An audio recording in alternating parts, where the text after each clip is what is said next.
One, the retreat of millions, and the counterattack of one, its hunter Jin-Woo sung. President Go's words were heard by hunters all over the world. Some watched him on the news, some heard through their peers, and others saw the clips making the rounds on video-sharing platforms. Their reactions were one and the same. Going to Japan right now? What in the world is he thinking?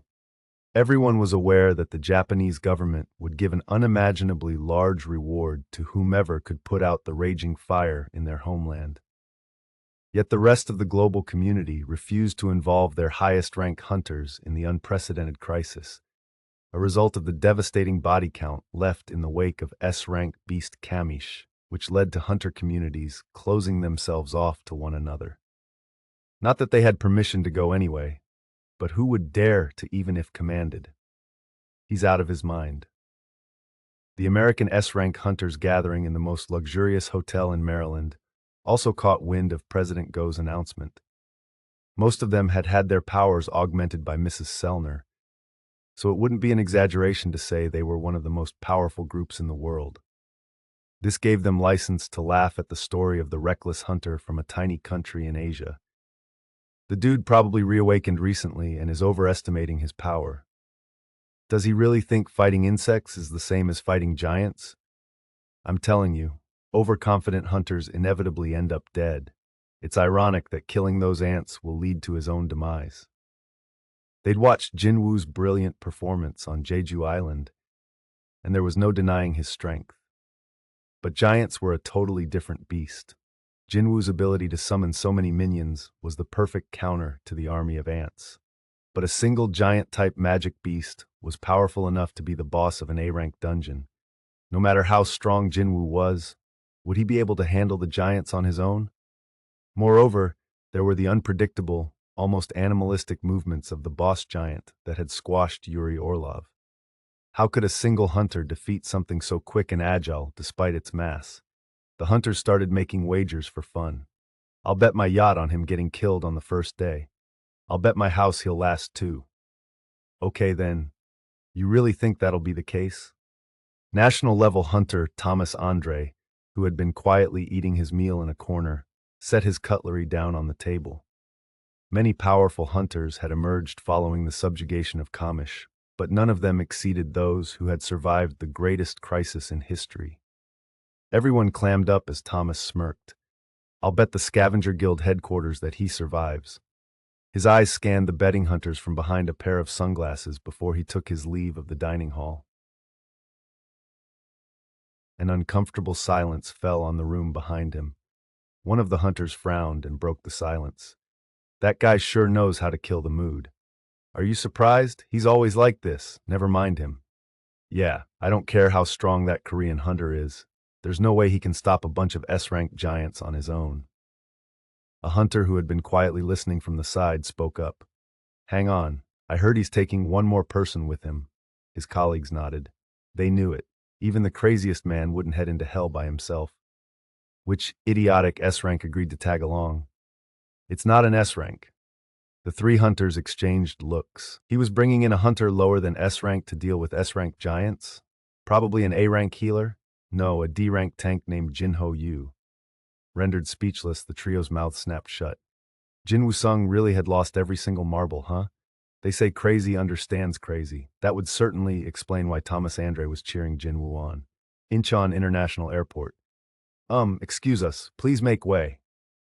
Jin-Ho proudly walked through the crowd of people, waving away the swarm of curious bystanders. He wore humongous sunglasses and carried 2 bags filled with equipment. His look of determination rivaled that of an actor getting ready to shoot the climax of a movie. We're coming through. Jin-Woo wordlessly followed the path Jin-Ho had cleared.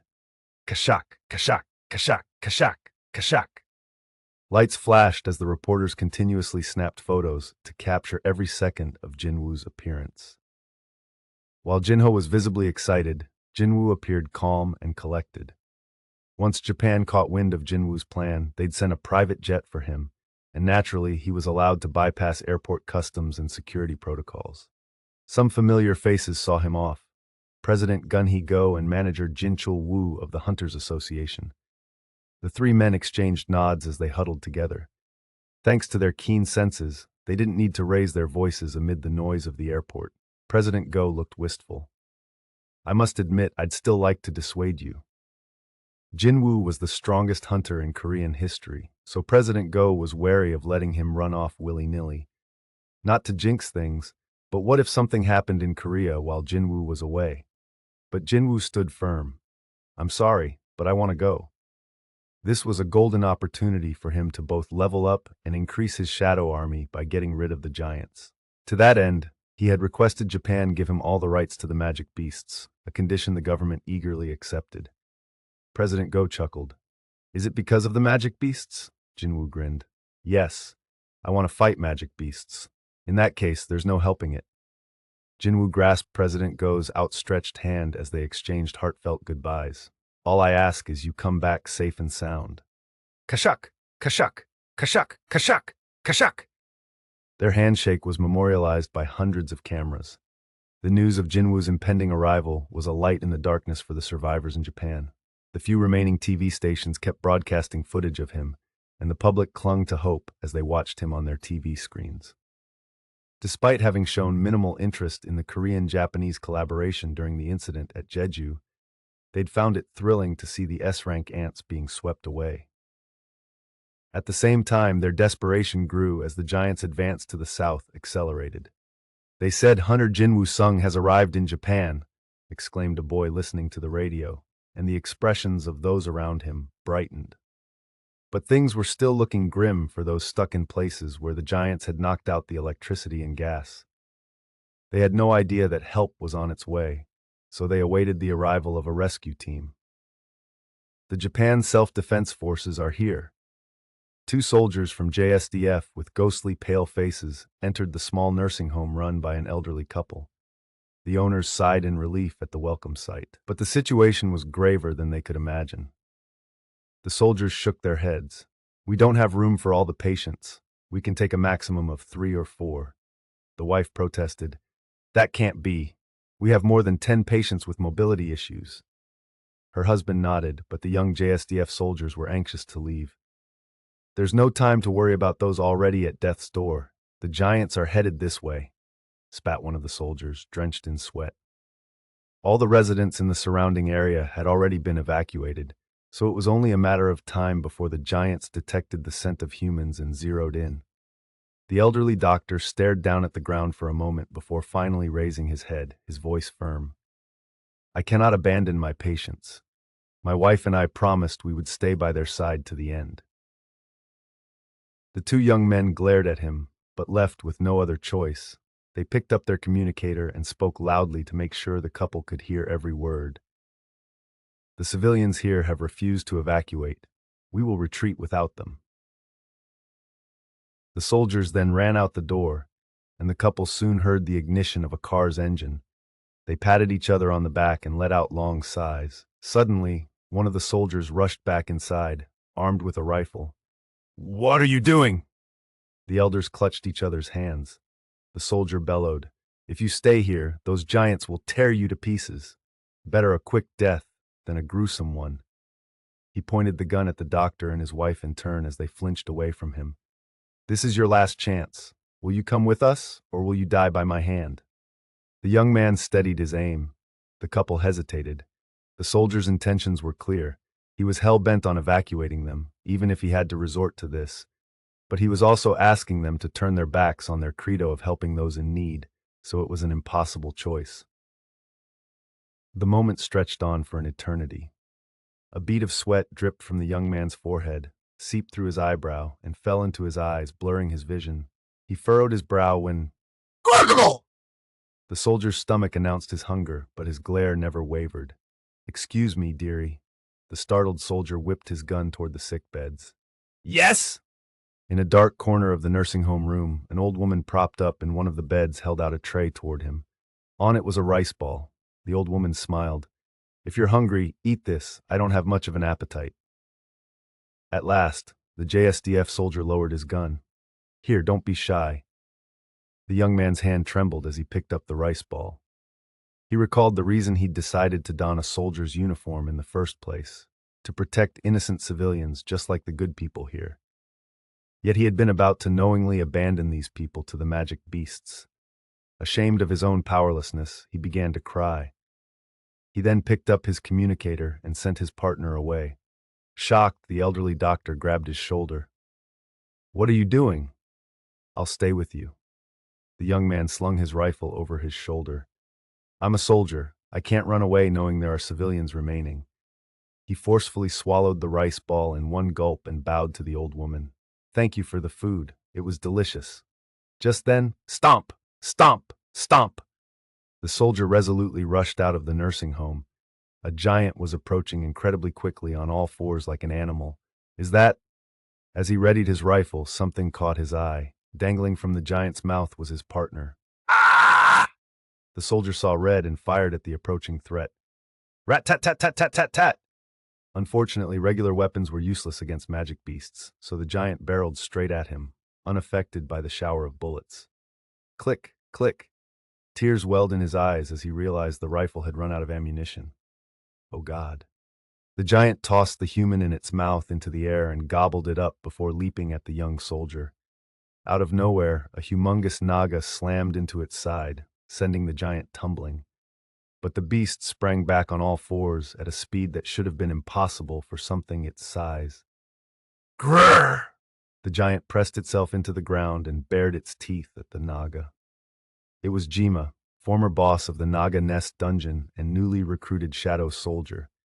Jima held out his right hand and tightly grasped the black spear that had materialized up from a shadow.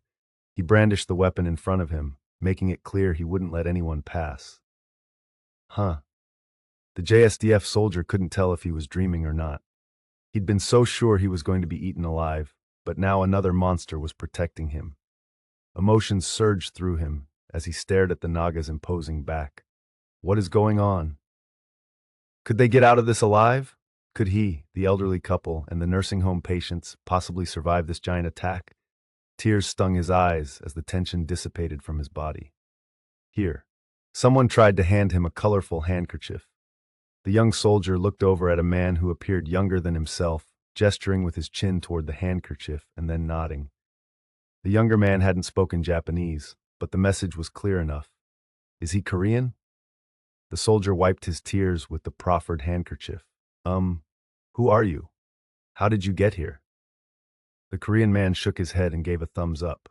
Good. Pardon? Very good. Thank you.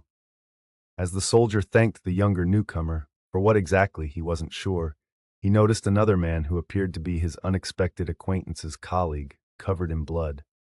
The Japanese soldier knew little about hunters, but even he could tell this new arrival was strong. It's too risky. Jin-Woo had already finished scoping out the nursing home. He pointed over his shoulder and told his companion, I need to take this elsewhere.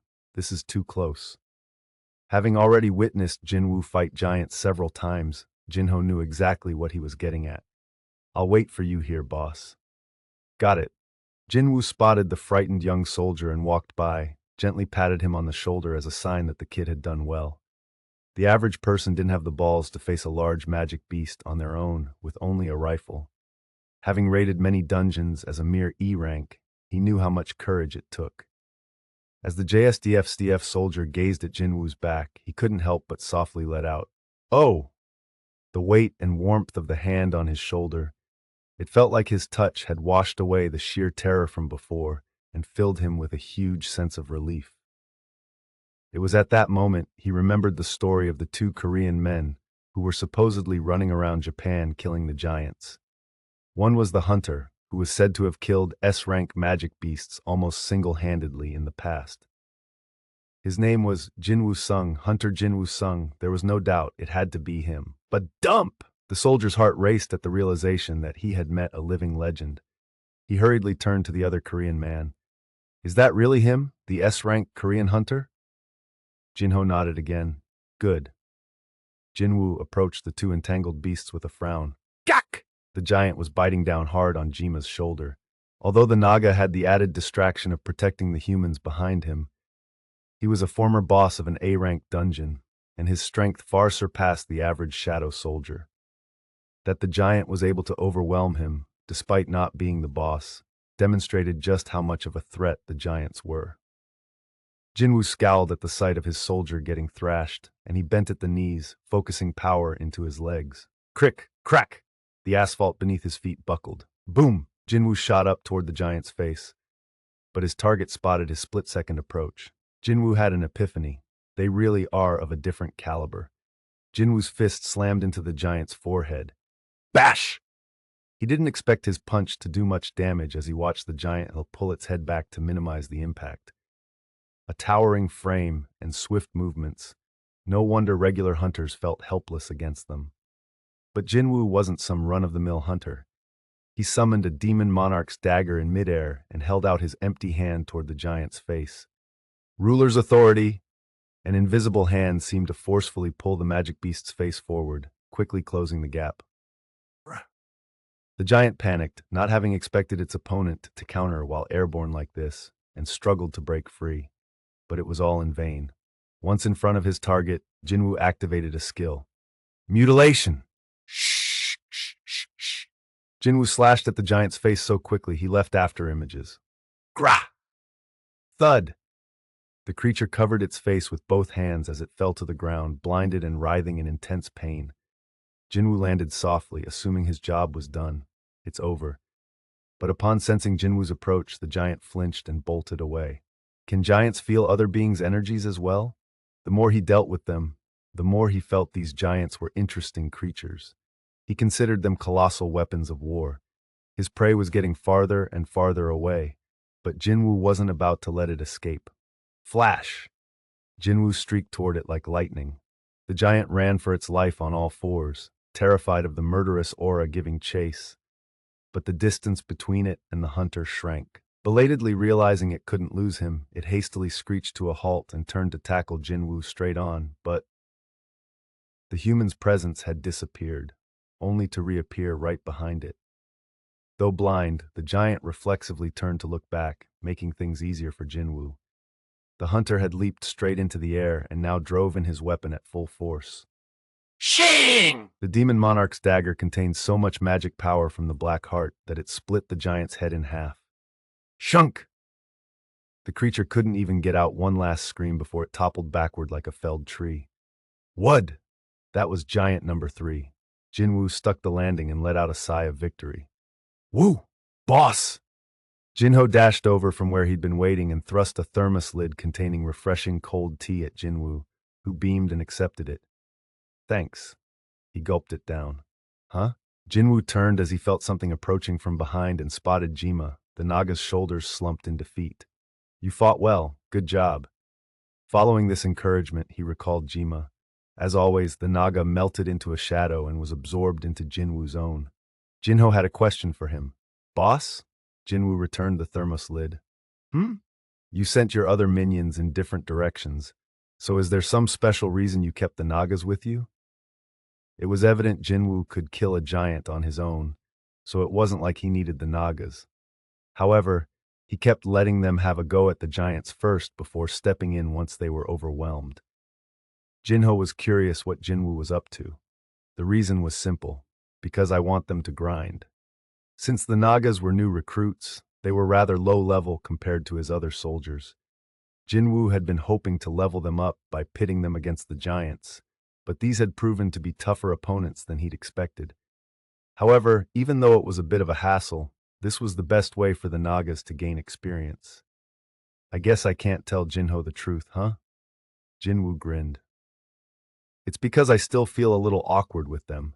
This is my way of getting closer. Oh. Jin-Ho nodded in understanding. It was so easy to fool him. Jin-Ho mulled it over and then enthusiastically replied, You're thoughtful to your minions. That's so you, boss. It was also easy to feel bad about fooling him. Excuse me. Jin-Woo turned to see the soldier who had bravely stood up to the giant walking toward them while glancing at the giant's corpse. Over the man's shoulder, Jin-Woo could see the elderly couple who ran the nursing home.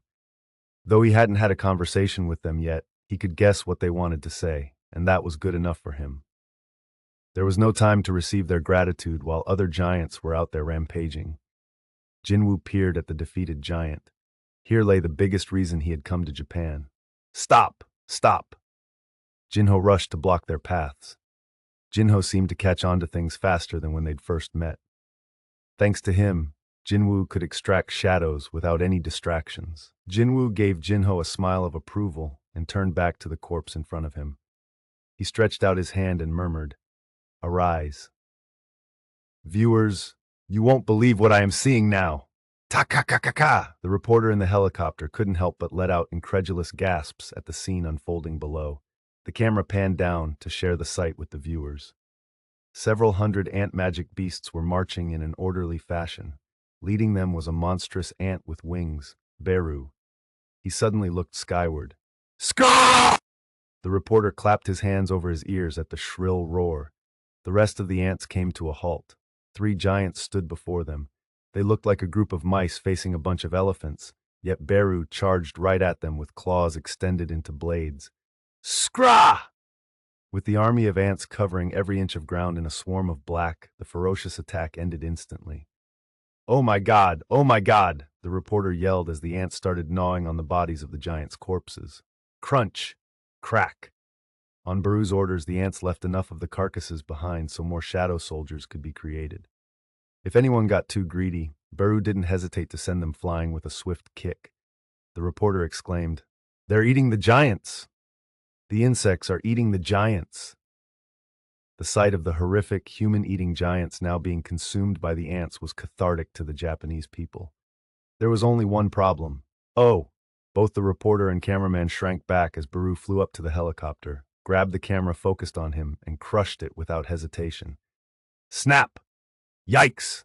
The reporter and the cameraman clung to each other, trembling. Beru wordlessly looked at each of them in turn, then returned to the ground. Phew! Ha! The 2 men noisily exhaled. Despite the winged ant's tendency to destroy 10 million won cameras, they kept following him around because viewers were clamoring for footage of his troops. So the cameraman took out the extra equipment he'd brought along for this very reason, and the reporter, who had grown used to Beru's antics, continued his assignment without missing a beat. This has been Kitamura reporting live. A young girl, probably around 12 years old or so, ran for her life, screaming with tears in her eyes. Ah! A giant was chasing her with a creepy smile, but how far could she run on her little legs? The distance between them quickly vanished. The giant bared its teeth and laughed as if enjoying this meaningless game of tag. It extended its arm, which looked significantly longer than those of other giants. Just before it could roughly grab the fragile little girl, though, a streak of blue lightning glanced off the giant's wrist, singeing its skin. Sst! Gra! Ah! The giant reared up and grabbed its wrist, bellowing in pain. There stood Igris, brandishing a blue sword. He turned to the trembling girl, whose legs had given out, face as white as a sheet. Igris picked her up and quickly retreated from the area. The giant spotted the enemy who had attacked it, now running away with its food, and its eyes reddened in outrage. Grr!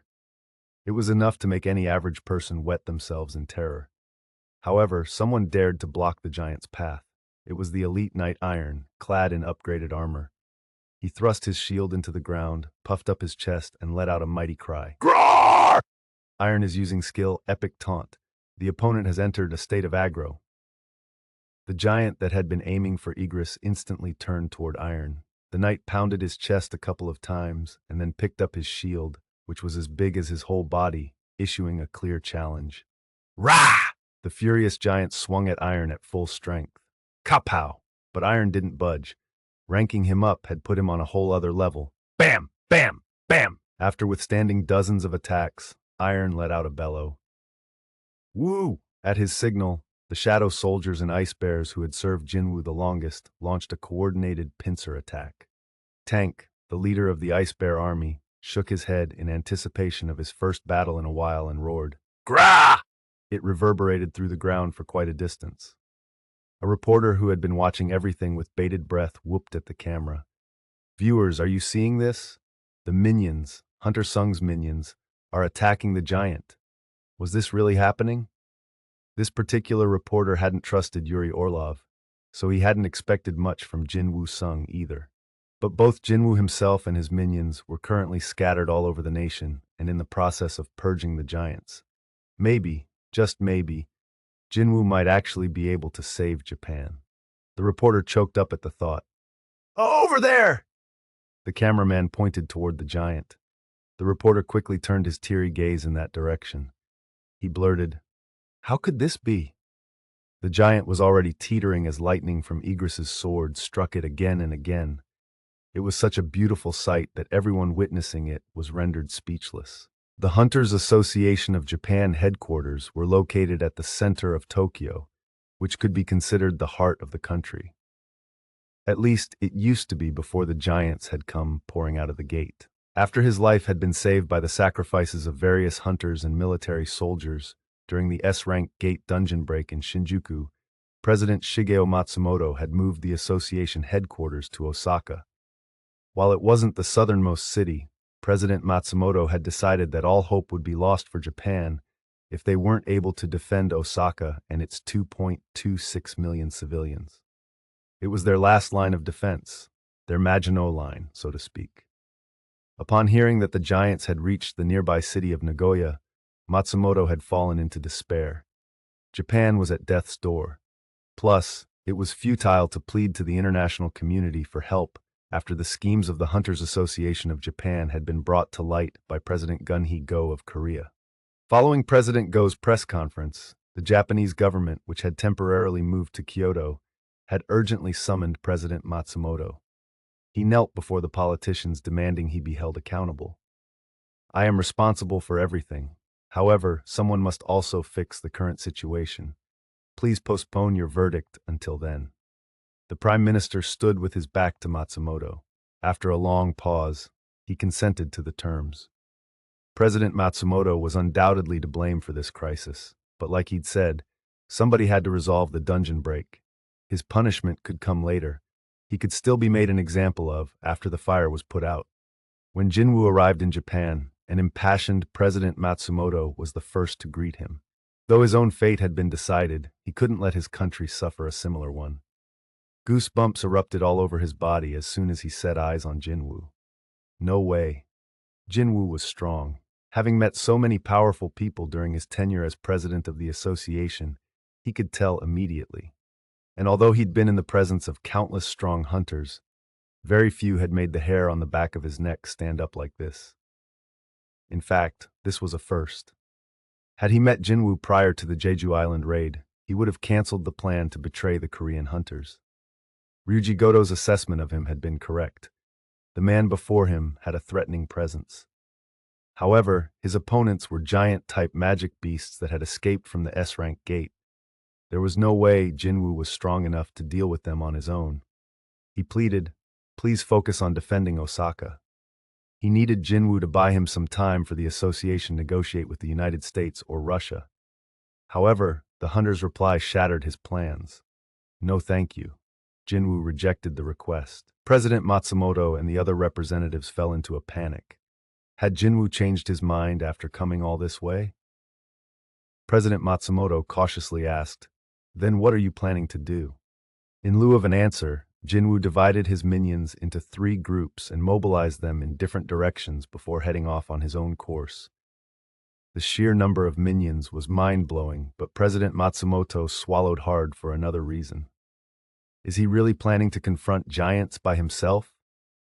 Was Jin-Woo going to attempt something all the other hunters in the world had claimed was impossible? President Matsumoto was left with questions but no answers. All he could do was leave the fate of the country to Providence and wait. President Matsumoto returned to the Hunters Association headquarters to assess the current situation. His question was answered sooner than he expected. The city of Nagoya has been retaken. What? The president sprang up from his chair. Barely any time had passed, so how could Hunter Sung already have defeated one of the giants? And the reports kept pouring in. A giant's corpse has been discovered in the city of Nakatsugawa. The city of Shizuoka has been recovered, Takayama and Nagano as well. Jin-Woo and his minions were advancing toward Tokyo at an astounding rate. Chills ran up President Matsumoto's spine as the Korean hunter turned the impossible into reality. He could not calm his pounding heart until finally, Kofu. Hunter Sung has arrived in the city of Kofu. President Matsumoto plopped down in his chair at the news that Jin-Woo and his minions had reached Kofu. a city a mere 130 kilometers from Tokyo. "Sir, President Matsumoto." He couldn't find the strength to stand on his shaking legs. Hunter Sung really had been planning to kill the giants by himself. A thought occurred to him. Hunter Sung is doing what I had planned to do to Korea. President Matsumoto's plan had been to put the Korean hunters out of commission and use the Japanese hunters to take control. But the tables had turned. The Japanese hunters were in disarray, and the Korean hunter Jin-Woo was single-handedly dominating Japan. One man was accomplishing what President Matsumoto, the Hunters Association of Japan, their top-rank hunters, and even the Japanese government had jointly failed to pull off. The president snapped out of his daze to relay an order to his worried employees. "Please leave the room. I would like to be by myself for a while." Alone in the empty room, he hung his head. He had never before experienced this feeling of profound loss that now overwhelmed him. President Matsumoto had been utterly, completely defeated. However, his mind settled after some brief reflection, and his heart filled with endless gratitude. Quietly, he shed a few tears. That day, Jin-Woo and his minions headed east from Osaka, defeating all the giants they encountered, and finally arrived in Tokyo. Thud! 2 dead giants fell to the ground. "You have leveled up!" Jin-Woo pumped his fist. He couldn't remember the last time he had leveled up this easily. He clenched his fists. He was heading in a straight line from Osaka to Tokyo, the origin of the dungeon break, and so far, he'd killed 13 giants and leveled up 6 times. Since one giant was equal to a boss of any other dungeon, Jin-Woo received a huge amount of experience points from every kill. Not to mention, his soldiers were busy killing giants as well, which also contributed to his total. He couldn't help but pump his fist with each notification. And speaking of, "You have leveled up," there it is. Jin-Woo welcomed the message, which was accompanied by a familiar voice in his head. "My king, we have dispatched yet another enemy." It was Beru, whose army of ants was advancing the fastest among the 3 divisions. Considering Beru was his strongest soldier and the ants made up most of Jin-Woo's minions, that was to be expected. Beru tended to report each takedown. Jin-Woo praised their accomplishments. "Nice. Excellent job. Thank you, my king." Jin-Woo then checked the other 2 divisions through sensory sharing. Although not as good as the ant army led by Beru, the high orc army led by Fang and the elite army led by Igris were proceeding smoothly. Jin-Woo was proud of his soldiers leveling up so rapidly. "Boss, should we set up camp here for the night?" Jin-Woo opened his eyes to see Jin-Ho pulling out a tent. Jin-Woo looked up and saw that the sun was already setting. He wasn't physically tired thanks to recovery potions and the effects of leveling up, but the mental fatigue was beginning to take a toll. "I need some rest." He nodded. This would be their campsite for tonight. The 2 men worked together to quickly pitch the tent and prepare dinner. It was autumn, and a chilly wind was blowing. As he warmed up the meal provided by the Hunters Association of Japan on the fire, Jin-Woo mused that winter couldn't be too far off. Winter. He could see Tokyo from here. If he described a civilization's rise and fall according to seasons, Tokyo appeared to be in the middle of its winter. For some reason, the devastated city looked familiar. Where have I seen this before? Jin-Woo searched through his memories. The Demon's Castle. Tokyo looked just like the wasted cities within the Demon's Castle dungeon. The only difference was that Tokyo wasn't on fire. Jin-Woo's expression grew dark. Could this be? Every single floor of the Demon's Castle had shown cities in ruin. Had the architect of the system been implying something? Jin-Woo snorted. Well, whatever. The architect was already dead in some dungeon. Jin-Woo hadn't had any contact with it since, so there was absolutely no way it had survived. If this was a sign of things to come, he'd just have to stop it. The sole reason he'd amassed power was because he didn't want to be outmatched by anyone. He had leveled up, acquired skills, and leveled up again to finally arrive at this point. But dump. The black heart leaped as if responding to his thoughts. Jin-Woo placed a hand on his chest and smiled faintly as he felt his heart's beat. A doctor at the hospital had told him that there was nothing strange about him. "Nothing abnormal here. You're perfectly healthy," Hunter Sung. Jin-Woo had gotten a full checkup the night before he left Korea. Although the doctor had scanned Jin-Woo's chest twice, he hadn't spotted anything out of the ordinary. The black heart wasn't any kind of physical change. Even though Jin-Woo could feel it beating, it didn't actually exist. That sounds crazy. Jin-Woo laughed in spite of himself. He was relieved to hear that he was anatomically the same as everyone else. But then where was this heartbeat coming from? A gentle breeze blew toward them from downtown Tokyo, carrying an immeasurably scary and almost sticky mana. Boss, Jinho looked uncomfortable. The mana was so powerful, even Jinho with his low perception had picked up on it. Jin-Woo silently nodded. The wind had obviously originated from the giant guarding the gate in Shinjuku. Compared to the energy exuded by the other giants Jin-Woo had dealt with so far, this felt completely different and sent goosebumps up his arms. But Jin-Woo had to laugh. The black heart pounded in his chest as if in response to the giant's mana. Once he defeated this enemy, how many levels would he advance? And what kind of shadow soldier would it be? Jin-Woo couldn't wait. Igris's elite and Ice Bear armies were the first to arrive in Tokyo, followed by Fang's High Orc army.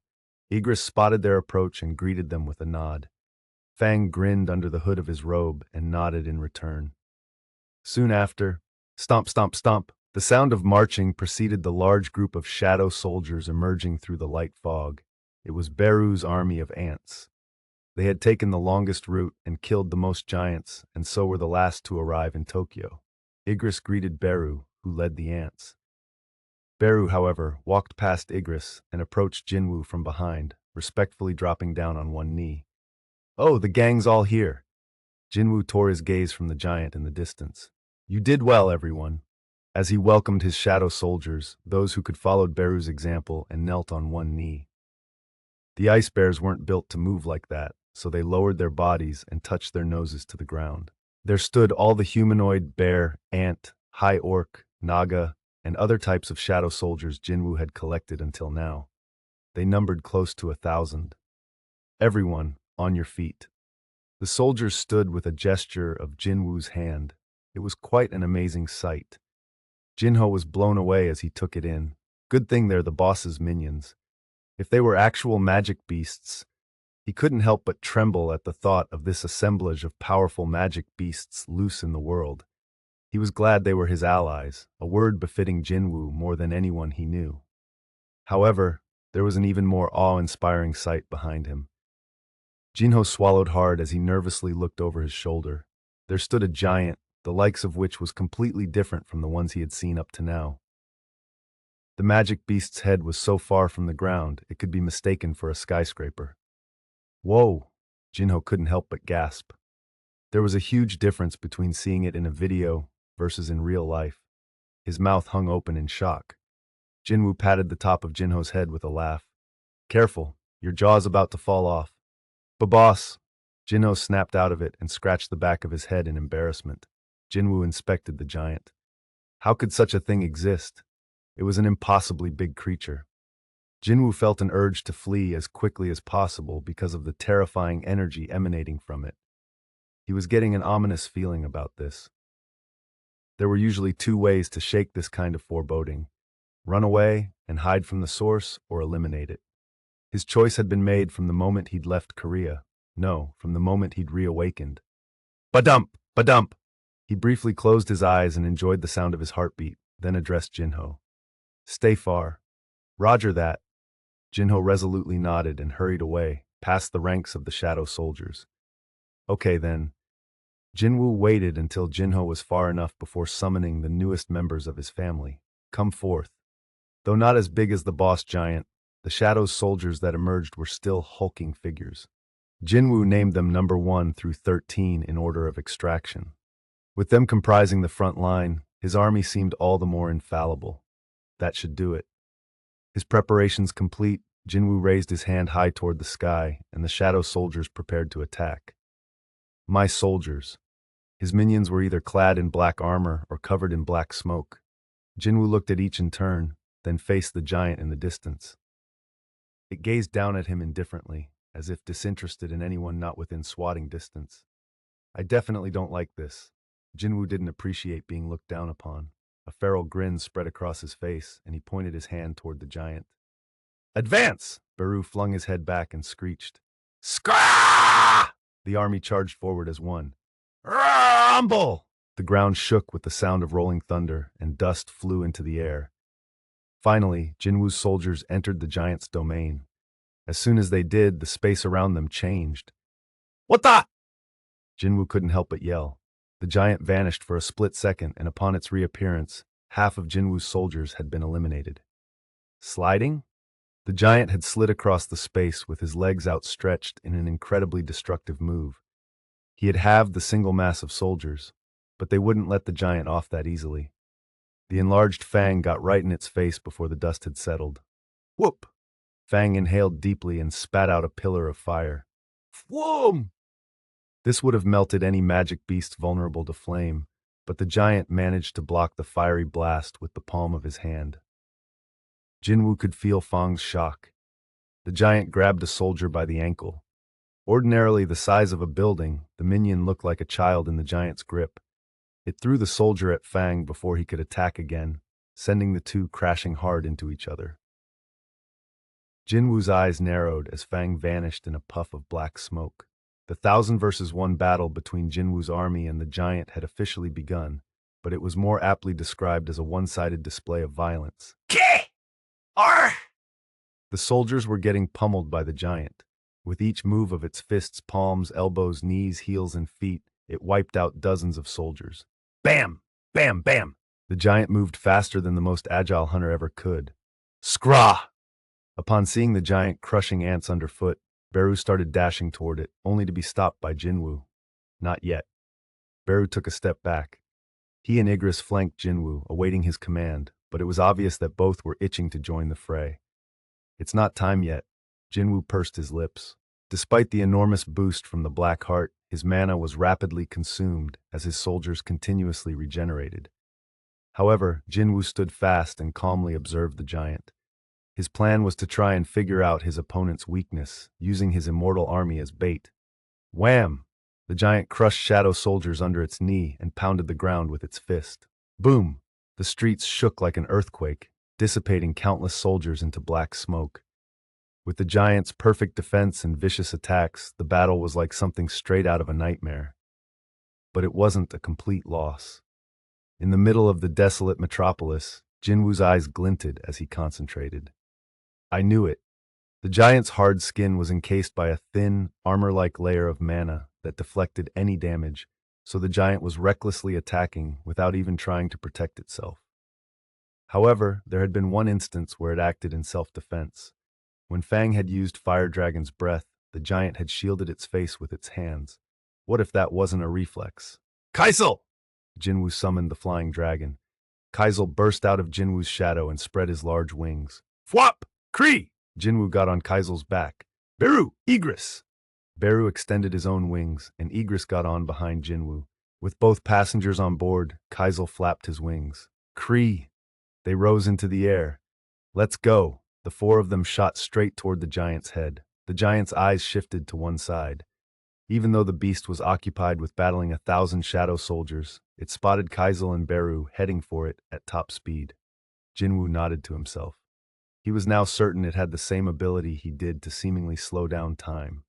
That was how the boss giant was able to move much faster than the others of its kind.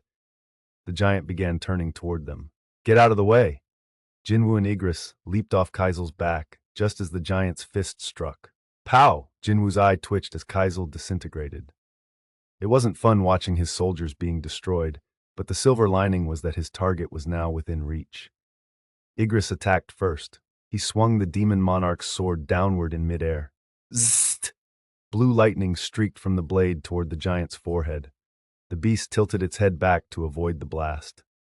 Again, the magic beast dodged a second lightning strike to its face. Certain that the giant's weakness was its face, Jin-Woo drew himself toward it using ruler's authority. Beru followed close behind, demon monarch's daggers. Jin-Woo tightly gripped the weapons that appeared in both hands, and Beru extended his claws. Together they launched a joint attack.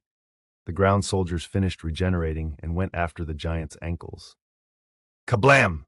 Boom! Flames shot out of the hands of the mage soldiers and exploded on contact with their target. Lightning struck, pillars of fire scorched, soldiers bit and clawed at its body. Jin-Ho intently watched the unbelievable battle unfold, not missing a beat. he was rendered speechless. This was no longer a fight between a hunter and a magic beast. It was a battle of monster versus monster. A magic beast as tall as a skyscraper versus a hunter commanding 1,000 minions. It was hard to decide which was more monstrous. Oh man. Jinho felt it was a waste that he was the only one around to witness the clash between these two titans. He tried to calm himself while keeping his attention glued to Jin-Woo.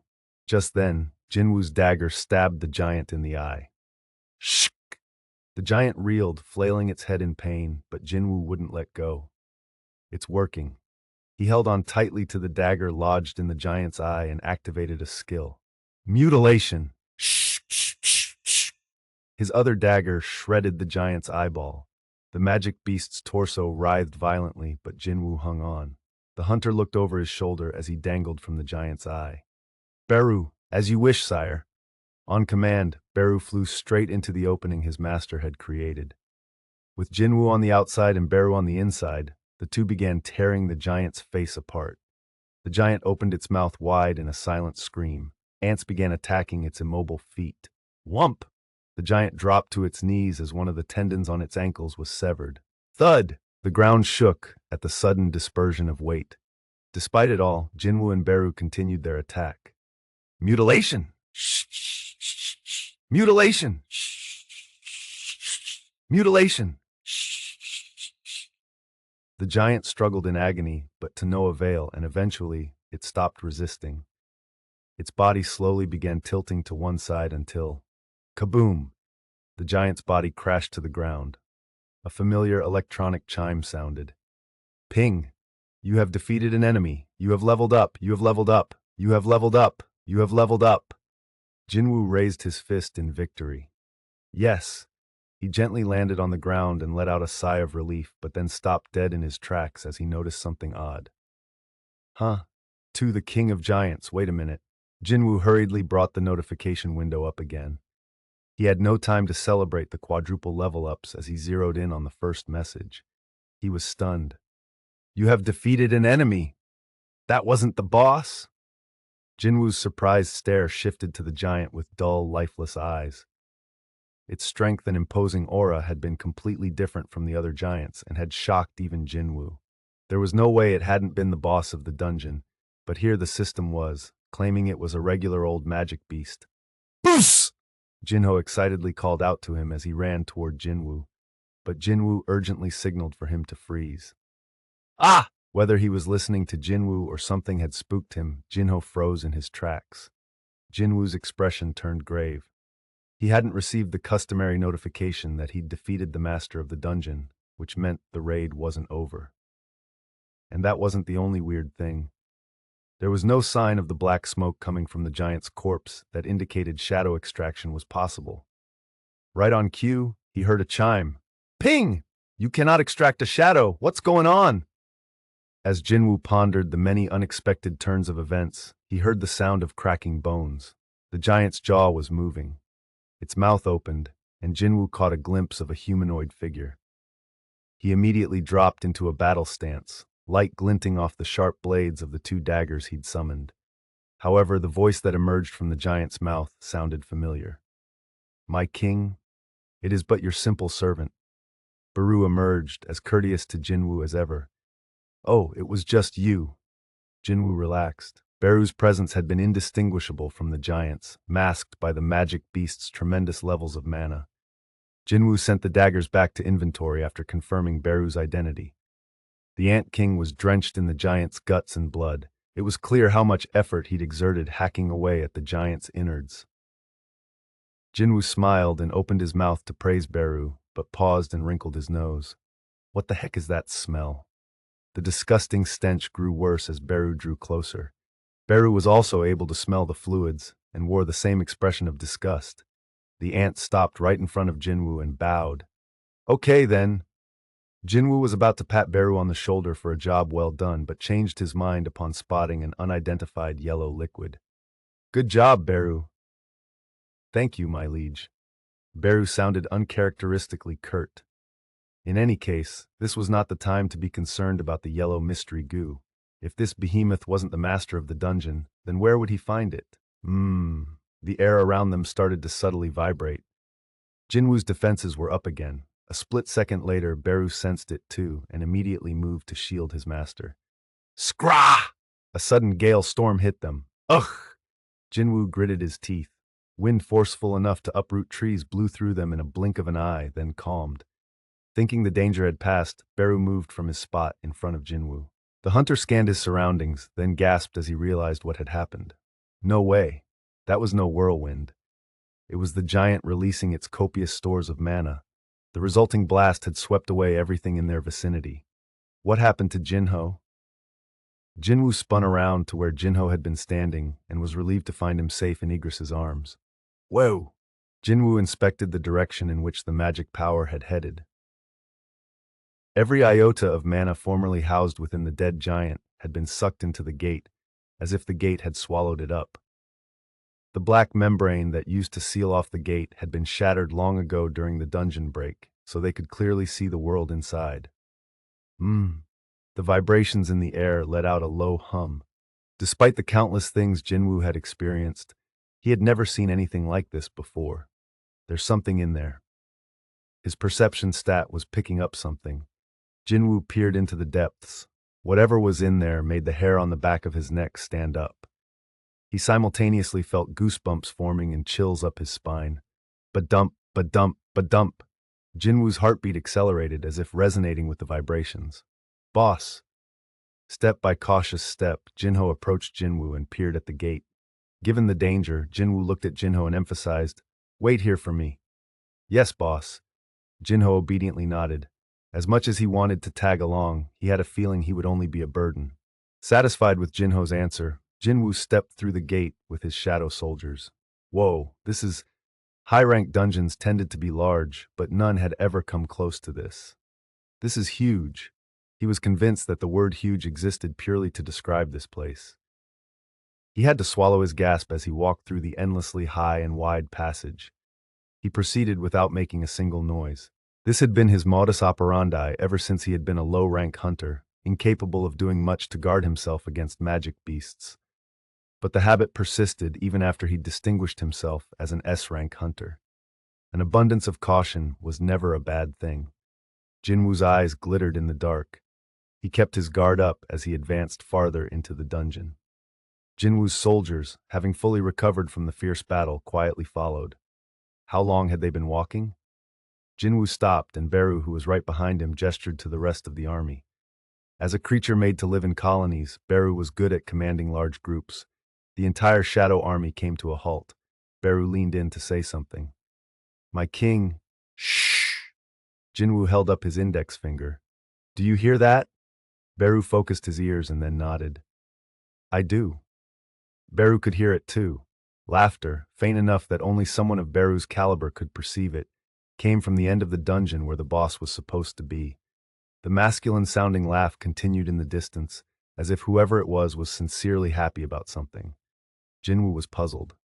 Despite the darkness, the opponent should have detected Jinwoo's approach as well as the numbers of the shadow army at this distance.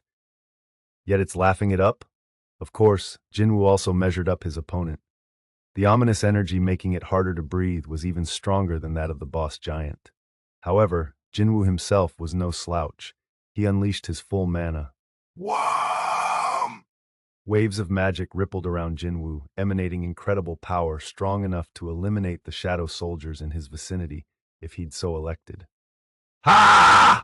The opponent continued to laugh. Jin-Woo found himself grinning as well. What an intriguing fellow. He kept smiling as he entered the boss's lair, the wide-open space where the enormous giant had been housed. Jin-Woo headed toward the source of the laughter without hesitation. The shadow soldiers marched behind him. Stomp, stomp, stomp, stomp! The army of minions cloaked in black smoke and moving in perfect order should have been enough to intimidate the enemy. However, that wasn't the case for the man draped in chains from the neck down. He wasn't just bound by the black chains tethered to the wall of the dungeon. Some of them pierced the man's body. One had to wonder what heinous crime this wretched soul had committed to be punished so horribly. Jin-Woo frowned, but the fellow beamed at him as if greeting a dear friend. It's completely, utterly ridiculous. All of you detestable rulers, feast your eyes on the one who found me first. Jin-Woo stopped at a distance as the prisoner continued his rant. The chains, please unlock these chains. I know the ruler's plan. We must quickly inform the other monarchs. The man suddenly stopped, and the joy in his eyes faded. The man and Jin-Woo carefully scrutinized each other.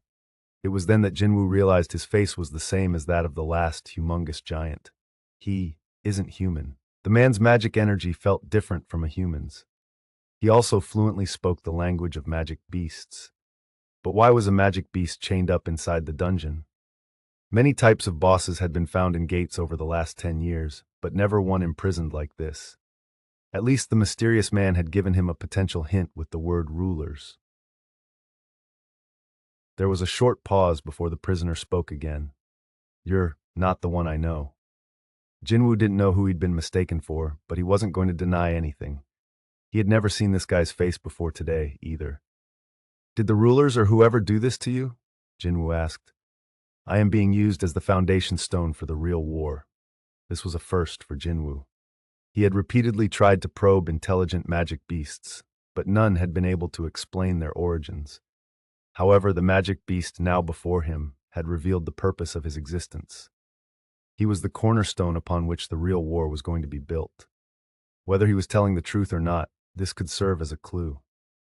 Who are these rulers? The longtime enemies of the monarchs.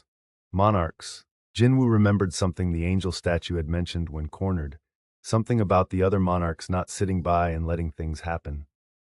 Wherever the other monarchs were, Jin-Woo had a feeling one was currently in front of him. So those rulers chained you up like this because…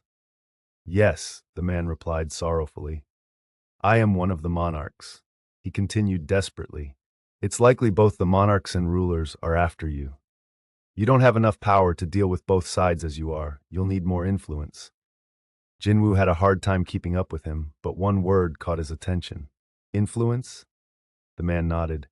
Release me, and I shall help you. Jin-Woo couldn't believe what he was hearing. Who was helping whom now? A magic beast wanted to help a human? Jin-Woo was so taken aback, he couldn't stop himself from asking, Why should I believe you? The man was resolute. I will make you believe me. He chanted a spell, his lips moving like a recording sped up 100 times. As he did, the dormant magic power within the lair began swirling around him, and Jin-Woo instantly summoned his daggers in reply.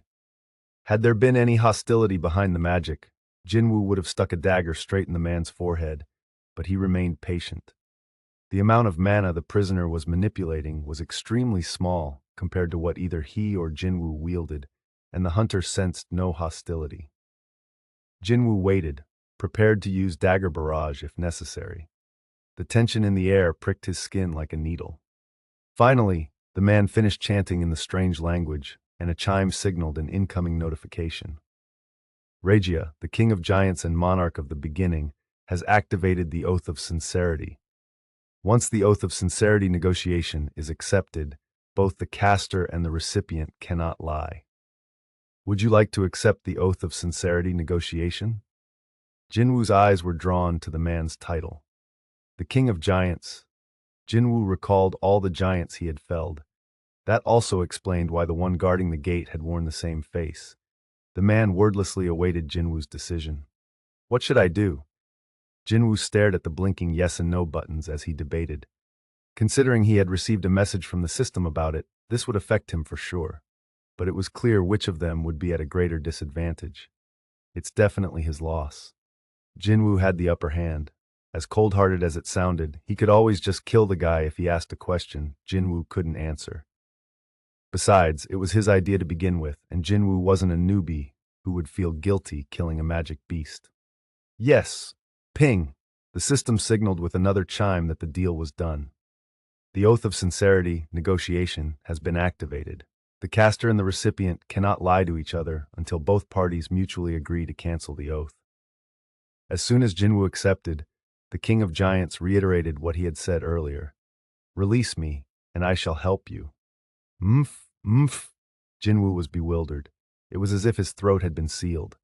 The King of Giants burst into laughter. Yes, that is the Oath of Sincerity. He really had been affected. Jin-Woo had been testing it by trying to say, I trust you completely. I'll unchain you right away. The oath of sincerity, huh? His heart raced after experiencing it firsthand. He couldn't trust the monarch completely yet, since there was still the method of withholding information. Rather, Jin-Woo was more cautious than before the oath had been struck. Why can you talk freely but not other magic beasts? Magic beasts, creatures that emerge from gates. Oh, you mean denizens of chaos? The king of giants laughed derisively. Let me ask you in return, why do you think the denizens of chaos and the monarchs who rule them are one and the same? He wore a solemn expression befitting a king. The denizens of chaos exiting from these gates are all defeated troops. They were captured by the armies of the rulers and broken after living in captivity for an eternity. But I am a king. I am different from them. I have been patiently waiting to escape the ruler's grasp. The king laughed wistfully, and so here we are. Jin-Woo tried to take in the information as objectively as possible. If he truly is on a different tier from other magic beasts, Jin-Woo might finally get some answers for once. He swallowed hard at the thought. There were so many questions he wanted to ask, but first, there was one thing Jin-Woo needed to confirm. By any chance, the ruler's armies, do they have wings and wear silver armor? Indeed, those are the ruler's soldiers. It was as Jin-Woo suspected. He felt like a puzzle piece had been slotted into the right spot. He began to suspect that the footage the angel statue had shown him was an actual memory and not something manufactured. What in the world was going on? Jin-Woo asked. Why do these rulers keep sending creatures to us? In other words, he wanted to know why gates existed. With that knowledge, he might be able to keep them from spawning to begin with, so that was his biggest concern. I've already told you, haven't I? The monarch declared. They are preparing for a war. A war? They're trying to transform this world into a battlefield and challenge the monarchs once more. I don't understand. What does that have to do with sending monsters to Earth? True, it did turn the world into something far worse than a war zone. Jin-Woo recalled the gruesome incident at Gina's school. But that involved humans, not non-human entities. Why? It's to bring mana into your world. Jin-Woo felt like someone had smacked him on the back of the head. Everybody, both hunters and civilians alike, believed that if magic beasts were curses from the gates, then magic powers were blessings. Magic and essence stones had become excellent sources of energy, so to hear it was actually a precursor to a war. The king of giants continued. The rulers determined that the best way to bring mana into a world in which it hadn't existed before would be to spill the blood of those who had it. What better way than to sacrifice their captives? Needless to say, the world had become denser and denser with mana over the years. This was not a natural phenomenon, but rather the fruit hanging from the trees planted in the soil watered with the blood of magic beasts. Mana makes the world stronger. The ruler's plan was to fortify your world in order to stop it from getting destroyed. And this so-called war? A rematch between the monarchs and the rulers that will turn the world you know into a living hell. A battle between the ruler's armies and the creatures that magic beasts used to be, just as Jin-Woo had witnessed in the memory. If the king was to be believed, then it really would be hell on earth. The king's face darkened. There isn't much time. Once it is discovered that the one who found me is you, both the monarchs and the rulers will mobilize. It's possible their envoys are already on the move. You keep making it sound like they're after me. Why is that? You really don't know anything. The king sounded like he pitied Jin-Woo. The power you possess isn't actually yours. Jin-Woo nodded in agreement. The abilities of the Shadow Monarch had been given to him by the system, so he had no grounds to protest that. But the fact you now wield it is evidence that the original owner betrayed the other monarchs. That tracked with what the angel statue had said. It had most likely been a denizen of chaos that served the monarchs. As Jin-Woo ran through more questions in his head, the king of giants spoke up. You've become the enemy of both the monarchs and the rulers, but I alone swear that I will stand by your side and fight for you. So will you help me? The king of giants was convinced that would be enough to persuade Jin-Woo. However, the hunter had another suggestion. If that's the case, it would be better if you were one of my shadow soldiers. The king of giants shuddered, caught off guard. For a split second, he saw Shadow Monarch in the human. He wasn't wrong. It would be better for Jin-Woo to have a loyal subordinate instead of a stranger for an ally. The king was impressed that Jin-Woo had thought of that. The monarchs and rulers have astral bodies. Once an astral body dies, it vanishes and cannot be made into a shadow, so I cannot become one of your soldiers. Jin-Woo nodded. I see. That was why the king hadn't even considered the possibility of being turned into a shadow soldier. The oath of sincerity guaranteed he was speaking the truth.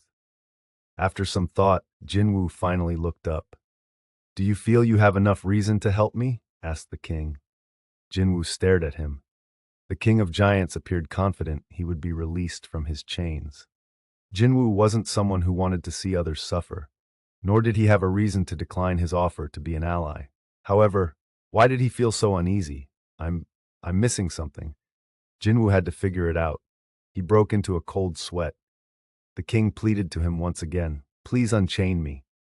Jin-Woo let out a deep sigh. No matter how much he debated, he couldn't think of a single reason to refuse the king's favor. Maybe he was overthinking things. Am I being paranoid?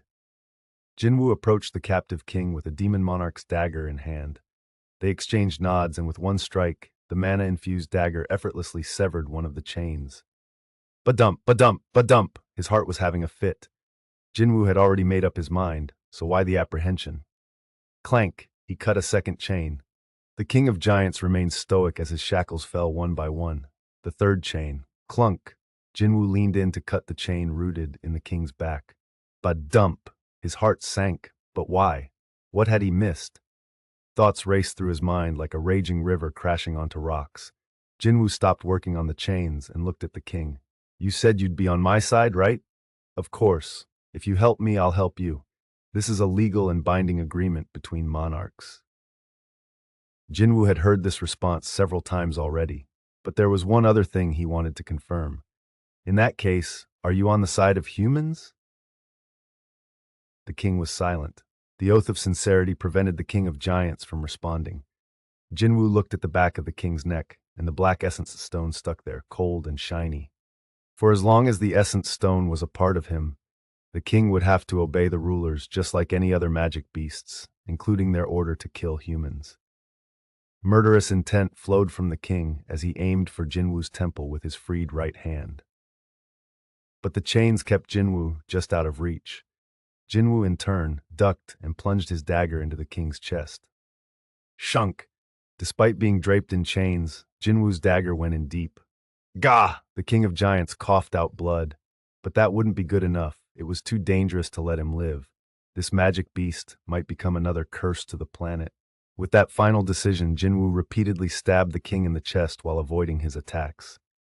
Shunk, shunk, shunk, shunk. The king finally stopped moving after the sixth strike. It was over. Jin-Woo retrieved his dagger. The king of giants looked him straight in the eyes and smiled. It's too bad, but it seems this is the end. Jin-Woo took a step back and shook the blood from his dagger. The king continued. As the conflict between the citizens of your world and the denizens of chaos grows more intense, it will become more and more of a battlefield. Cough. The king coughed up blood again and smiled one last time. May all that you wish to protect burn to ashes. That won't happen. Jin-Woo cut off the king's sentence as well as his head. Shh! You have defeated the master of the dungeon. With his last breath, the king of giants released a tidal wave of magic power out into the human realm. The transformation of the world had begun. A few days prior to the king's death, a helicopter belonging to the Hunter Command Center landed on the grounds of a luxurious mansion. Ta-ka-ka-ka-ka! The owner of the mansion had been enjoying a late lunch, but he stopped cutting his steak. No one told me we were expecting visitors. I'll go see who it is, sir. His manservant bowed and hurried away. Upon spotting the two people who emerged from the helicopter, the owner frowned. Well, that's troubling. The housekeeper clearing the dishes raised an eyebrow at his words. The dignified gentleman sitting at the table was Christopher "Chris" Reed, one of the 5 greatest hunters in the world. He was a man better known as the national-level hunter than by his actual name. Who could possibly trouble him? His manservant rushed back into the room. Mr. Reed, I know. Chris cut him off and quietly rose to welcome the middle-aged man who next entered the room. Long time no see, Mr. Connor. And Chris's gaze turned to the lady standing behind the assistant director. Mrs. Sellner. It was already unusual for Michael Connor, the assistant director of the Hunter Command Center, to pay him a surprise visit, but things had to be dire for Mrs. Sellner to accompany him. The assistant director rubbed his chin as he anxiously looked around. I have something important to talk to you about. Could you please have everyone else leave the room? Chris's hunch had been spot on. Had the assistant director come alone, Chris would have punished him for disrupting his pleasant morning and made him wait a few hours before seeing him. However, he could not be rude to Mrs. Sellner. After a pregnant pause as Chris took a swig of wine, he gestured for his manservant to approach and murmured, "Make sure no one comes near this room until they leave." "Yes, sir." The manservant nodded and sent everyone, including the housekeeper, out of the room. He was the last to leave, bowing again and quietly closing the door at Chris's nod. Only Chris, Michael, and Mrs. Sellner remained in the spacious chamber. The master of the house scanned the two uninvited guests and smirked. Here, the second in command of the top organization in America was the lowest person present. Chris was a national-level hunter, and Mrs. Sellner and her augmenting abilities were priceless.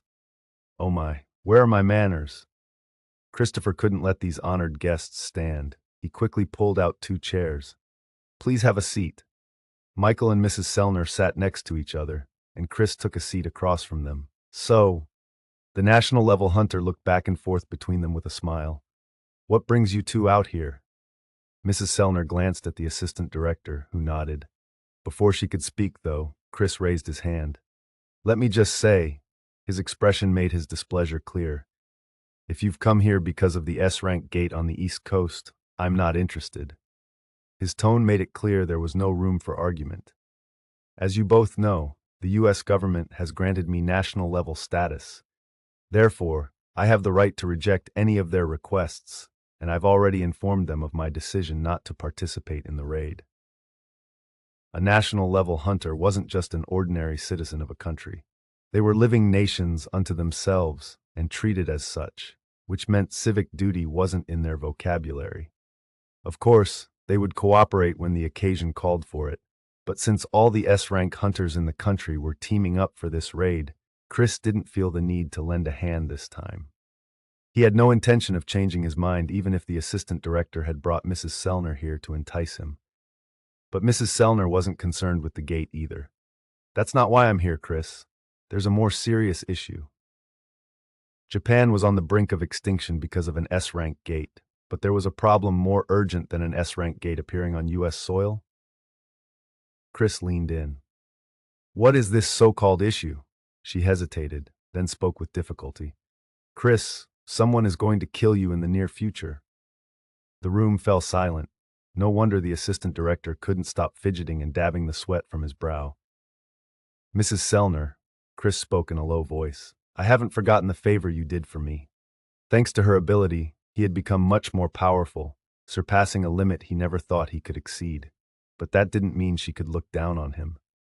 Exactly who would be murdering whom? Who would dare harm a national-level hunter? Cats don't pick fights with lions. Only another lion could kill a lion.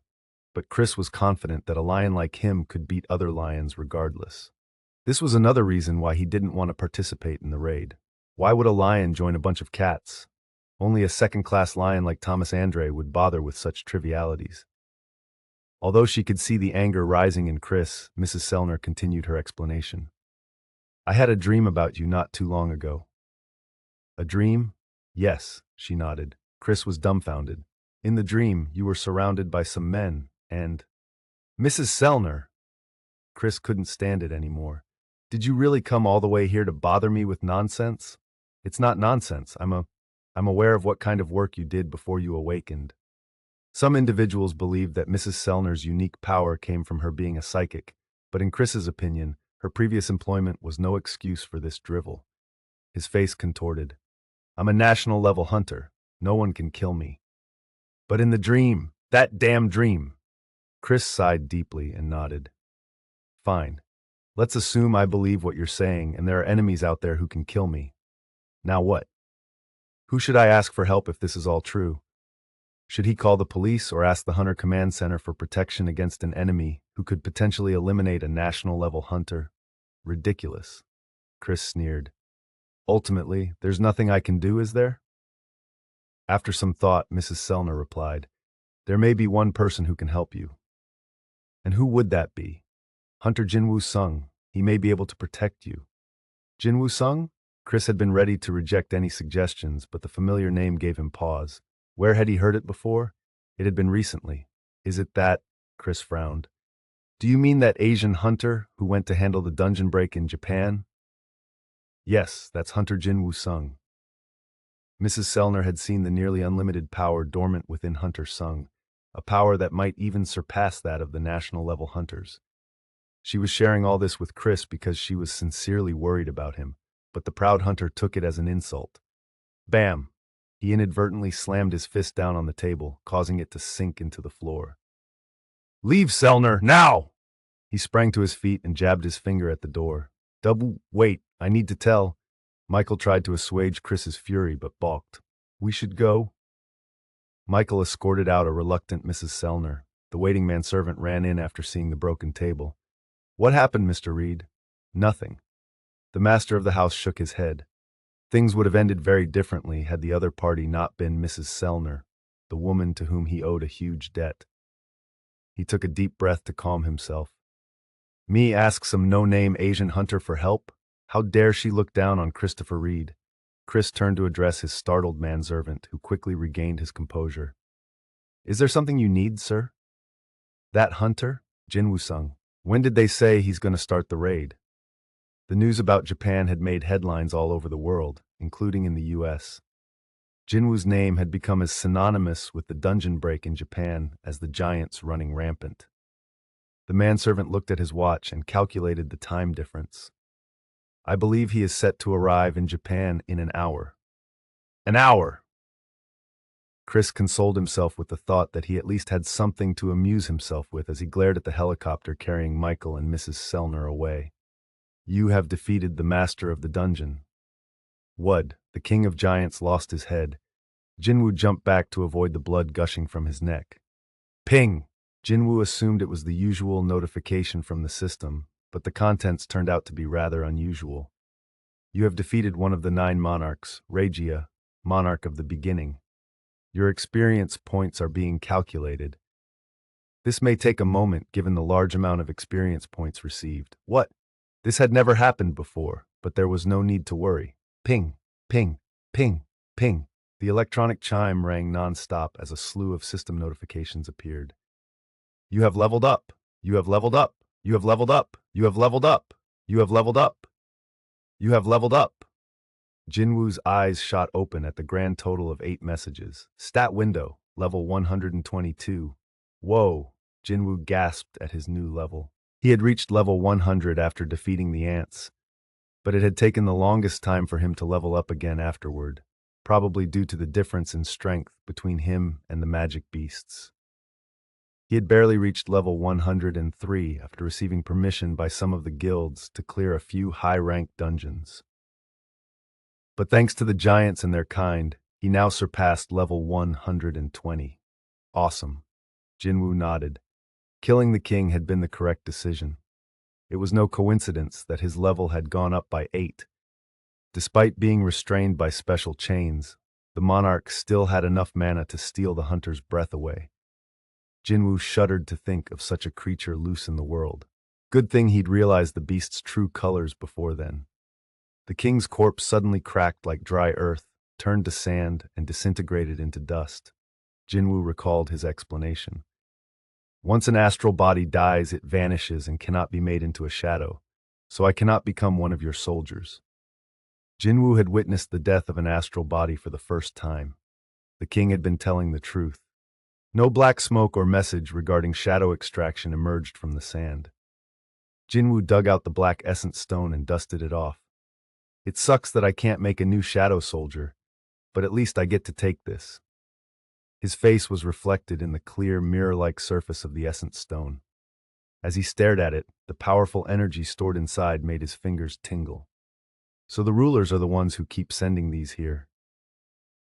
Curiously, whenever he had heard the word rulers, a certain scene of four angels descending from the heavens would play in his head. Even though it wasn't real, the sight of them still gave him chills, and it felt like his heart dropped into his stomach. Maybe those guys were the rulers. Jin-Woo wouldn't be able to stand against those creatures if they turned up now. He clenched the essence stone in his hand. I need to get even stronger. In that sense, Jin-Woo was lucky enough to have acquired the power of the Shadow Monarch. He had unimaginable power and the potential to gain more.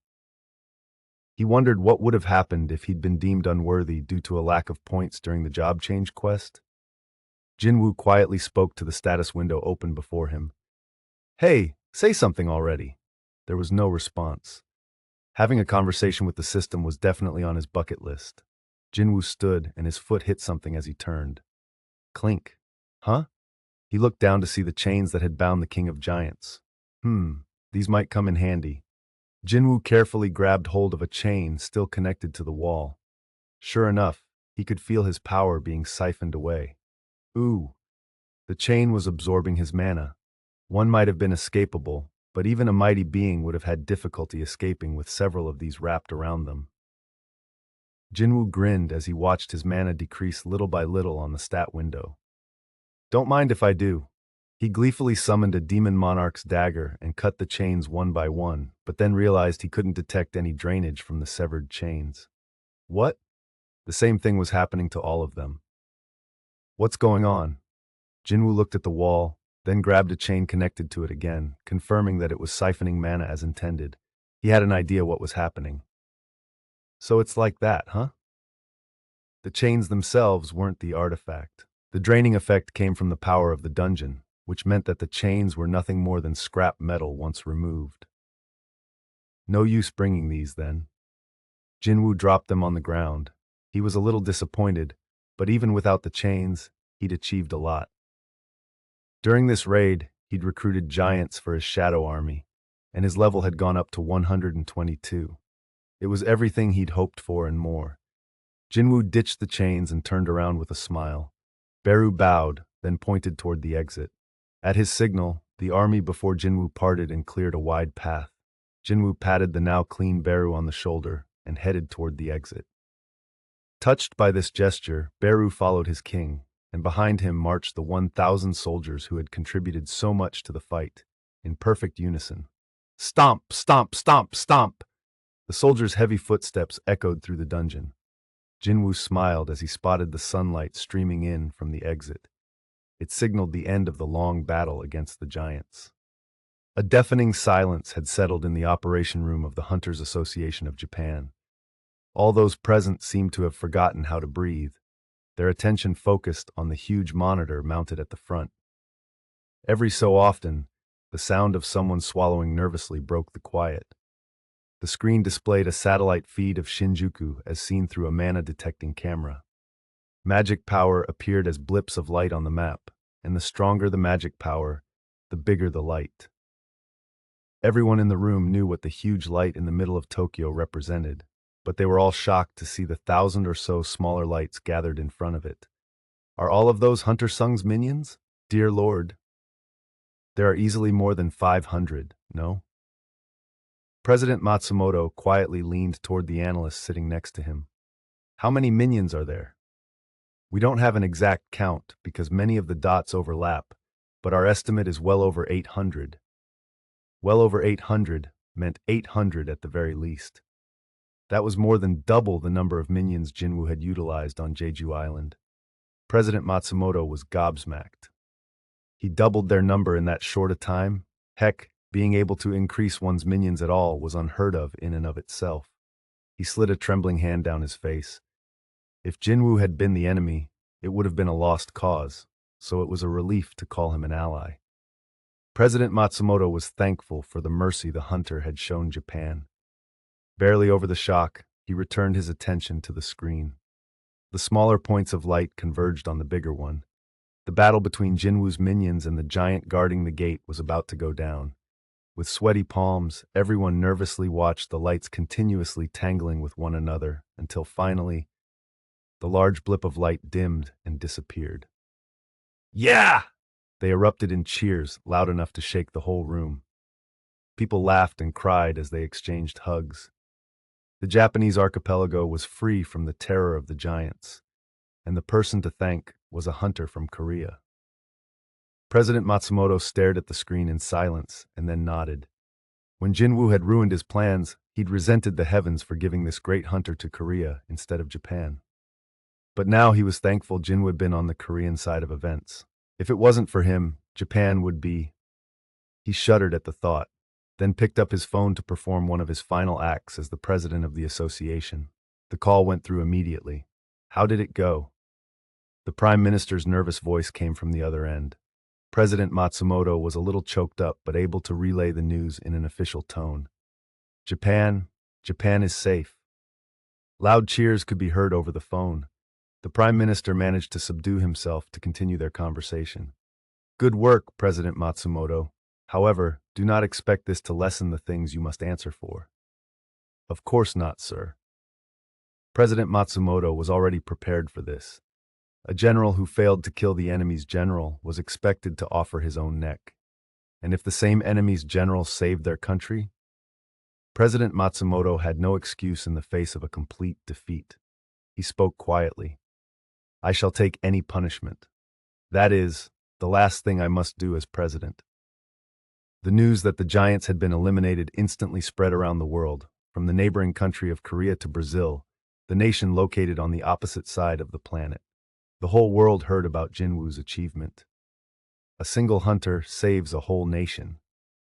Social media was abuzz about the possibility of a new national-level hunter. Koreans had been the only ones who cared about Jeju Island, but this time the whole world had their eyes on him.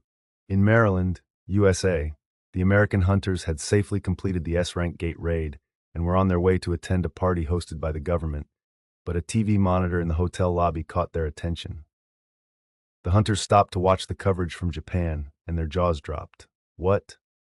But that doesn't make sense. It defied logic. Yuri Orlov, the most famous support-type hunter in the world, had been killed in the blink of an eye. The boss giant's movements had been captured on camera during that incident. Monster was barely an apt word for something of that speed and size. But a lone S-rank hunter had gotten rid of that fearsome creature? Hunter Jin-Woo Sung and his companion, D-rank hunter Jin-Ho-Yu, arrived in Japan earlier that same day and... Actually, it would have been better if Jin-Woo had gone in alone, but he got the job done with a D-rank hunter to protect. It was hard to believe, but the footage of teary Japanese people expressing their delight showed that it had to be true to some extent. The news then switched over to coverage of a massive giant lying lifeless on the ground. Ack! The three S-rank hunters simultaneously exclaimed. The reality finally started to hit them. There you guys are! The three hunters turned toward the voice, and their eyes went wide. Thomas Andre grinned and waved a piece of paper at them. What's that?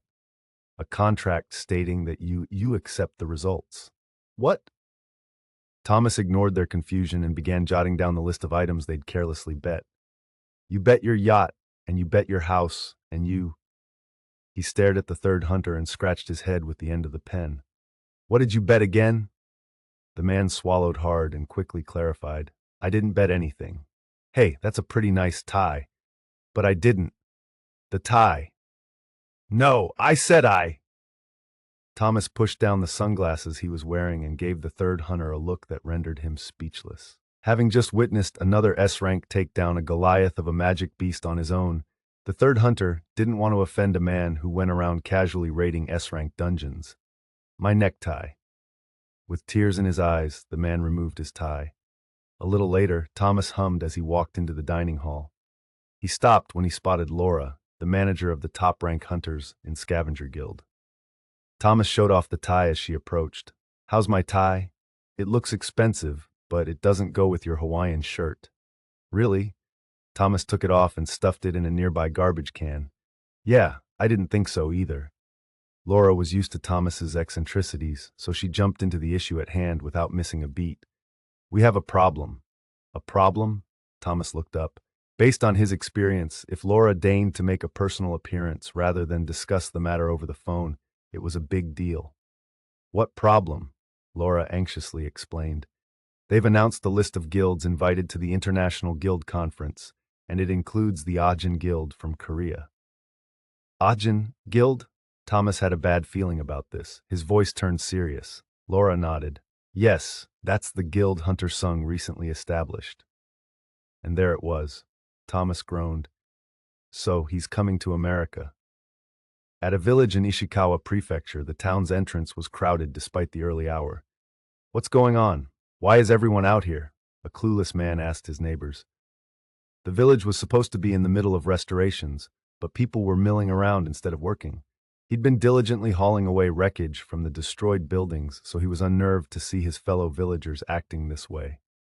The thing is, a friendly woman started to explain but became distracted by the sight of an approaching vehicle. Oh my! He's coming! He's here! The crowd went wild, as if eager to welcome a long-lost relative home. But there's no way it's that. Curious, the man used a towel to wipe sweat off his neck. Can anyone tell me who's coming? An older man seemed exasperated by his question. They say the hunter is coming. The hunter? Which hunter? Who else would it be? The villagers frantically waved their hands as the car drew near. Their expressions beamed with sincere joy and gratitude. Wait! The man finally realized who they were all talking about and instinctively glanced over his shoulder. He took in the miserable reality of the half-destroyed village with idle tools and machines strewn everywhere. Had nobody stopped the giant, their village would have been wiped off the face of the earth. The schools he'd attended, the roads he'd traveled, the places where he'd worked his ass off. The hometown that elicited so many precious memories would have disappeared without a trace.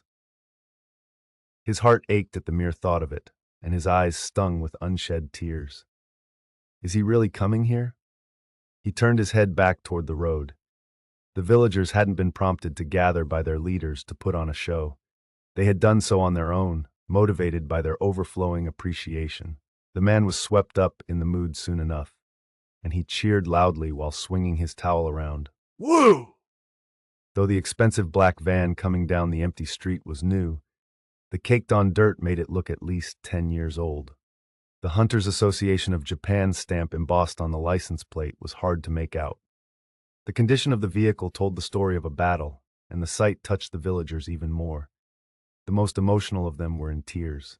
Soon the van came to a smooth stop. Yay! Mr. Hunter! Jin-Ho, sporting sunglasses, exited from the driver's seat to an enthusiastic welcome by the crowd. Jin-Ho waved at every single villager. Mr. Hunter! An employee of the Hunters Association of Japan had been waiting for them. He was barely able to push through the throng to get to Jin-Ho. Huffing and puffing, he finally pulled it together enough to ask, Are you Hunter Jin-Woo Sung? The employee spoke Japanese, but luckily, Jin-Ho understood a few words. No. Jin-Ho shook his head and pointed at the sky. There! Kree! Kaisel the winged dragon let out a joyful roar. What the heck is that? Huh! Just like the saying once bitten, twice shy, the creature flying overhead made the villagers who had been living in fear of the giants for some time quiver where they stood.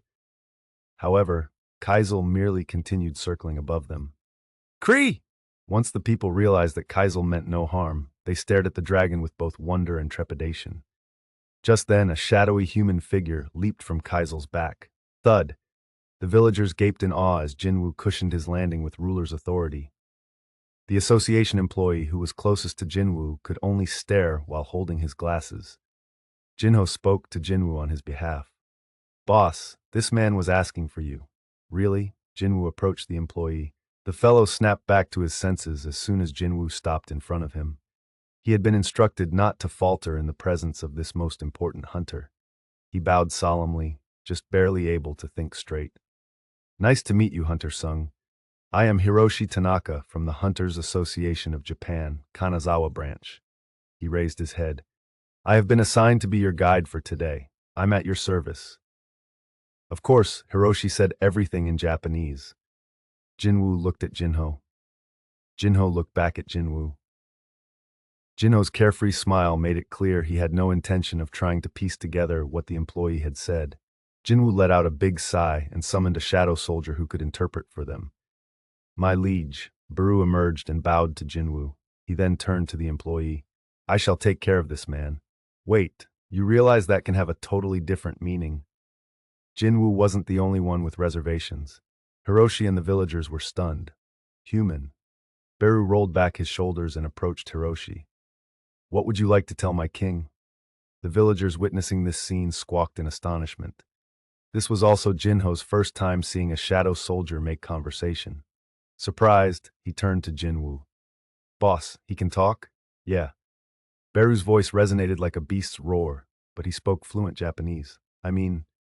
This made sense, considering how most of the humans Beru had consumed had been Japanese. Jin-Woo could feel a headache coming at the very thought. Beru turned back to him after speaking to the employee. My king, this man will be your guide in this village and will serve you with sincerity. But what did you say to him to make him look so pale? I told him that if he made one false move, I would eat him whole. I see. What did it matter? As long as they understood each other. Hiroshi was clearly painfully conscious of the ant who had taken his position behind Jin-Woo. Please come this way. Jin-Woo nodded, feeling sorry for him. The man looked like he'd seen a ghost. Okay. Hiroshi led their group to a deserted storage unit located deeper within the village. One of the walls had been destroyed, and a dead giant lay inside on its back. It's right here. Hiroshi gestured to the corpse and stepped aside. Jin-Woo walked up to the remains. Traces of a fierce battle remained on the magic beast's dead body, including bite marks and bits of torn flesh. You guys ate this, didn't you? Jin-Woo's eyes narrowed as he turned to interrogate Beru. The ant was already bent at the waist in a deep, apologetic bow. The pair reminded Jinho of a company manager bowing to a department head. Jin-Woo looked back at the giant. He would have no problem extracting a shadow as long as enough of the carcass remained. It just doesn't feel right. Jin-Woo was currently on a quest across Japan to extract the shadows of the giants his shadow army had eliminated. He found that he was able to tell which of his units had battled which giant based on the state of the remains. Others left by the ant army had all been in a similar state. Ha! Jin-Woo sighed as he gazed upon the magic beast that had most likely been eaten alive. He then rolled up his sleeves and reached his hand out to the giant. He solemnly uttered, "Arise." The villagers who had trailed after them exclaimed in amazement as a giant soldier in perfect condition emerged screaming from the shadow. It went down on one knee in front of Jin-Woo. Thud! Jin-Woo easily succeeded in extracting his 27th shadow. That leaves 2 more. Jin-Woo smiled as he gazed up at the imposing giant. Meanwhile, in South Korea, President Go was flipping through TV channels in his office at the headquarters of the Hunters Association of Korea, remote in hand. Every station featured Jin-Woo's performance in Japan, both Korean and worldwide. The name Jin-Woo Sung had been imprinted on everyone's brain across the planet. Oh ho! President Go couldn't stop smiling, as if he were the hunter about whom they were speaking. Thank goodness he hadn't prevented Jin-Woo from going. That would have been the biggest mistake of his long life. Jin-Woo stepping forward to deal with the crisis boosted the reputation of the Korean hunters in the international community. There was even talk of Korea as a new global superpower, hence President Go's extreme pride and appreciation of Jin-Woo's contribution. There was one thing that made him uneasy, however. President Go. As if on cue, Jin-Chul-Woo, the youngest ever department head in the history of the association, knocked on the door before entering. He gave a small bow before issuing his report. The magic beast has changed direction and is headed to China. Really? This was rather unexpected. While Jin-Woo was busy taking care of the giants in Japan, one had jumped into the East Ocean. At first, the beast appeared to be heading toward the Pacific, but it had apparently changed course toward China in a strange turn of events. How is China handling it? Zhigang Liu will personally deal with the threat. President Go leaned back on the couch. There shouldn't be a problem then. If Zhigang, one of the 5 strongest hunters in the world, responded to the situation, the giant would be torn apart before setting foot on Chinese soil. It was a relief to hear it wasn't heading toward Korea during Jin-Woo's absence. Jinchul smiled seeing the relief on President Go's face, but something on the TV screen caught his eye. It was a montage of clips showing the destruction in Japan, the people suffering and screaming, and the rescue and restoration work being done. What a tragedy! Jinchul pursed his lips. Indeed, President Go agreed. They had experienced the same pain with Jeju Island 4 years ago, wounds too deep to be forgotten, especially with the reconstruction work still ongoing. But one person's pain could become another person's hope. Pardon me, sir? Do you know how Japan became the second richest country after losing World War II and becoming financially ruined? Because of the Korean War, right? That's right. It was an economic benefit of a war.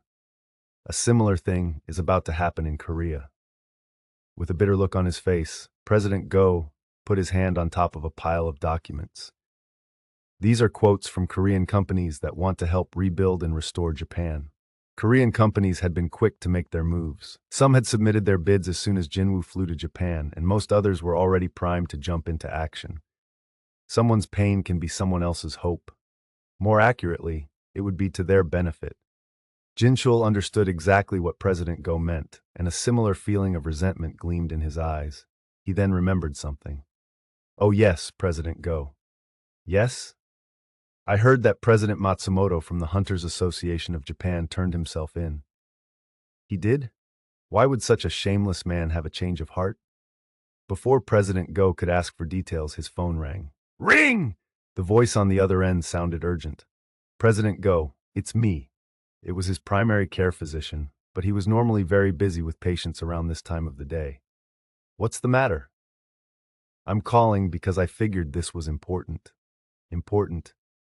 President Go was concerned. Several possible scenarios ran through his mind, but he couldn't have predicted the name his doctor uttered. President Go, are you aware of Chairman Myung-Han Yu's condition by any chance? Chairman Yu was one of the biggest supporters of the Hunters Association of Korea and a personal friend of President Go. What in the world could have happened to him? Chairman Yu was admitted to our hospital today. President Go sprang to his feet. Is it an emergency? Unfortunately, there was nothing we could do for him. A heavy silence fell on the room. After a brief pause, the doctor quietly explained. Chairman Yu has reached the final rest stage of the eternal sleep disease. The employees of the Hunters Association of Japan couldn't get any work done because of the barrage of phone calls from broadcasters and journalists wanting to interview Hunter Jin-Woo Sung. Ring! Thank you for calling the Hunters Association of Japan. I'm the person who just called earlier. How about a quick Q&A instead of an interview? Sir, that's still an interview. No, see, we could just put subtitles instead of Hunter Sung's face. I'm sorry, but Hunter Sung refuses to do any broadcasts or interviews. Click. Ring! Thank you for calling the Hunters Association of Japan. I'm the executive producer from XXTV and I just wanted to ask. I'm sorry, but it's a no. Click.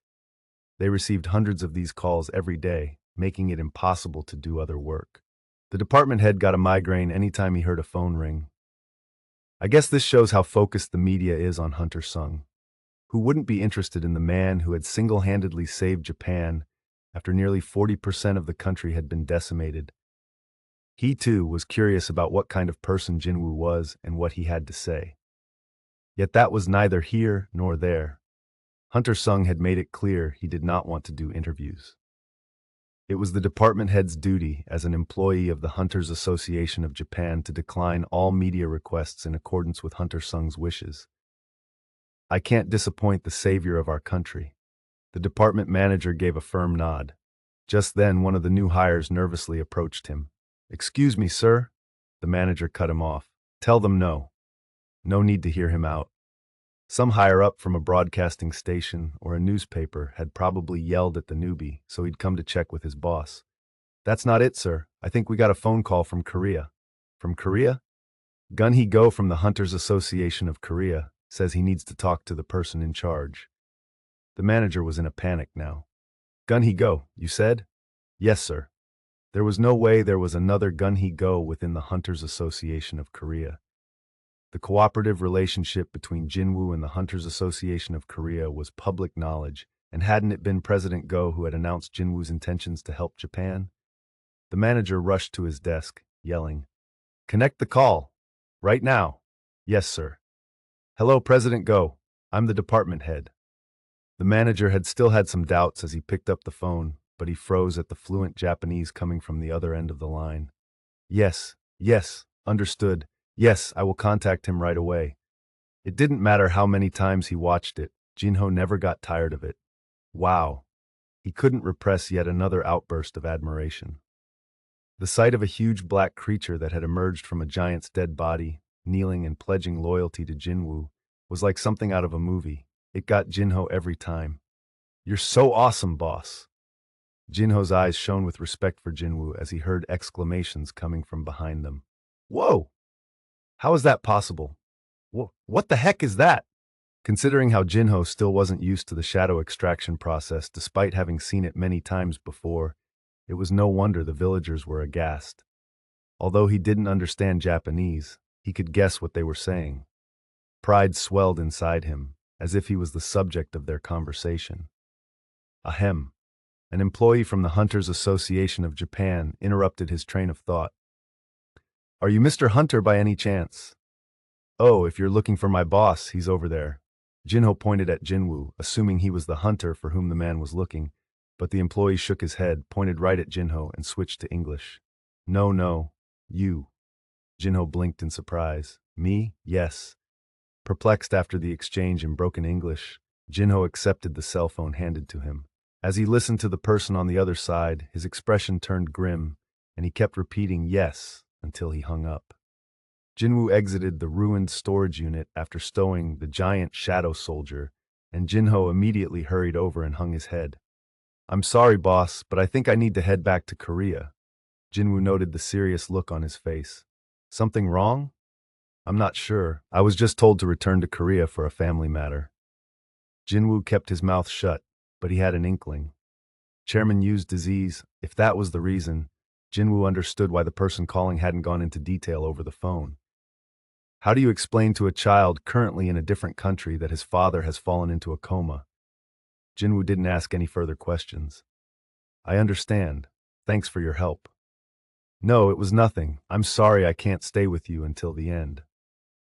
Jinho apologized one more time before he got in the car sent by the Hunters Association of Japan and headed to the airport. Wordlessly, Jin-Woo watched the car drive away. Jinho had tried to appear calm in front of Jin-Woo, but he was unable to hide his anxiety. This was the first time he'd ever heard his mother's normally gentle and warm voice shaking. What's going on? Jinho's heart raced. Was his father angry he had followed Jin-Woo to Japan without his permission? What parent would approve of their child walking into the jaws of death? In a daze, he looked out the window of the moving car, then shook his head to try and snap out of it. No, don't think about it now. He would only give himself a headache worrying about maybes.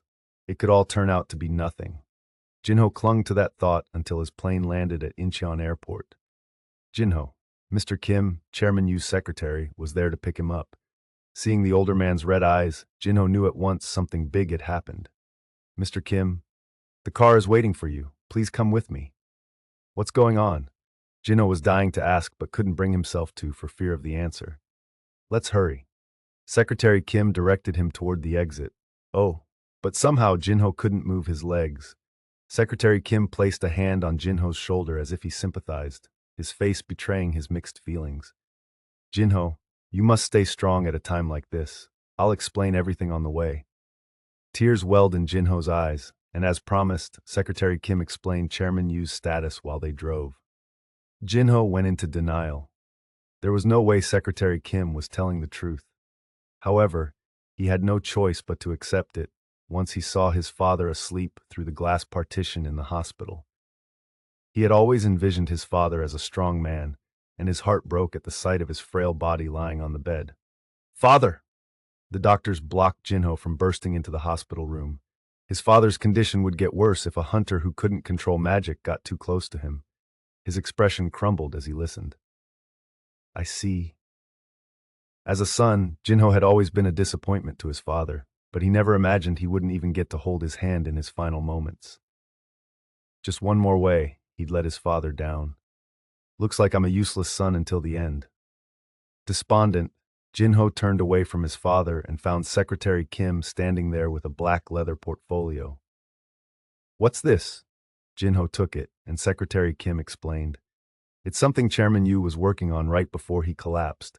I was keeping it with me in case he asks for it when he wakes up, but I think you need it more, Jin-Ho. Me? Jin-Ho glanced between Secretary Kim and the portfolio before slowly opening it. There were newspaper clippings about his older brother, Jin-sung, and older sister, Jin-hee, organized like a scrapbook, like father, like son. Jin-Ho had always wondered where his scrapbooking inclination had come from, but it seemed to have originated with his father. I didn't know father had this kind of hobby. He couldn't help but smile at the childhood pictures of his siblings. His brother and sister were his father's pride. From academic competitions to contest to performances, his siblings were well-known geniuses in their respective fields. Naturally, the scrapbook was filled with articles about the two of them. Jin-Ho was embarrassed there wasn't a single picture of him, but then he flipped to the last page and paused. Who is Jin-Ho Yu, vice president of Ajin Guild? The two hunters heading to Japan. The D-rank hunter's decision, brave or reckless. They were all articles about Jin-Ho. Even gossip columns and small press articles had been clipped and neatly preserved. Jin-Ho was speechless. Then, a newspaper clipping that wasn't completely cut out fluttered to the ground. Crying, Jin-Ho quickly bent over and picked it up. The article featured a picture of Jin-Ho smiling brightly for the cameras that had rushed to the scene after the fall of the boss giant in place of Jin-Woo, who had refused to have his photo taken.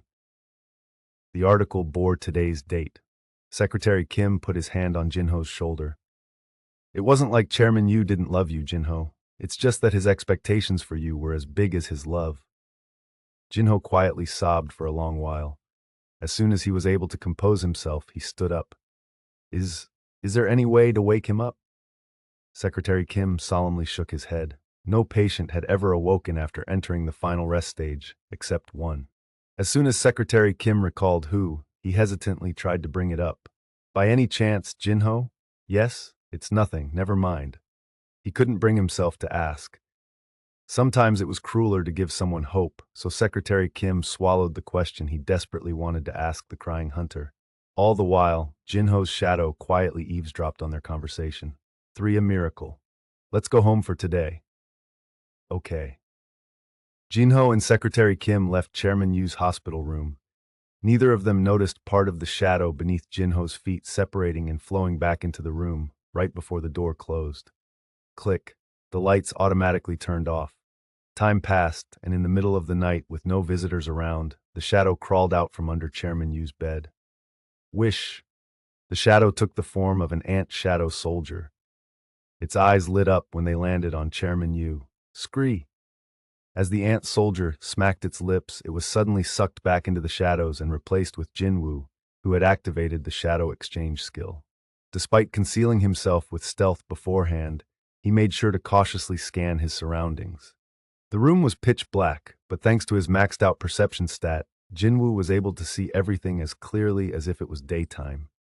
His eyes gleamed as he checked for a security camera. I don't see any. The only other humans around were the 4 bodyguards stationed outside the door. Short of Chairman Yu suddenly waking up and screaming at the sight of him, Jin-Woo was in the clear. He turned off stealth. Shh. His invisible body materialized, gradually taking shape. Jin-Woo was taking extra precautions to avoid accidentally revealing the existence of the elixir of life. Not too long ago, Chairman Yu had tried to entice Jin-Woo with a blank check and an offer to grant any favor within the chairman's power. Had he done this out of the kindness of his heart? Of course not. Successful businessmen know how to calculate profit and loss numbers to their advantage, and Chairman Yu was unparalleled in Korea. He was a natural-born businessman who had inherited a small company from his parents and had grown it into a Fortune Global 500 company. He knew exactly what a cure for his illness was worth and had simply made Jin-Woo the best offer imaginable. But not every person was as fair as Chairman Yu, and given that desperation often led to foolish mistakes, there was no need to introduce another source of conflict into the world.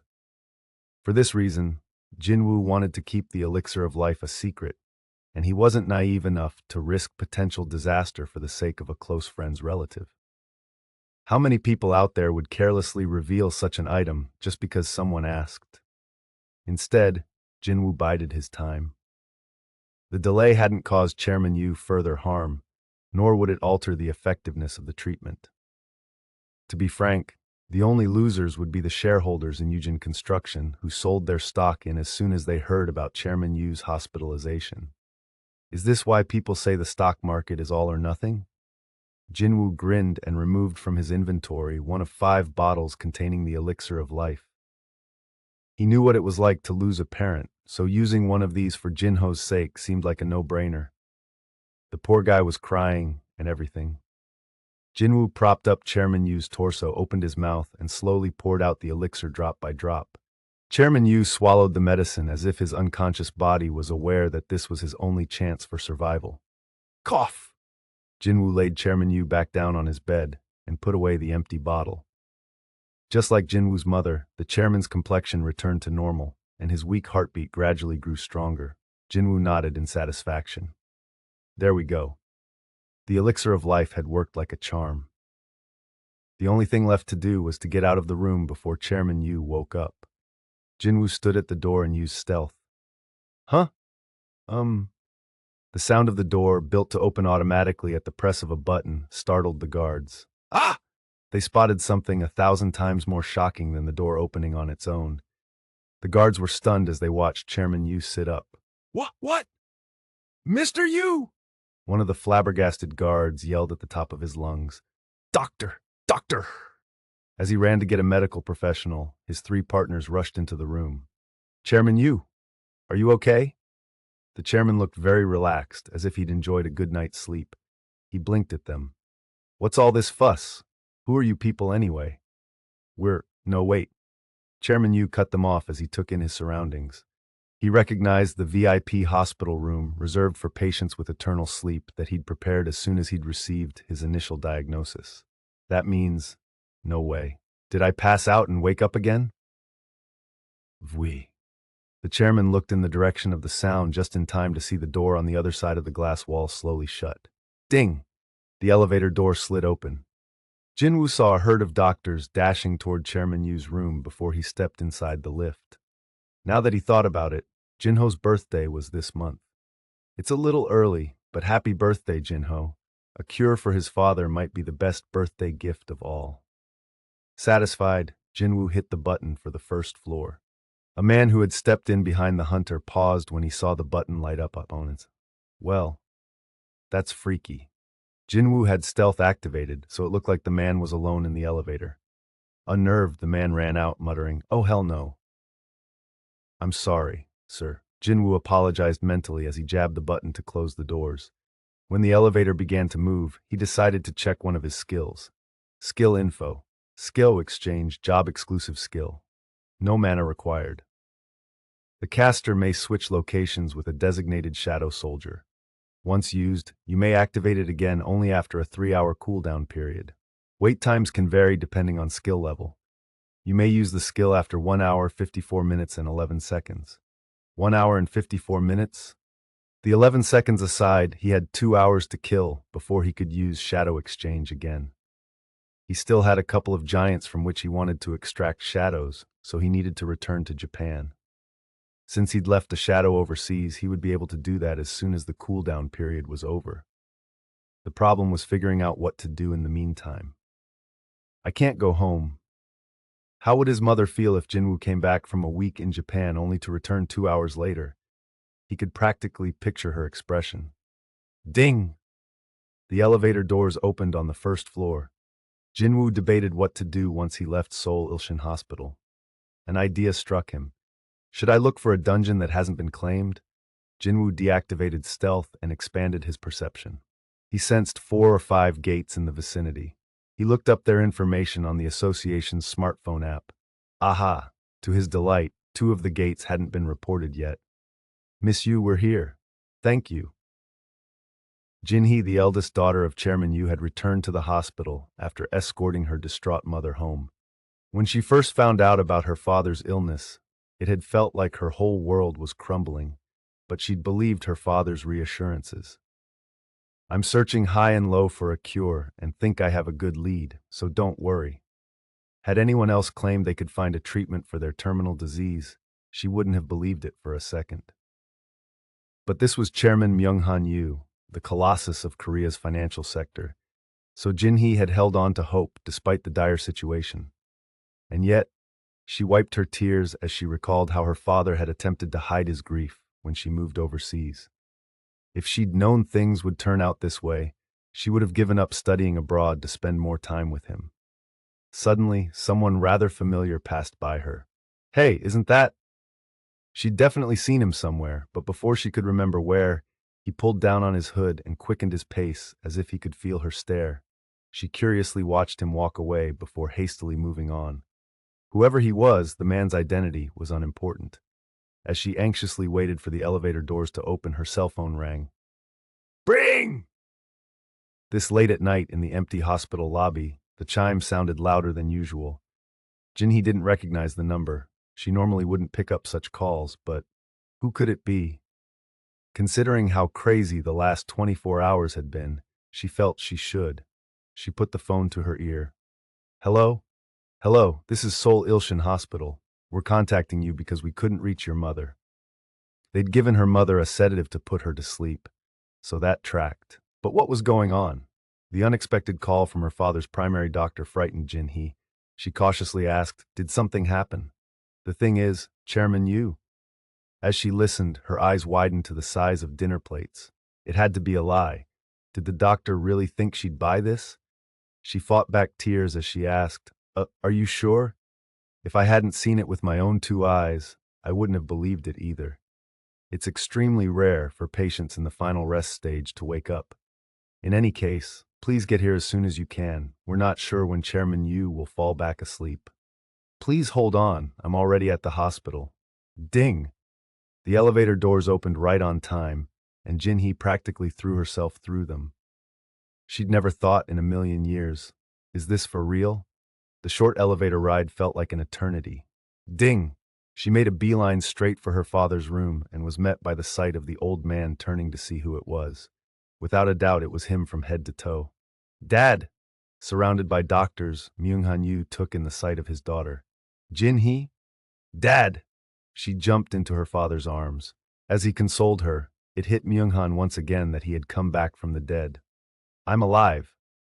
But was this truly some kind of coincidence? Amid the doctors discussing this miracle and his sobbing daughter, Myung-han focused on his heartbeat. How could this be? Ba-dump, ba-dump, ba-dump. He was well over 50, yet his heartbeat was steady and strong like a man in his 20s. Sure enough, Myung-han's primary doctor was bewildered by his charts. How does any of this make sense? Myung-han carefully asked. Is it bad? Oh, that's not it. Not at all, said the doctor reassuringly before posing a question in turn. Sir, by any chance, did you take your medication for high blood pressure before taking these tests? Up until last night, Myung-han had been suspended in a state between life and death. After he woke up, he hadn't had the presence of mind to take his medication. No, I did not. He shook his head. The doctor nodded as if he'd expected this answer, but his expression was troubled. And yet, your blood pressure is quite stable right now. In fact, you seem to be healthier than the average person according to these numbers. Chairman Yu was taken aback. What in the world is he talking about? He'd expected to die once he entered the final rest stage, but instead, he'd awoken to find his high blood pressure cured. The doctor continued to pore over the file. In addition, all your organs are functioning properly. If I blanked out your age, people would think these were the vital signs of a 20-year-old. How was this possible? The doctor was more stunned than Myung-han himself, despite seeing the evidence with his own two eyes. The ink had barely dried on the test results from when Chairman Yu had first been admitted, but here were results with drastically different numbers. How could this be explained? Had Chairman Yu's body been transformed in recent weeks? But he had been dying of a terminal disease until just last night. He laid out his conclusion. I've been a doctor for 30 years, but this is the first time I've seen anything like this. This can only be explained as a miracle. A patient with the eternal sleep disease had woken up from the final rest stage, more physically fit than ever. What else could this be but a miracle? He happily announced his verdict. Congratulations, sir. Your eternal sleep disease has been cured. You could even run a full marathon this very minute if you wanted to. However, Myung-han didn't celebrate just yet. He thought long and hard before asking, "By any chance, are there security cameras in my hospital room?" "Pardon me, why do you ask?" "There is something I want to check. Is there a camera in the room or out in the hall?" "There's no camera in the room, but there should be one outside." "Perfect." Chairman Yu nodded. "I can't chalk this up to coincidence. This was way beyond a mere happenstance.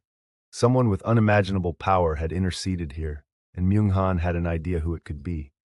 What an enormous debt I now owe." Chairman Yu had never owed anyone anything, and he had no intention of starting now. But how to repay someone for saving your life? And before any of that, he wanted personally to confirm his savior's name. "Please show me the security footage from last night." Of course, nothing had been caught on camera. The only odd thing was the door malfunctioning right here. One of the guards pointed it out on the screen. The windows had been locked from the inside, so the single entrance into the hospital room had been through the door. The testimonies from all four guards matched. They were professional security personnel, so they wouldn't have been slacking on the job. Not even an insect could have entered Chairman Yu's room.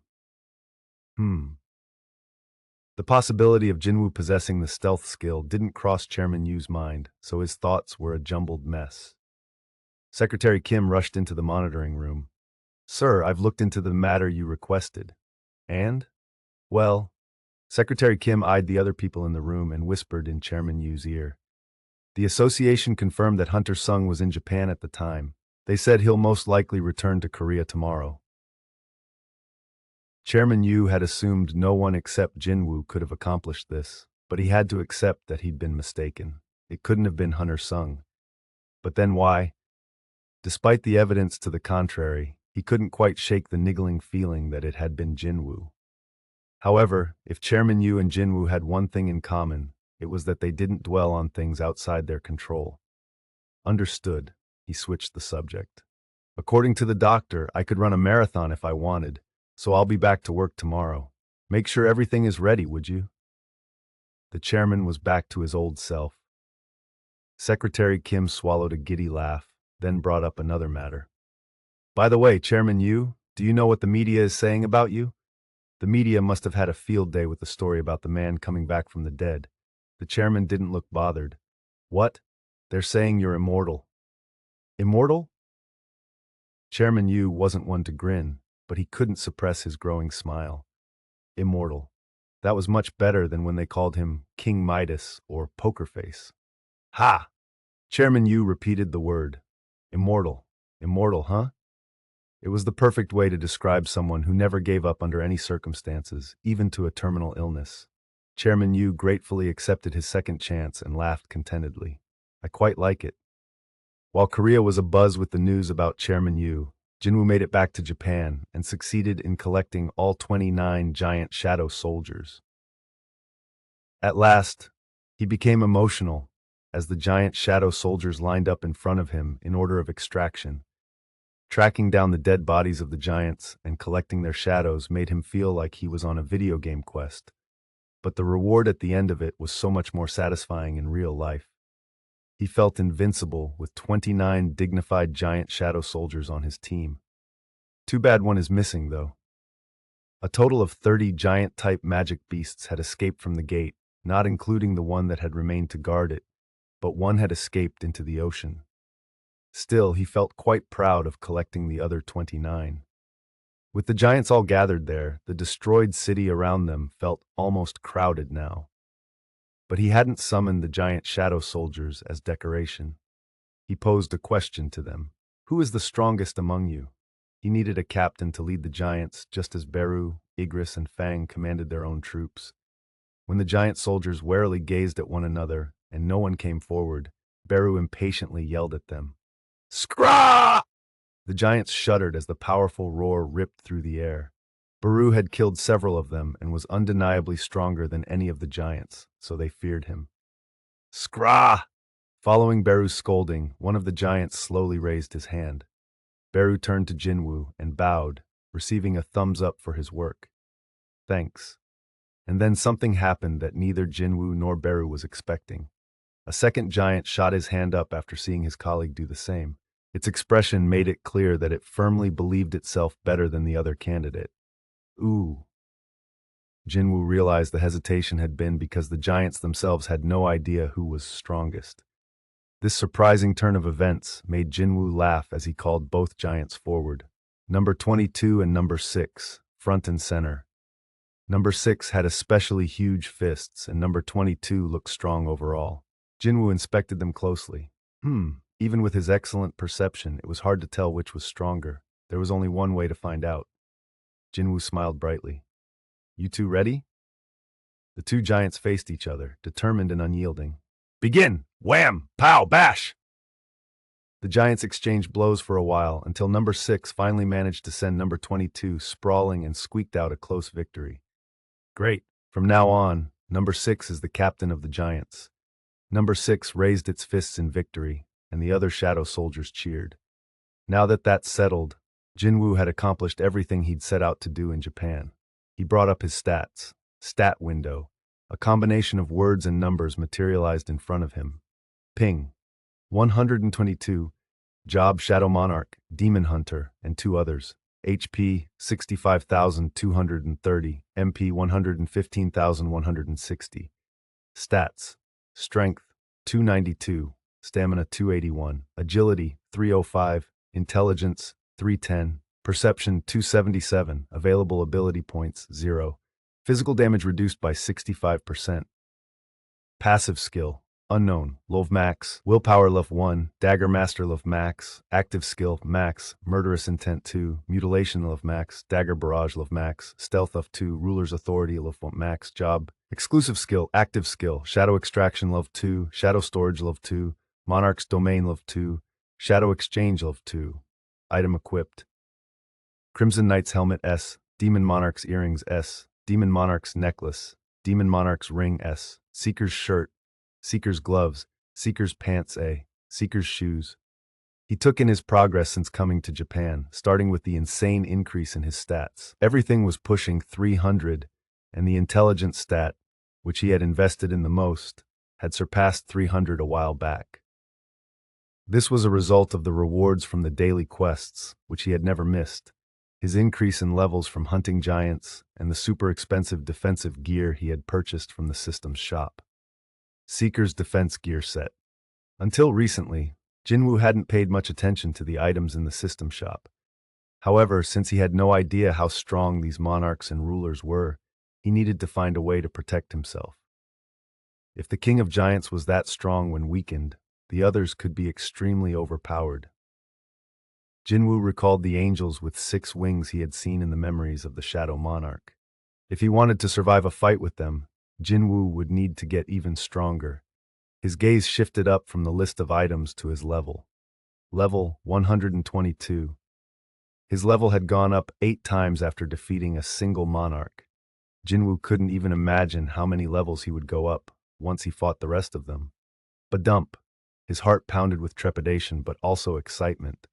I'll level up. The power Jin-Woo gained from leveling up was the weapon with which he protected everything he held dear.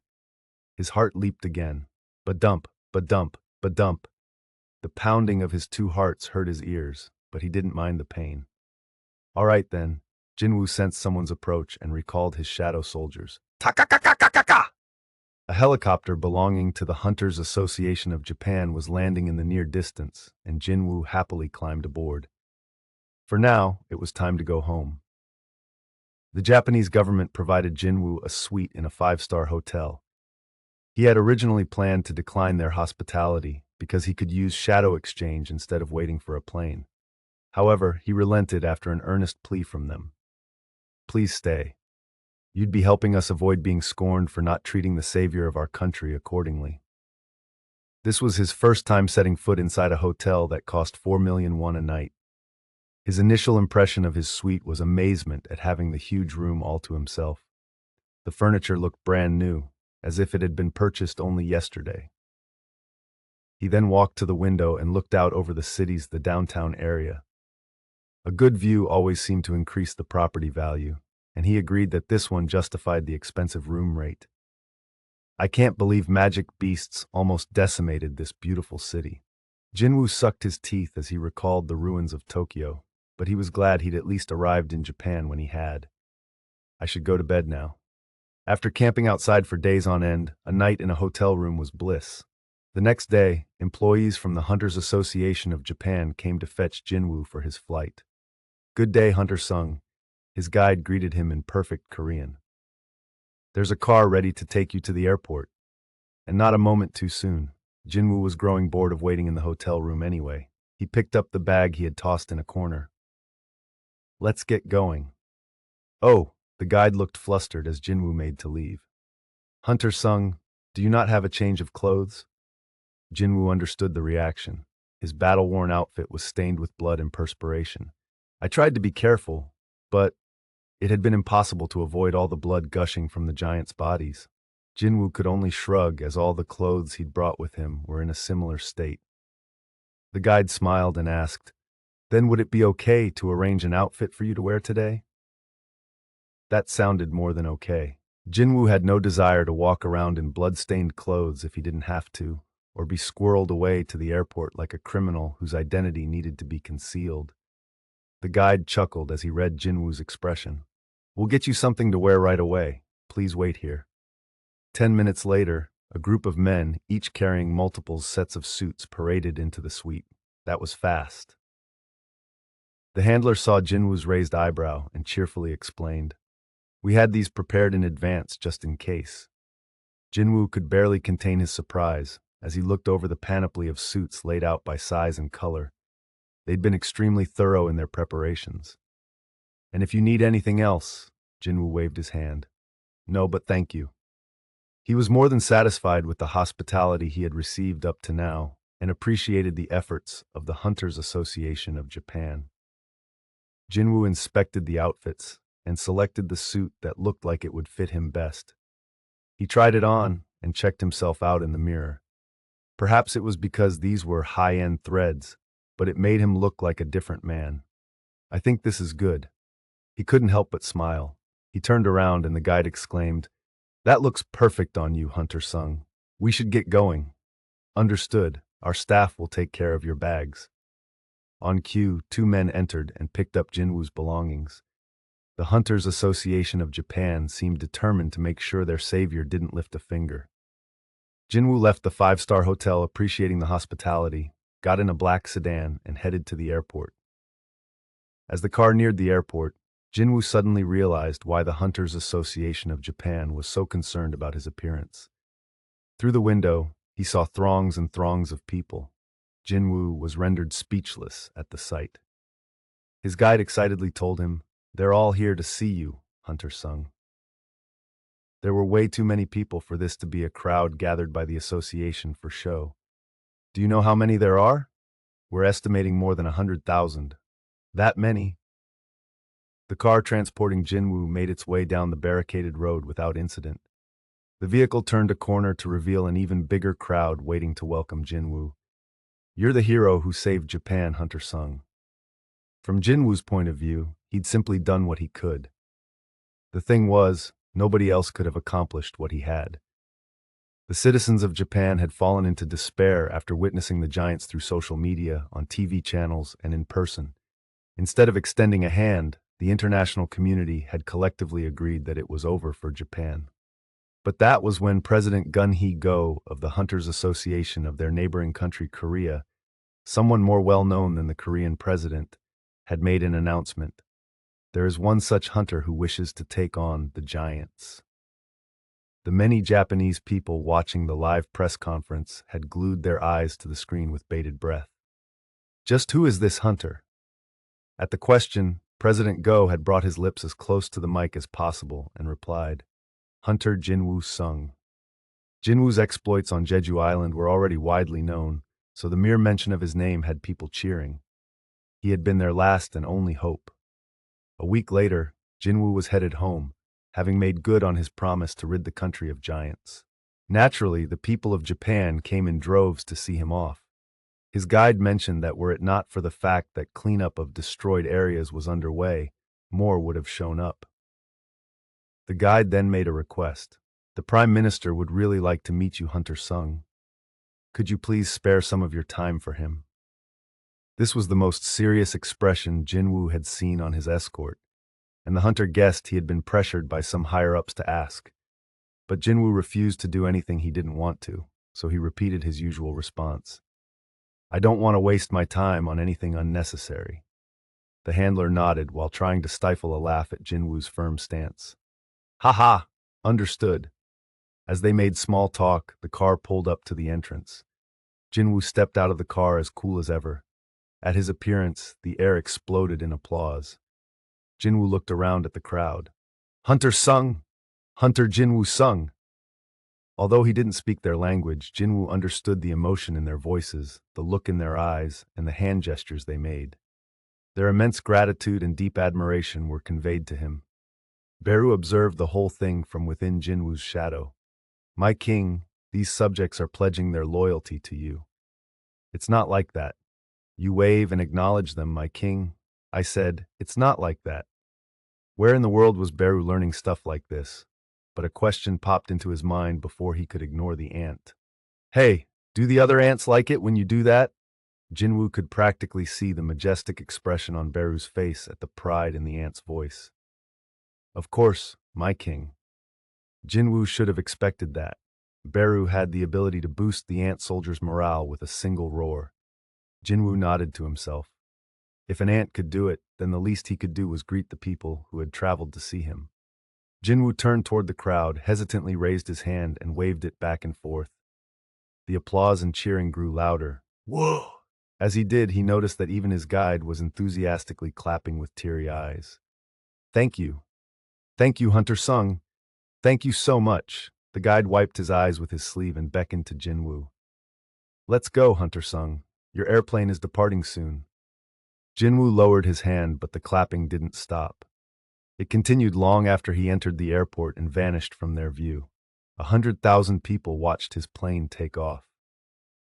The following day, a renowned Japanese columnist wrote, if the leader of the country was decided solely on their support from the people, Japan would have its first ever foreigner as prime minister. Christopher Reed jolted awake in the middle of the night because of the sound. As one of the most powerful hunters in the world, he'd never have slept if he let all the inconsequential white noise bother him. So, more specifically, what had disturbed him wasn't so much the presence of noise. Why is it so quiet? No matter how hard he concentrated, he couldn't hear a sound. He threw off his blanket and opened his bedroom door. Chris couldn't sense any of the household staff, and the creepy atmosphere made it feel like the mansion had been abandoned. Chris stared down the empty hallway, then grabbed a wineglass from the table, returned to the door, and threw it down the hall. The wineglass left his hand, drawing an arc in the air before it hit the floor and shattered into tiny pieces, soundlessly. Something impossible had occurred. He shuddered, keen senses warning him of a danger he had never experienced before. He instinctively moved to his bedside table to grab his cell phone and the crumpled note inside the drawer. If you ever need help, call this number. President Gun-hee Go of the Hunters Association of Korea will connect you to him. The assistant director had slipped this note to one of the Hunters' staff before leaving the mansion. Chris found out after the fact and had been about to angrily throw it away, but he'd stopped when Mrs. Sellner's face unexpectedly popped into his head. Did Mrs. Sellner foresee this? He didn't know the answer to that, but he'd have to survive this ordeal in order to get one. Chris flipped over the paper. President Go's phone number was written on the other side. He knew President Go could speak English fluently, so he wouldn't have a problem communicating. If he contacted President Go, he'd be able to receive Jin-Woo's help. Chris had assumed Jin-Woo was biting off far more than he could chew and had expected him to perish in Japan, but he changed his mind after watching Jin-Woo's performance with his shadow soldiers. Jin-Woo's abilities were legitimate. Plus, Mrs. Sellner had already told him, Hunter Jin-Woo Sung, he may be able to protect you. Mrs. Sellner might have been onto something. Chris moved to enter the numbers but paused when he felt a presence behind him. It was too late to request help or notify someone about his situation. Chris placed his phone and the note back down on the nightstand, straightened, and slowly turned to see a man with blonde hair beaming at him. He had one hand in his pocket and seemed very relaxed for someone who had infiltrated the home of a world-class S-rank hunter. "Who are you guys?" asked Chris. There was one in front of him and two more on the other side of the wall behind him, so three in total. He wasn't sure if he could handle just the one in front of him, but to have to deal with two more after that. Chris broke out into a cold sweat. As a bead of perspiration rolled down his temple to his chin, the blond man spoke. "You won't get very far by being gentle with the humans, O fragment of luminosity." His voice was strange, almost otherworldly. "The language of magic beasts?" Chris glared and yelled, "What kind of bullshit are you yapping about?" But the man put his index finger to his lips. "Shush, I wasn't talking to you." The fluent English coming from the man's mouth stunned Chris. As far as he knew, there wasn't a single person in the world who could freely speak both the language of humans and that of magic beasts. The blond man pointed the same finger at the ceiling. "Up there, I'm talking to the one connected to you." Chris didn't have the faintest idea what he was talking about, but one thing was certain. The intruder was being very condescending. Chris's voice began echoing loudly. "You think I'm some sort of a joke?" His eyes flashed red, and his whole body burst into flames and grew in size, pushing aside furniture. Whoosh! He was soon entirely engulfed in flames, close to 4 meters tall, and sparks flew from his eyes like a god of fire. "I'm taking at least one of you bastards with me." Chris struck the wall behind him with his fist, causing it to explode. Kaboom! The hole revealed the figures of two more men who had stepped back to avoid the blow. "Is that an astral body? A human can have one?" They studied Chris's transformation with interest. The floor where the hunter stood began to bubble and melt. He resolved to fight to the death for the first time since his battle with Kamish. Whoosh! The flames surrounding him flared and engulfed everything in his vicinity. As the contents of the room were swept away, Chris roared from the eye of the firestorm and shook the very foundation of the house. "Die, you fucking beasts!" What were the odds Jin-Woo would be seated beside an acquaintance? When he followed the flight attendant to his seat in first class, he couldn't believe his eyes when he saw who was in the seat next to him. "Are you going to insist this is just a coincidence? I'd prefer if you thought of it that way. But I guess that would be too much to ask." Jin-Woo was always taken off guard for a second to hear fluent Korean coming out of a blue-eyed foreigner. Jin-Woo took his seat without looking away from him. "We meet again, Mr. White. It's an honor to see you again, Hunter Sung." Adam White, a senior agent of the Hunter Command Center of the U.S., bowed and smiled to Jin-Woo. Jin-Woo looked around the cabin. No wonder. He'd already noticed that two high-rank hunters were present in the first-class cabin, and he now realized that they were also with the Hunter Command Center. The two men in black suits nodded in greeting when he met their eyes. Why did all agents, including the surveillance team of the Hunters Association of Korea, wear black suits?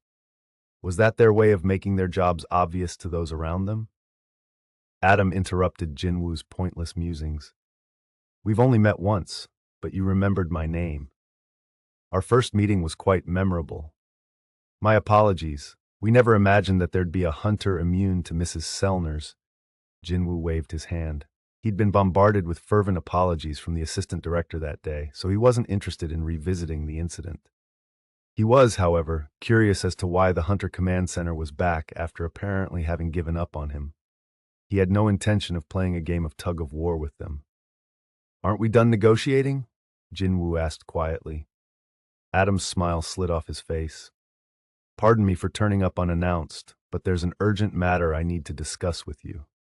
Jin-Woo suddenly remembered the news about the S-rank gate that had appeared on the east coast of the U.S. "Did you also have trouble closing that S-rank gate?" Oh no, that's been taken care of? Then what else could this be about? Maybe it had something to do with the elimination of the King of Giants? Noticing that he'd captured Jin-Woo's interest, Adam took out his laptop and showed him a video of thick black smoke seemingly coming from a large wildfire. Adam passed the laptop to Jin-Woo, and the hunter gave the footage his full attention. The firefighters had no idea how to deal with the mana-powered flames that were growing stronger by the second. "What is with this fire? It won't go out." "This is no ordinary fire. Hey, you there, stay back. You'll be a pile of ash if a spark so much as lands on you. The firefighters were in a panic. No matter what method they used, the fire wouldn't relent. Rather, it continued spreading, encroaching on their position. Burning trees fell onto others, causing a deadly domino effect. It was an ever-growing sea of flames. God help us. What about backup? When's our backup getting here? Just then, a helicopter arrived carrying mage hunters, who poured as much water magic as they could onto the fire. As the water inundated the forest, the fire slowly died down. Jin-Woo watched closely. These people, they're high-rank hunters. Based on the strength of their magic, there was no doubt about it. Yet even they could barely get the inferno under control, which indicated that whoever had caused this disaster was no ordinary hunter. Oh, hunters! We're safe. Thank you. The firefighters offered their profuse gratitude, then went to work taking care of the remaining stray flames. Had the hunters arrived a moment later, many of the first responders would have lost their lives. Move in. The fire is dying. It's over. The fire is under control. The video was almost done, but Jin-Woo was confused. Why are you showing me this? As fascinating as the footage was, there was no reason for Adam to go out of his way to show it to him. Adam reached over and fast-forwarded to the very end. Here, watch the last part. The firefighters walked deeper into the blackened forest through the cloud of smoke to discover the fire's origin. A point of impact evidenced by a wide blast radius revealed there had been a powerful explosion. In the very center, a dead body lay face down. The gaping hole in the torso, right where the corpse's heart should have been, made the status obvious. In order to put out the fire this man caused, we had to mobilize 1,800 firefighters and 14 mage hunters. And not just any hunters either, but 14 high-rank mage hunters.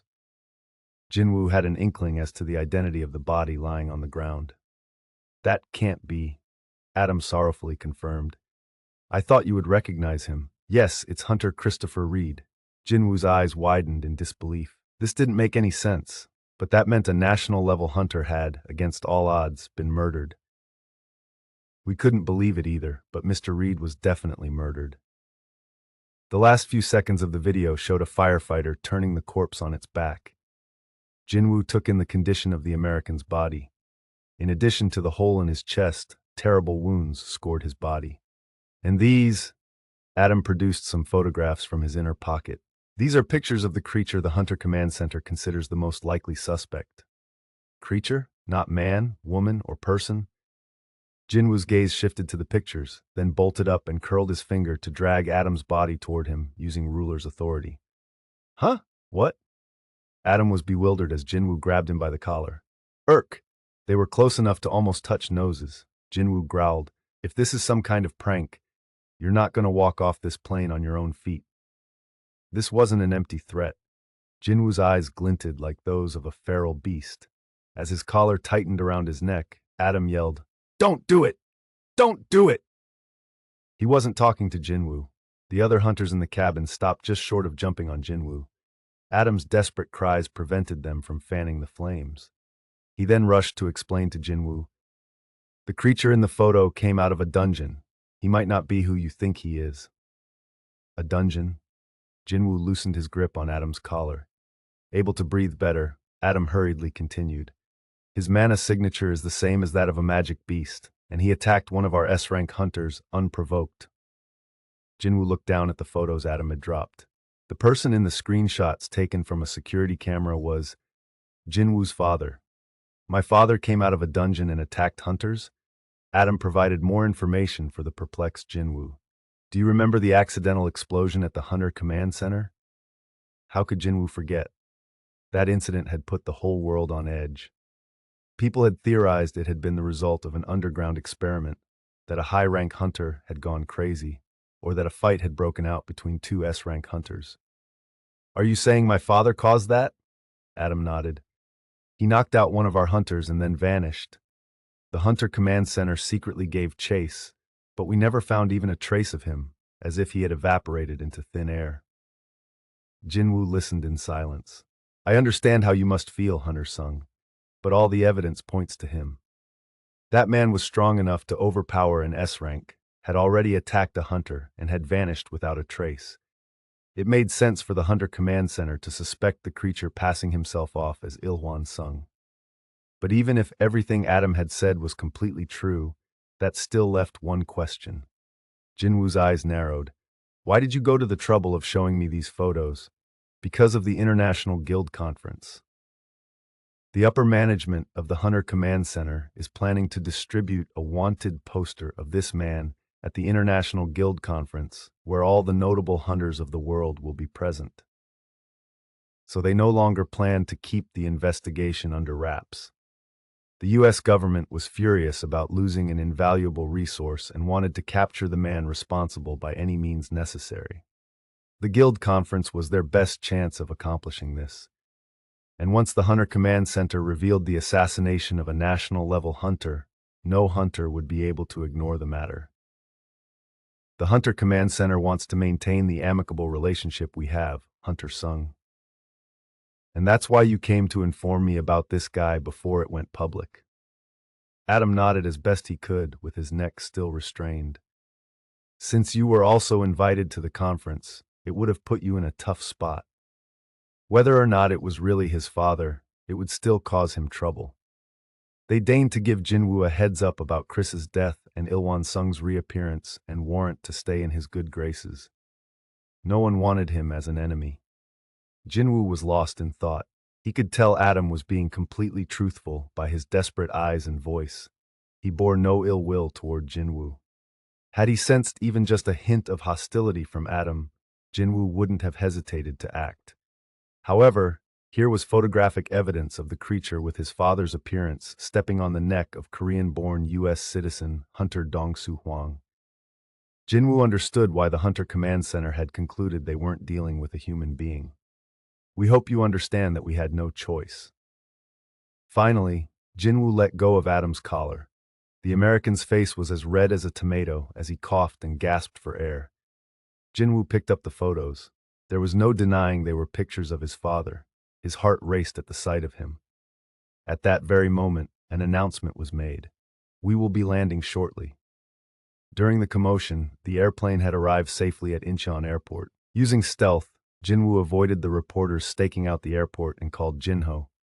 Boss, are you back in Korea? Jin-Ho's voice sounded much lighter, likely because of his father's recovery. But Jin-Woo couldn't bring himself to smile. I have to go to the U.S. next week. Huh? You mean for the International Guild Conference? I thought you said you weren't going. Things have changed. Jin-Woo needed more information. He needed irrefutable proof whether that creature was his father or not. In order to get that, he had no choice but to attend the conference.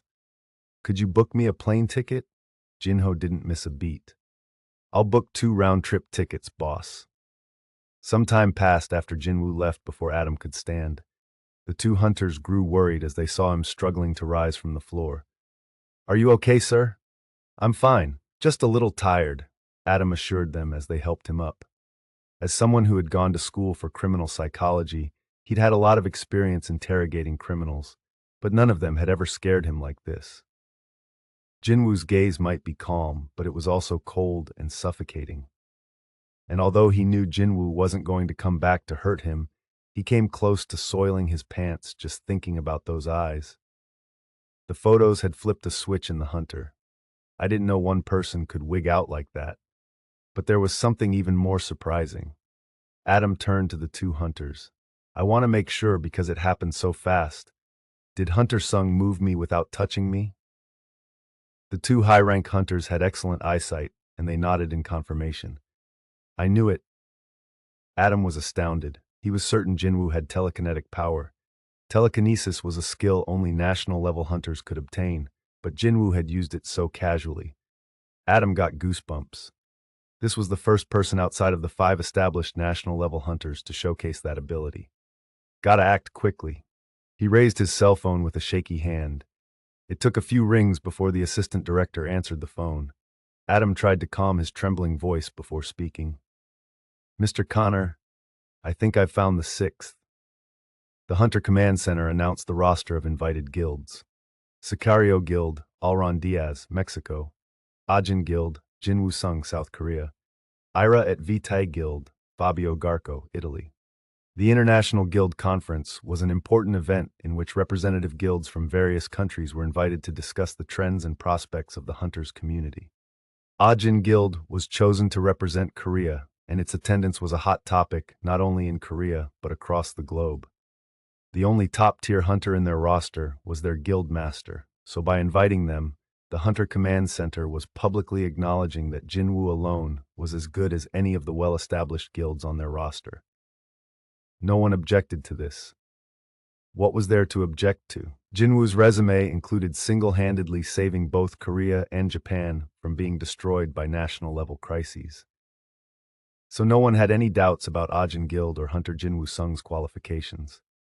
On the contrary, most people couldn't hide their excitement that one more powerhouse would show up the event that gathered the powerhouses of the world. Updates on the Japan dungeon break by the world's most trusted news organizations were always followed by a reminder of Ajin's attendance. Naturally, Korea was no exception. With the public so hyped up about the conference, one network requested an interview with Jonggin Choi, the president of the Hunters Guild.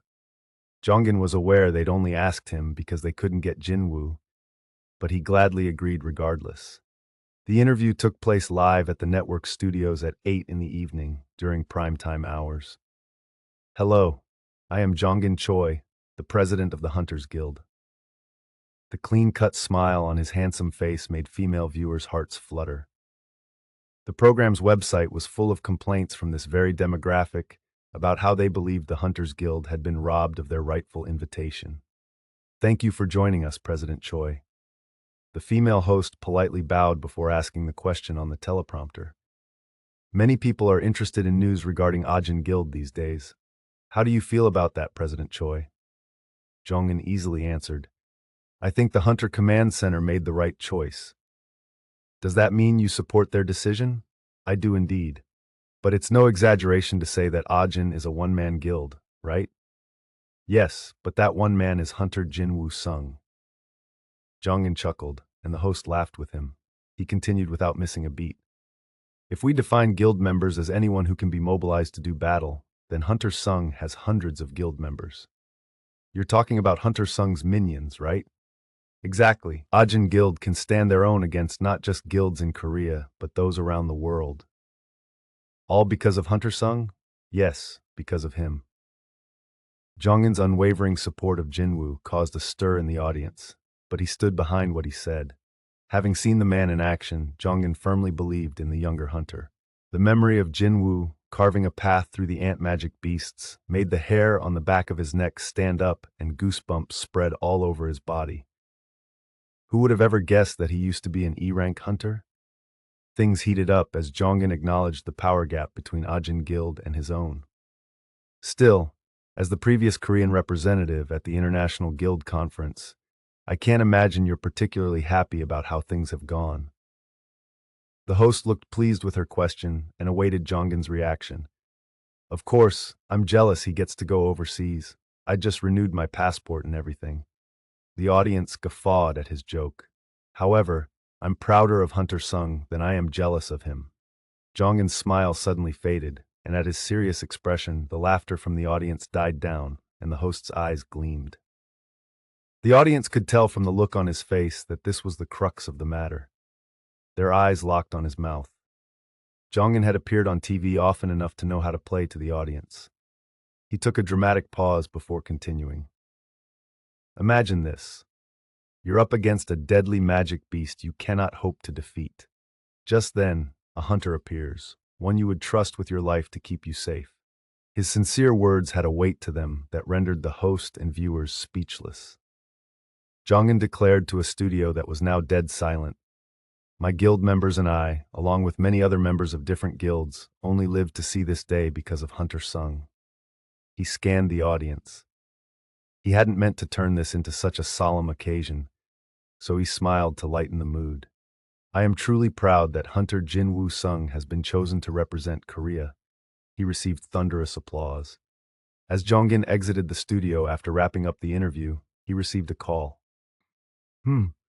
The caller ID said Director Myung-ki Jo, a fellow guildmate who Jonggin often turned to for advice. Jonggin Choi speaking. President Choi, we got the permit for the gate that spawned in Suseodong this morning. It's an A-rank gate, but the level isn't that high according to the readings. Excellent. He smiled at the good news, but then a thought occurred to him. Hey, did Ajin Guild try to book this gate? No, sir. Like you said, they've been too quiet lately. It had been 4 days since Jin-Woo returned from Japan. Since then, 4 high-rank gates had appeared near Seoul. The number of high-rank gates had increased rapidly, but there was no movement from Ajin Guild, aka Jin-Woo. The other large guilds in the metropolitan area welcomed the silence from the so-called destroyer of gates and bringer of death to magic beasts. However, Jongin found the lack of activity strange, and the continued silence made him uneasy. I know better than Yunho Baek of White Tiger or Taegyu Lim of the Reapers. If one rejoiced over an apple falling from a tree, how were they any different from a monkey? While one person smacked their lips over a free apple, another pondered the laws of gravity. Jongin wasn't foolish enough to get caught in a stroke of good fortune. Myunki chuckled. Either way, our profits are up 40% due to the lack of competition. Ah, another monkey. Excuse me? Never mind. Jongin quickly changed the subject. Did the association say anything? They claim he's been at home resting, and he apparently hasn't been to the guild office recently. Don't overthink it, sir. He's probably getting ready for the International Guild Conference. Jongin shook his head. That can't be it. He knew Jin-Woo better than that. He cleared 3 to 4 low-rank gates per day before his reevaluation, raided gates on other people's turf after becoming an S-rank, and then took care of an S-rank dungeon break in Japan all by himself. That's the kind of hunter Jin-Woo Sung is. The more Myunki thought about it, the more he realized Jongin might be right. The director was also curious as to why Ajin Guild had been so quiet lately. Where there were magic beasts, there was usually Jin-Woo Sung. Jin-Woo couldn't have been that tired after the giant fight, either, so Jongin's suspicions weren't unfounded. You're right. Wait, wasn't Ajin Guild supposed to interview some prospective employees today? But he still didn't show up at the guild? No, Hunter Sung wasn't at the interview. Vice President Yu was conducting them by himself. Jongin paused, then calmly asked, And how did you know that, Director Joe? I'm dying, boss. Jinho groaned into the phone. It put a smile on Jinwoo's face. Jinho was exhausted from interviewing the applicants. He'd managed to narrow it down to a few hundred. Despite his young age, he was doing well as vice president. The apple didn't fall far from the tree. Although he could be a little clumsy, he had the genes of Chairman Yu, a natural-born businessman. Thanks to Jinho handling all the guild-related work, Jinwoo was able to do whatever he wanted. Thanks for all your hard work. Don't mention it, boss. So how is it going there? Here? Jinwoo looked over his shoulder. The soldiers on standby flashed him a signal that they were ready for him. He grinned. Same old. I think I'll be late today, so don't wait around for me. Got it, boss. Jinwoo hung up and handed his cell phone and belongings to an employee from the Hunters Association of Japan. With his hands free, Jinwoo slowly stretched his neck and shoulders. He luxuriated in the buoyant feeling he always got when he warmed up before a raid. Meanwhile, the employee from the association struck up a conversation with him. If people knew you were clearing high-rank dungeons in decimated areas, your reputation would sparkle like a diamond. May I ask why you're keeping this a secret? Jinwoo smiled and answered simply, Because I like to keep things quiet.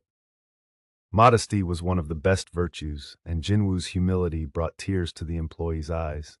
Please feel free to call on me anytime if you need anything. I will do my best. No, I will do whatever it takes. Jinwoo suspected something may have gotten lost in translation, but Jinwoo didn't mind as long as everything worked out okay. He smiled awkwardly and patted the employee on the shoulder before heading toward the gate. The soldiers saluted as they cleared a path for him. It was an A-rank gate. Jin-Woo was currently jumping back and forth between Korea and Japan, dealing with all the high-rank gates that Japan couldn't deal with currently. This was made possible by the Japanese satellite, which could detect magic power and shadow exchange. He looked up. It was huge, as befitting of an A-rank gate. Gates were less expensive to book here, and the Japanese government had promised him tax-free profits as a bonus. Better than any financial gains, though, was that Jin-Woo got most of the gates in Japan to himself, due to the state of Japan's guilds. Demon Monarch's daggers. Oh! One of the soldiers gasped after seeing the daggers appear in Jin-Woo's hands. He ducked his head in embarrassment. Jin-Woo swallowed a chuckle and walked toward the gate. Just 3 days left until the conference. He'd pledged to himself that he wouldn't waste even a day, so he threw himself inside and heard the familiar voice and chime. Ping! You have entered a dungeon. You don't have a problem with this, sir? Jinchul asked cautiously. President Go didn't seem fazed at the report. Problem with what? Hunter Sung's continued visits to Japan. The Hunters Association of Korea was able to monitor their hunters using the tracking function of their hunter-exclusive phones. Under orders from President Go, Jinchul had fed false information to anybody asking about Jin-Woo's whereabouts. What if Hunter Sung decides to stay in Japan? If that happened, Korea would lose their best hunter. That was Jinchul's main concern. However, President Go, who valued Jin-Woo more highly than anyone else, remained strangely silent when it came to the young man's recent activities, which frustrated Jinchul to no end. President Go chuckled at how anxious Jinchul was. Don't worry about it. So he said something to you then? He came to see me before he went to Japan to defeat the giants. That much was obvious, as President Go had been the one to announce Jin-Woo's intentions. I tried to stop him, said that there was too much risk compared to the gains. He wasn't promised big money like Yuri, right? Jinchul nodded. Jin-Woo's single request had been the right to decide what to do with the remains of the magic beasts. It was too small a fee for saving a whole country. I figured there was no time to negotiate with a country whose cities were falling by the day. It couldn't be helped. But it should have been a red flag for the president of the association, whose job was to protect the hunters of his country. It was rather strange that President Go had let Jin-Woo go. But then he told me something. President Go recalled that moment and grinned. The suspense was killing Jinchul. What did he say? He told me that he wants to expand the territory of Ajin Guild to Japan. What? Jinchul couldn't help but gasp. President Go's initial reaction had been the same. Japan's largest guilds were rendered powerless because of the damage from Jeju Island and the giants. Hunter Sung confidently told me that Ajin Guild would fill the void. Huh. Jinchul couldn't pick his jaw up off the floor. To think Jin-Woo had planned that far in advance before slaying the giants. Was it sheer confidence or a strategic mind? Whatever it was, Jin-Woo had achieved his goal. This was a proposal Japan would welcome with arms wide open. How could I not let him go after that? While other large guilds fought over territories in the relatively small area of Seoul, Jin-Woo had crossed the sea to Japan. When it came to animals, the ability to find fertile hunting grounds made for a good hunter. Jin-Woo was a born hunter with the ability to handle any prey. President Go expressed his admiration. What an incredible young man he is. I agree, sir. Never mind Jin-Woo's ability to instantly travel between Korea and Japan without getting on a plane. Jin-Woo's ability to set an unrealistic goal and achieve it was extremely impressive. As if on cue, a clip from Jonggin's interview played on the TV. I am truly proud that Hunter Jin-Woo Sung has been chosen to represent Korea. President Go leaned back on the couch with a hearty laugh. So am I. Before heading to America, President Go turned off the TV. It was already 9 o'clock, well past what constituted a late night at the office, but Jinchul still had something to discuss. China is requesting information on Hunter Sung. Information? Do you mean his personal information? No, sir, then. They want anything that's publicly available, such as his raid records or newspaper articles about him. This made sense.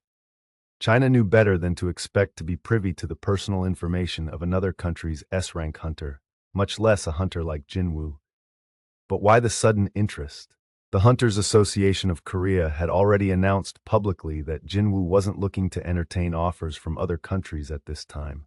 The request didn't come from the Chinese government. What? It was an individual. Who? The Hunters Association of Korea represented the country and worked exclusively with other such organizations, not random people. Jinchul should have rejected the request outright. Zhigang Liu, China's 7-star hunter, has taken an interest in Hunter Sung. Zhigang Liu, that was the last name President Go had expected to hear. China didn't follow the international standard when it came to ranking hunters. Instead, they used a star ranking system, and the higher the number of stars, the greater the hunter. 5 stars had been the highest rank one could achieve, until Zhigang Liu came along. Naturally, as both a 7-star hunter and one of the renowned national-level hunters, he received preferential treatment like no other. But considering Zhigang's great abilities, no one contested this. Hunter Sung caught Zhigang's eye? How had that come to pass? Jinchul explained. Zhigang fought one of the giants, so he wanted to know more about the man who took care of the rest. There it was. President Go nodded. Not too long ago, one of the giants had escaped from Japan and headed to China. It was reported that Zhigang had taken care of it somewhere along the coast. Is this the mighty recognizing the mighty? President Go smiled mischievously. First, the Hunter Command Center has invited Ajin Guild to the International Guild Conference. Then, the great Zhigang Liu asked about Jin-Woo Sung. President Go was proud to have recognized Jin-Woo's worth from the start. However, that's a separate matter. No need to flash the value of their gem to those lusting over it, right? It might get them on the bad side of a national-level hunter, but so what? They had Jin-Woo on their side. President Go came to a decision and chortled. Go ahead and turn him down. The dungeons had changed. It was a realization Jin-Woo had come to while clearing high-ranked dungeons in Japan the last few days. Alert, he scanned the interior of the latest. He could sense the presence of magic beasts, but he couldn't see them. He would have been very confused had his perception been low or his experience lacking. Maybe from above? Jin-Woo stopped and looked up just in time to see a sticky liquid drip onto the ground ahead of him. Sssss. The acid-like substance melted the ground and generated a thick smoke that stung his nostrils and reeked. Jin-Woo wrinkled his nose. Realizing the hunter wouldn't come any closer, the huge blob stuck to the cave's ceiling dropped down. Hump, hump. The blob slowly formed into 12 humanoid figures. It was a unique-looking magic beast with a white mask where its face should have been and a body composed of slime. Jin-Woo had never seen such a creature before. Jin-Woo summoned an old friend, Night Killer. A dagger appeared in his hand. It used to be one of Jin-Woo's preferred weapons along with Barca's dagger, but it had been collecting dust in his inventory ever since he acquired the Demon Monarch's daggers. He hadn't had an appropriate place to use it in forever. The familiar grip felt good in his hand, and he swiftly threw the dagger at one of the magic beasts. Dagger barrage! Shh! The blade whistled through the air until it pierced a magic beast square in the chest and kept going until it stuck in the wall behind it. The black liquid that coated the dagger from passing through the magic beast started melting the metal.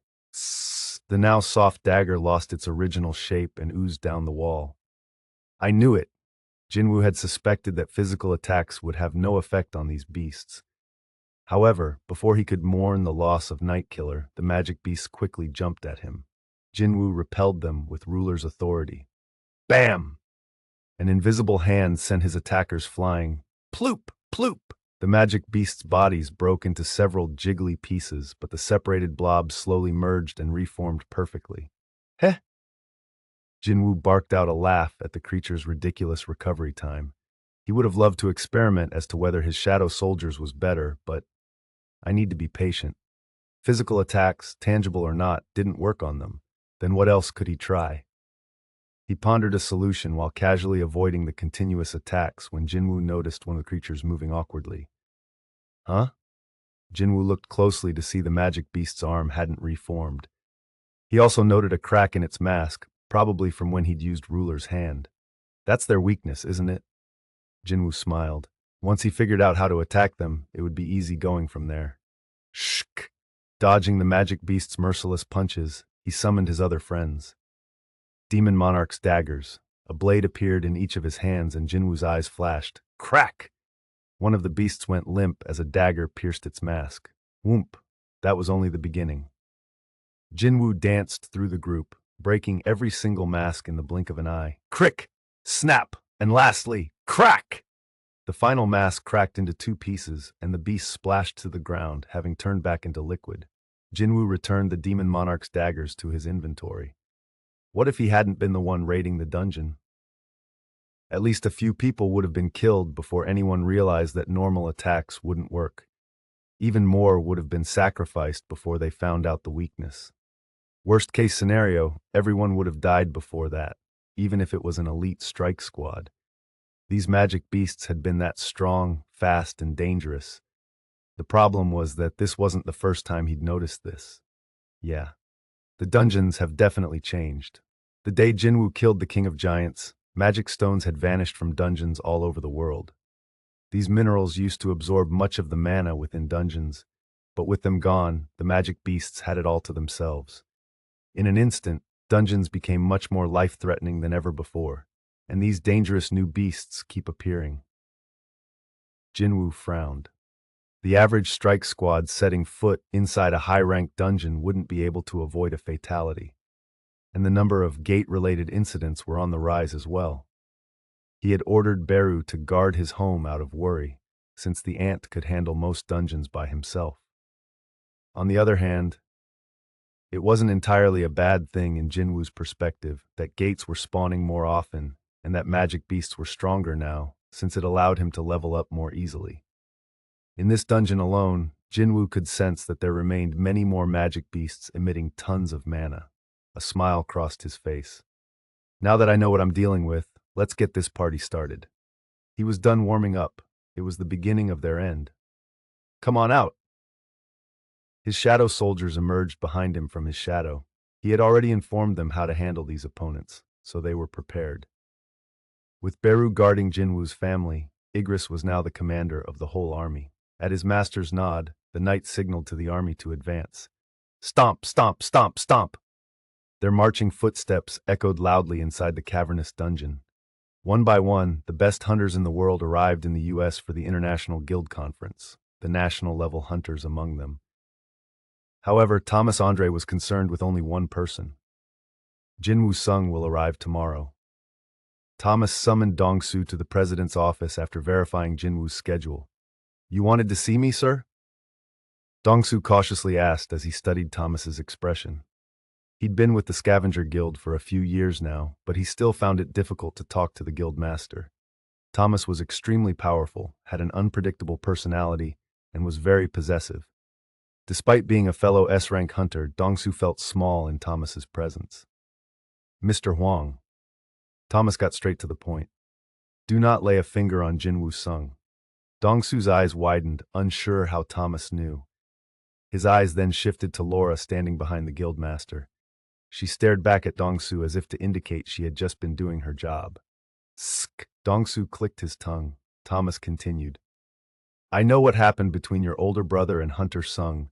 I understand that there were suspicious circumstances and that you want answers. Dong-Su's older brother, Dong-Suk, had gone into a dungeon with Jin-Woo a while back. All 8 of Dong-Suk's regular squad members had perished in that dungeon alongside him, while 2 of the survivors went on to form a guild together. No wonder he had questions for Jin-Woo. Dong-Su's discontent showed on his face. But Thomas wagged a finger at him, and a corner of his lips curved up. I don't remember saying you could speak, Mr. Wang. Just listen. It was a clear warning. Thomas was one of only a handful of hunters who could threaten S-rank hunters like that. Understanding the power dynamic between his guild master and himself, Dong-Su kept his mouth shut. Thomas emphasized one more time. Do not do anything to Jin-Woo. Heck, why don't you take a vacation at the guild villa for the duration of the conference? Would you do that for me? Mr. Wang? Dong-Su reluctantly nodded. Sure. Good, you may leave now. Dong-Su hastily left the president's office with a storm cloud over his head. Do you think that will do, sir? Laura asked, seemingly unconvinced. Thomas shook his head, disgruntled. Not at all. Thomas had seen the hostility on Dong-Su's face. He wasn't ready to let go of his brother's death. Laura? Yes, sir. Keep a close eye on Mr. Huang until Jin-Woo leaves the U.S. Will he be okay with that? Dong-Su might have behaved in front of Thomas, but he had quite a temper. Thomas, however, didn't care about that. This wasn't a matter where he could try to accommodate Dong-Su's preferences. He agonized over it for a bit as he scratched his chin, then shrugged. Well, better frustrated than dead. Why are there so many reporters here? Germany's top hunter, Lennart Nierman, gasped at the sight as he exited the airport. As the guild master of Richter Guild, he attended the International Guild Conference yearly, but he had never seen this much press before. The vice guild master told him, "That popular Korean hunter is arriving in the US today." Ah, got it! Lennart understood immediately. Even though he was an S-rank hunter, it was difficult for him to resolve an S-rank dungeon break on his own, much less one with giants. No wonder the media was excited that a hunter who could was about to set foot on US soil for the first time. Lennart also found himself keen to learn more about Jin-Woo. So he's coming, eh? At that moment, the passengers deplaning from Korea began pouring out of the airport. The vice guild master pointed at someone in the crowd. Oh, there he is! He, too, was an S-rank hunter. While not as strong as Lennart, his perception was good enough to be able to pick Jin-Woo out of a large crowd. There was a twinkle in Lennart's eyes. Shall we introduce ourselves? What? It's not a bad idea to get acquainted with the mighty hunter. That's true. The vice guild master agreed. One never knew when one might need the cooperation of another guild. So the purpose of the International Guild Conference was to gather the world's most powerful hunters in one place to allow them to network. Lennart was simply getting a head start on the festivities. He straightened his clothes and walked toward Jin-Woo's group, but paused after a few steps. His face was growing as white as a sheet. The vice guild master glanced over his shoulder. Aren't you coming, sir? Lennart looked at his colleague, aghast. Don't you see them? Excuse me? The vice guild master couldn't, but Lennart, one of the top hunters in the world, saw them clear as day. He mumbled to himself in disbelief. I thought he summoned his minions from a different dimension, but he actually carries them around with him like this? Pardon? What was Lennart talking about? Confused by the reaction, the vice guild master turned back in Jin-Woo's direction, but he couldn't see hair nor hide of the minions. There are minions here? Yes! Tons of them! Lennart concentrated on the army hiding in Jin-Woo's shadow. 100, 200, 300. Could he even count them all? He swallowed hard and shuddered. You'd think he was here to declare war on the US with that many of them. Had Lennart been hosting this conference, he never would have allowed a hunter to bring such things into the country. There could only be two explanations. Either the Hunter Command Center didn't have a clear idea of just how powerful the Korean hunter was, or they were confident that his power wouldn't be used against them. As Jin-Woo approached, Lennart felt an increasing pressure that he'd only ever experienced in the presence of national-level hunters such as Thomas Andre or Christopher Reed. Jin-Woo eventually passed by him, but Lennart reflexively looked down. He didn't have the courage to make eye contact with Jin-Woo, almost like his instincts refused to let him. Once Jin-Woo's group was farther away, the confused vice guild master probed Lennart about his strange behavior. Are you feeling okay, sir? You don't look so good. Yeah, I'm fine. Lennart dabbed at the sweat on his brow. Perception was everything, and being able to measure another's ability was an important tool for hunters. But just this once, Lennart was envious of the vice guild master and the reporters for being oblivious to such terrifying power. Jin-Ho saw Jin-Woo tilt his head curiously and asked, Did you see someone you know, boss? No, some foreigner kept staring at me, so Jin-Ho laughed it off. You've been all over the news, so you've got more than a few fans.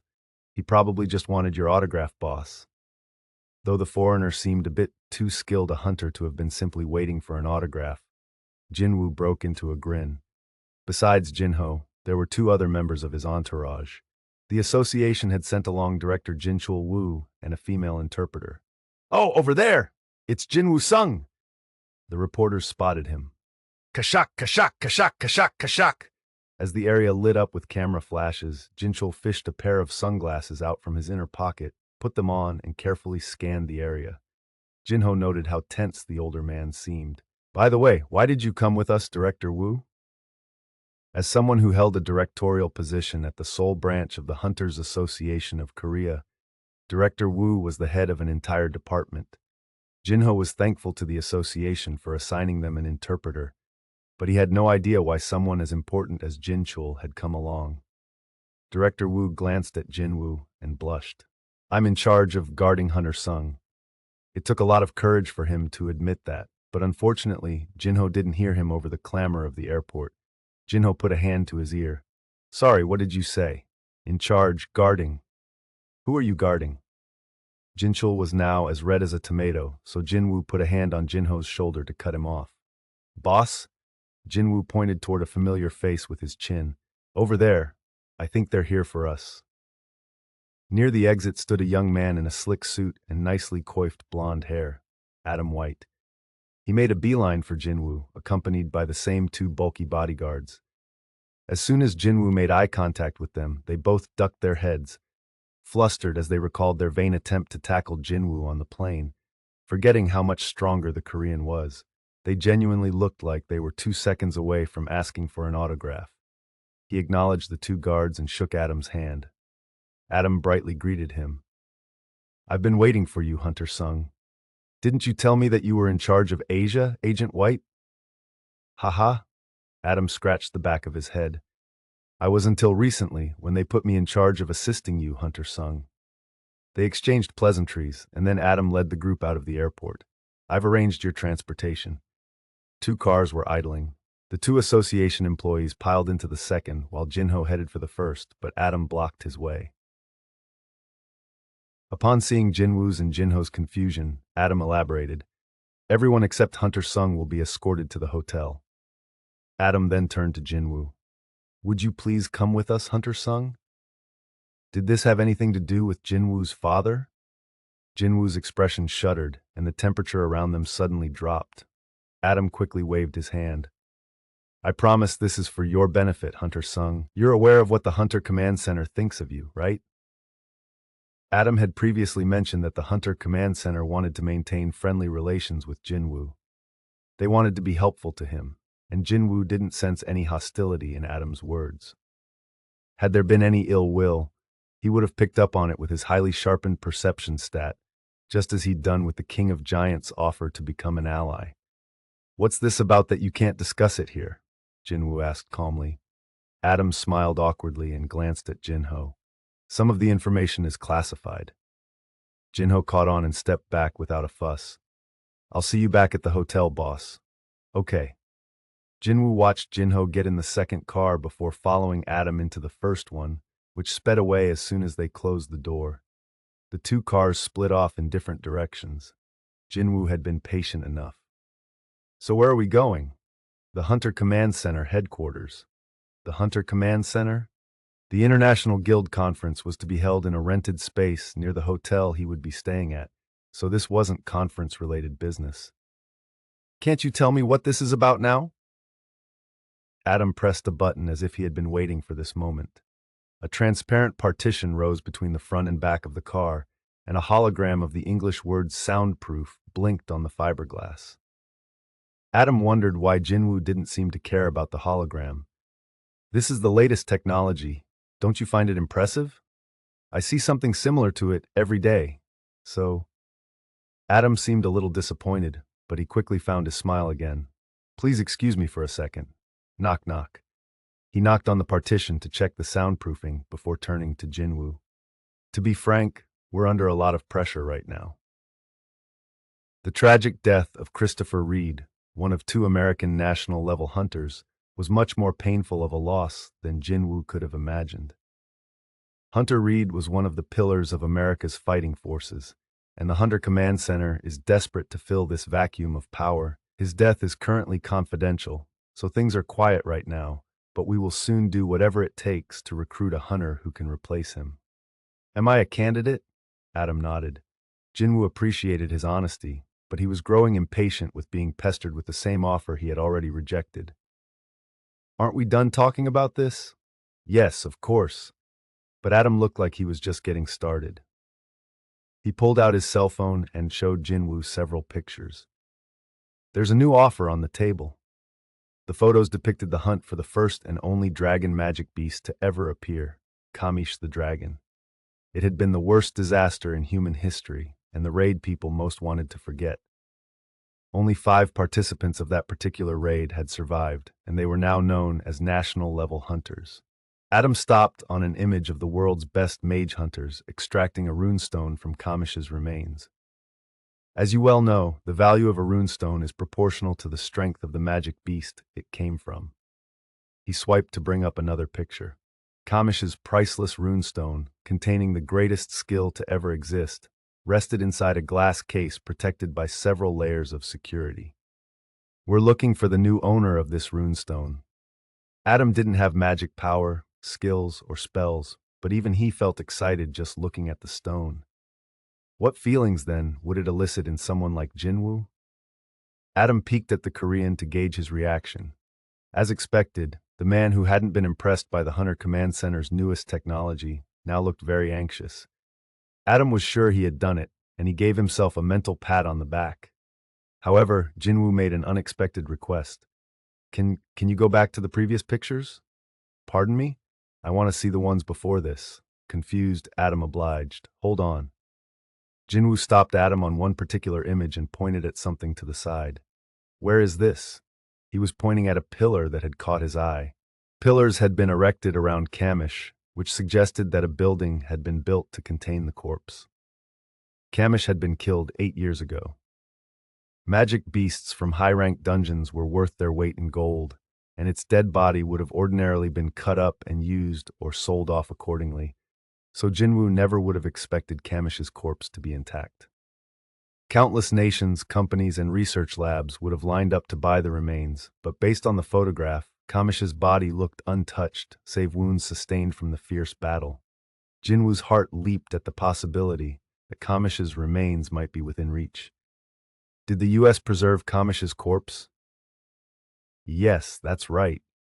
Adam didn't know what to make of Jin-Woo's reaction. He had been hyping up the runestone every hunter in the world would kill to obtain, yet Jin-Woo was focused on the magic beast's cadaver. Jin-Woo pointed at the picture once again.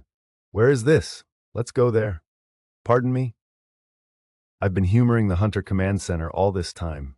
You can grant me this one request, can't you? Adam was caught completely off guard. But this situation wasn't unsalvageable, right? Between Jin-Woo and the Hunter Command Center, whoever needed the other more would be at a disadvantage, so the Hunter Command Center's plan was to catch Jin-Woo's attention. They'd first tried using Mrs. Sellner's ability, and when that failed, they'd tried dangling Kamish's runestone in front of him. But the spark of interest had come from a surprising source. This cloud might have a silver lining for Adam after all. The higher-ups said by any means necessary, right? The director and assistant director had gathered the agents of the Hunter Command Center and instructed them to get on Hunter Jin-Woo Sung's good side no matter what it took. They were to increase the chances of him defecting to the U.S. If the Hunter Command Center had it, they were willing to give it to Jin-Woo. Adam reminded himself of his mission and cleared his throat. I don't actually know where Kamish's remains are located, as I'm strictly on a need-to-know basis. Jin-Woo's face fell as he nodded. That made sense. Adam seemed too young to be privy to any and all classified information. Adam confidently continued. However, I'm sure I can get the clearance if it's for you, Hunter Sung. I'll have to report the situation to my superior first, so would you mind waiting? Jin-Woo brightened at the news. The chances of shadow extraction failing increased the more time passed since death, and in Kamish's case, it had been 8 whole years. The odds were against Jin-Woo, and it could turn out to be a waste of both his and others' time to even try.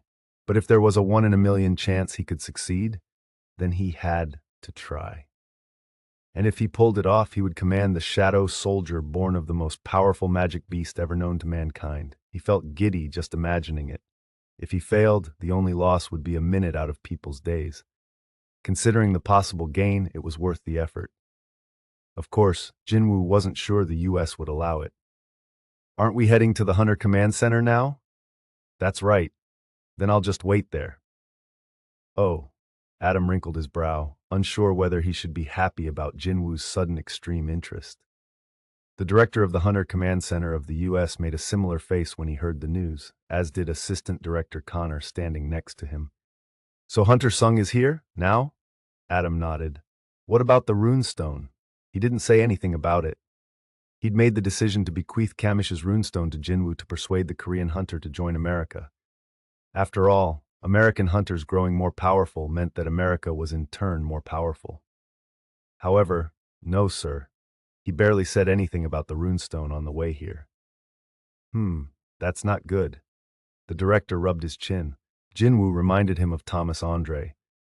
Both apex hunters were rather hard to predict. At this point, the director figured that when people reached the pinnacle, as those two had, they simply thought differently than others. So he really just wants to see the beast's remains? Yes, sir. Adam nodded firmly. Overall, he couldn't complain about how things had turned out. Adam's original mission had been to bring Jin-Woo to the bargaining table, and since Jin-Woo had willingly come to the Hunter Command Center, Adam's mission could be considered complete.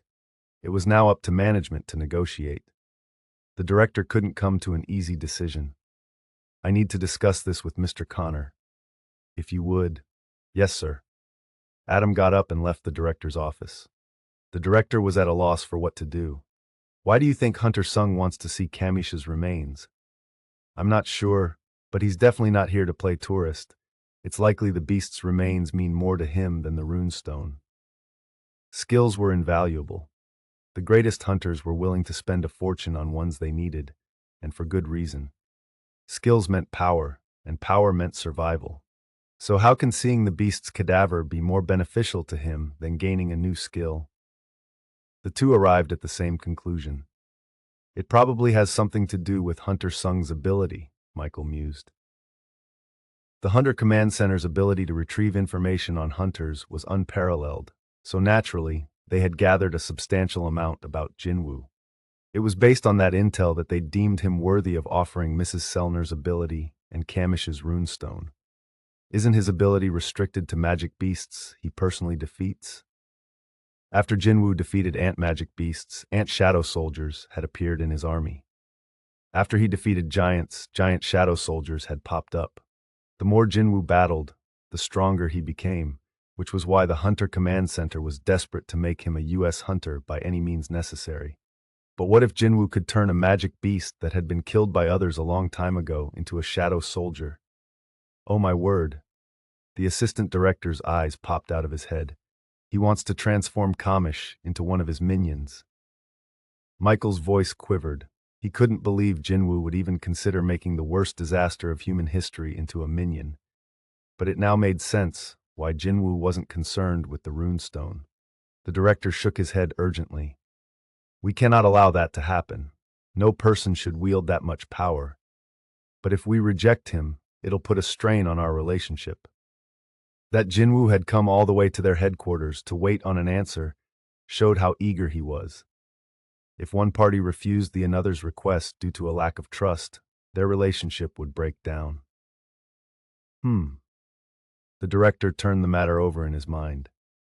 If Jin-Woo really could make Kamish into his minion and control it like they were speculating, no organization or country would be able to control him. Furthermore, his minions had the ability to quickly regenerate after being destroyed. The risk of Kamish attacking them once more, but with a similar unlimited regenerating ability, was too great for the sake of maintaining a good relationship with a hunter. The director wanted to know one thing before making his final decision. We still have Thomas Andre, a national-level hunter, and almost 50 other S-rank hunters scouted from all over the world. Is Hunter Sung really worth pursuing further? Actually, the assistant director hesitated to disclose unverified information but ultimately decided to share the news. There is a possibility that Hunter Sung may be a new national-level hunter. What? The director abruptly leaped from his chair. We received a report from Agent White a week ago that Hunter Sung could use telekinesis. Apart from a healer, the national-level hunters had the ability to move objects at will, and, though many powerful hunters had come before and after them throughout history, they were the only ones ever recorded as having that skill. As the only ones in the world to have made this connection, the Hunter Command Center considered telekinesis a prerequisite to being classified as a national-level hunter. If Jin-Woo indeed had this ability, he might be God's gift to the U.S. after losing the mighty Christopher Reed. God bless us, everyone. This country was truly blessed. The director's expression changed. Do you think we can trust him? The evaluation of an individual ability was objective, but the evaluation of whether someone was trustworthy was not. The assistant director spoke of the Jin-Woo he'd observed up until this point.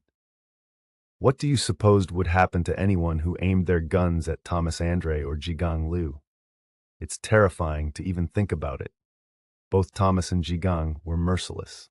If one was lucky, they might lose an arm and not their lives. Hunter Sung doesn't operate like that. You can still talk things out with him, even in urgent situations. The director lowered his gaze and nodded. The assistant director continued. And look at what he's done in Japan. No one else came forward to deal with the dungeon break there, but he took care of it without making any demands. It was a sharp contrast to Yuri Orlov, who had asked for an insane 10 billion yen per day. The director didn't think on it much longer. He pressed his lips together and rose from his chair. I'll take him myself. This may be a good opportunity to witness his abilities. The assistant director brightened as he also stood. By the way, sir, where exactly are Kamish's remains? The director smiled. Haven't you ever wondered why this building has 20 underground levels? Jin-Woo was escorted onto the elevator by the director. I would have rather talked to you someplace quiet, but I thought you would prefer to make haste. Adam smoothly interpreted for him. Jin-Woo nodded in agreement. The elevator carrying him, the director, the assistant director, and Adam quickly descended underground. I can't believe they built the headquarters of the Hunter Command Center on the spot where they killed Kamish. Only in America, he supposed. The director had explained that Kamish's remains were entombed beneath the Hunter Command Center to commemorate the sacrifice of the hunters who had stopped the worst disaster in human history. Ding. The elevator door opened on the 24th underground floor. Staff members waiting by the elevator greeted the four passengers. Sir, sir. The staffers appeared to be military personnel by the way they saluted the director. The director nodded at them as he led the group past. Come this way. Jin-Woo swallowed hard. A tightly secured door opened, and cold air stung his cheeks. Wait, this isn't just cold air. Although weak, there was mana in the wind. It was obvious whose it was. Ba-dump, ba-dump, ba-dump. Jin-Woo's heart raced as his odds of shadow extraction seemed to increase. If Kamish's body still had magic power left even after having been dead for 8 years, how much power would his shadow soldier possess? He tried to calm his racing heart as he followed closely behind the director. Here we are. His guide stopped in front of an incredibly huge, brightly lit lair, and there was the red dragon Kamish. It looked the same as it had since the national-level hunters stopped its final rampage. The dragon's imposing figure took Jin-Woo's breath away. All the electricity used in our building comes from Kamish's essence stone, the director proudly explained. However, at this point, Jin-Woo couldn't hear a thing. His eyes were fixed on the remains. The director noticed Jin-Woo's sparkling gaze and realized it was time. Hunter Sung, are you satisfied now? Please step back. The staff began raising their concerns about Jin-Woo's request. Mr. Brannon, what in the world is he trying to do? Kamish's remains are a national treasure, but the director raised his voice. He has my permission. Their objections immediately died down. Jin-Woo and the director had already discussed the process, and Jin-Woo had promised nothing would happen to Kamish's remains. Just like the assistant director, the director elected to trust Jin-Woo. Everyone, let's observe what happens. They obediently retreated as per Jin-Woo's instructions. Jin-Woo then stretched his hand toward Kamish and whispered, Arise. A notification arrived. Shadow extraction has failed. You have 2 attempts remaining. Jin-Woo calmly prepared for the next attempt. Arise. His desire to take control of the most powerful magic beast echoed through the room. Arise. The lights on the ceiling flickered, and a chilling wind blew from nowhere. Roar! It was impossible to tell where the dragon roar came from, but everyone slapped their hands over their ears. In this chaos, the only person who didn't lose their cool was Jin-Woo. He spotted Kamish's shadow spreading across the floor. Did I do it? Jin-Woo's eyes widened as something slowly rose from the shadow. Surrounded by black smoke, it was unquestionably shaped like a dragon. Ah! What is that? The staff shuddered and retreated farther. Although the director and assistant director knew about Jin-Woo's ability, the sight of it in action stole their breath away. Roar! The dragon paused upon spotting the human at its feet. Shadow Monarch, King of the Dead, is it you who has summoned me? 5. The Furious Lion. Only one being had the ability to bring a soul back from the dark abyss, and that was the Shadow Monarch. The dragon recognized who Jin-Woo was at once. The king of the dead, who had taken the form of a human, stood gazing upon Kamish. The power he wielded gave the dragon a great chill.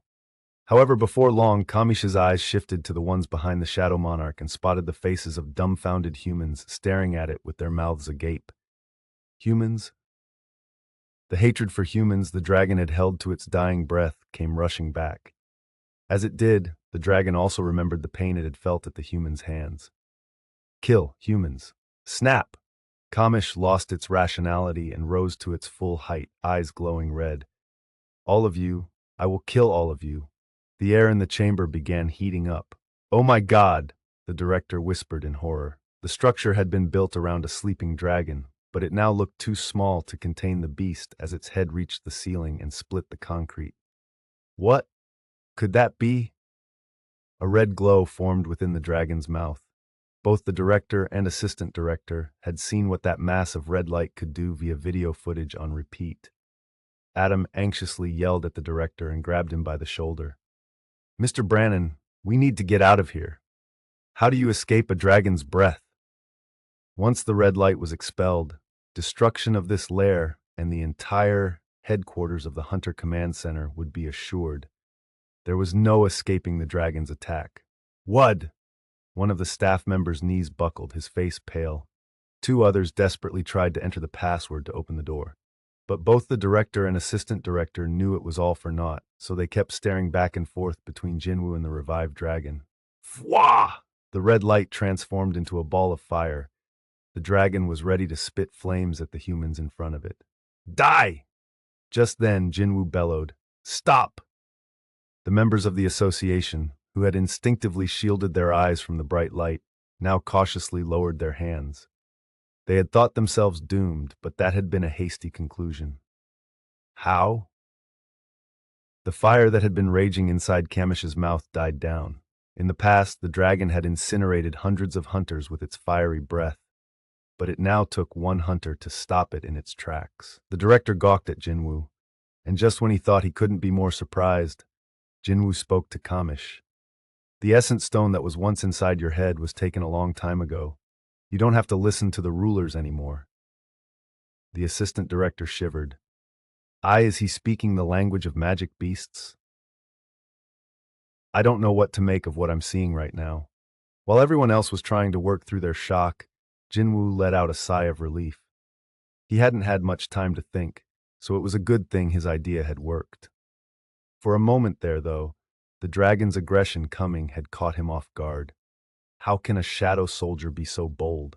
It looked like the king of giants had been right about powerful beings having bigger egos. The dragon itself was surprised at how compliant it was toward the new monarch. So this is how it feels to be subordinate to the shadow monarch. Kamish lowered itself out of respect to Jin-Woo. The humans flinched as the dragon moved but calmed down as nothing else happened. The dragon's nose touched the floor, and it spoke in a low voice. This former servant of the Dragon King bows down to its new master. Despite its guttural voice, a distinctive feature of magic beasts, Kamish spoke with the utmost respect. Jin-Woo slowly approached the dragon and laid a hand on Kamish's snout. The dragon closed its eyes, soothed by its master's touch, as an inexplicable feeling of relaxation spread throughout its body. Jin-Woo could also feel the dragon's mood lifting, and his heart raced at the implications. Badump! Badump! Kamish the dragon is really my soldier now. A smile blossomed on Jin-Woo's face. Adam was rendered speechless by what he was witnessing until something caught his eye. Mr. Connor, is Kamish wagging its tail now? Kamish was called the worst disaster of human history, not man's best friend, so what kind of nonsense was Adam talking about? But that was the only way to describe what was happening with Kamish's tail. Oh my. When Jin-Woo removed his hand from the dragon's nose, Kamish stopped wagging its tail and looked up. Humans had named the dragon Kamish for their own convenience, but Jin-Woo was considering a new name for his new shadow soldier. He then remembered what the dragon had said when he first greeted it. You said you served the Dragon King before? That is right, my king. I serve the king of wild dragons, the monarch of destruction. The king of the dead, the shadow monarch, and the king of giants, the monarch of the beginning. It hit Jin-Woo that the dragon's former master was one of the 9 monarchs he had heard about from the system. But that wasn't important right now. He wanted to give the dragon its original name back. So what's your Jin-Woo was unable to finish his sentence, his eyes widening at the sight of the dragon. The dragon's body was slowly crumbling like a sandcastle being blown apart by the wind. Alas, my king, I believe it is time for me to bid you farewell. What? Jin-Woo's perception stat picked up on the dragon's emotions. The dragon was truly upset and saddened by the situation. It appears we've met a little too late. Even the power of the Shadow Monarch couldn't overcome the 8 years. The dragon's magic power was weak from being stuck at the bottom of the abyss for too long, and it began to disintegrate into the air. System! System! Devastated, Jin-Woo called out to the system for help, but there was no response. The dragon could sense Jin-Woo's emotions as well. I envy the soldiers who can serve your majesty forever. The dragon's words were sincere. It also had a last bit of advice for a king lamenting the loss of his soldier. My king, there exist 4 humans who have borrowed the powers of the rulers. Beware. The dragon's voice grew distant as its body faded away. Although it was fleeting, it was an honor to serve. The dragon's shadow vanished as if it had never existed, and silence filled the room. The light fixtures stopped flickering. The director rushed to examine the dragon's remains, but they looked untouched. He was dazed, as if he had awoken from a dream. However, the despair on Jin-Woo's face confirmed that it had really happened. For the longest time, Jin-Woo couldn't take his eyes from the spot where the dragon's shadow had stood until he finally received a notification from the system. Shadow extraction has failed. Too much time has elapsed since the subject's time of death, rendering the extraction futile. The subject's shadow has returned to the void. Jin-Woo had never hated the sound of the chime as much as he did in this instant. He clenched his fist tightly. Wham! Furious, Jin-Woo punched the floor, and for a second, the whole building shook.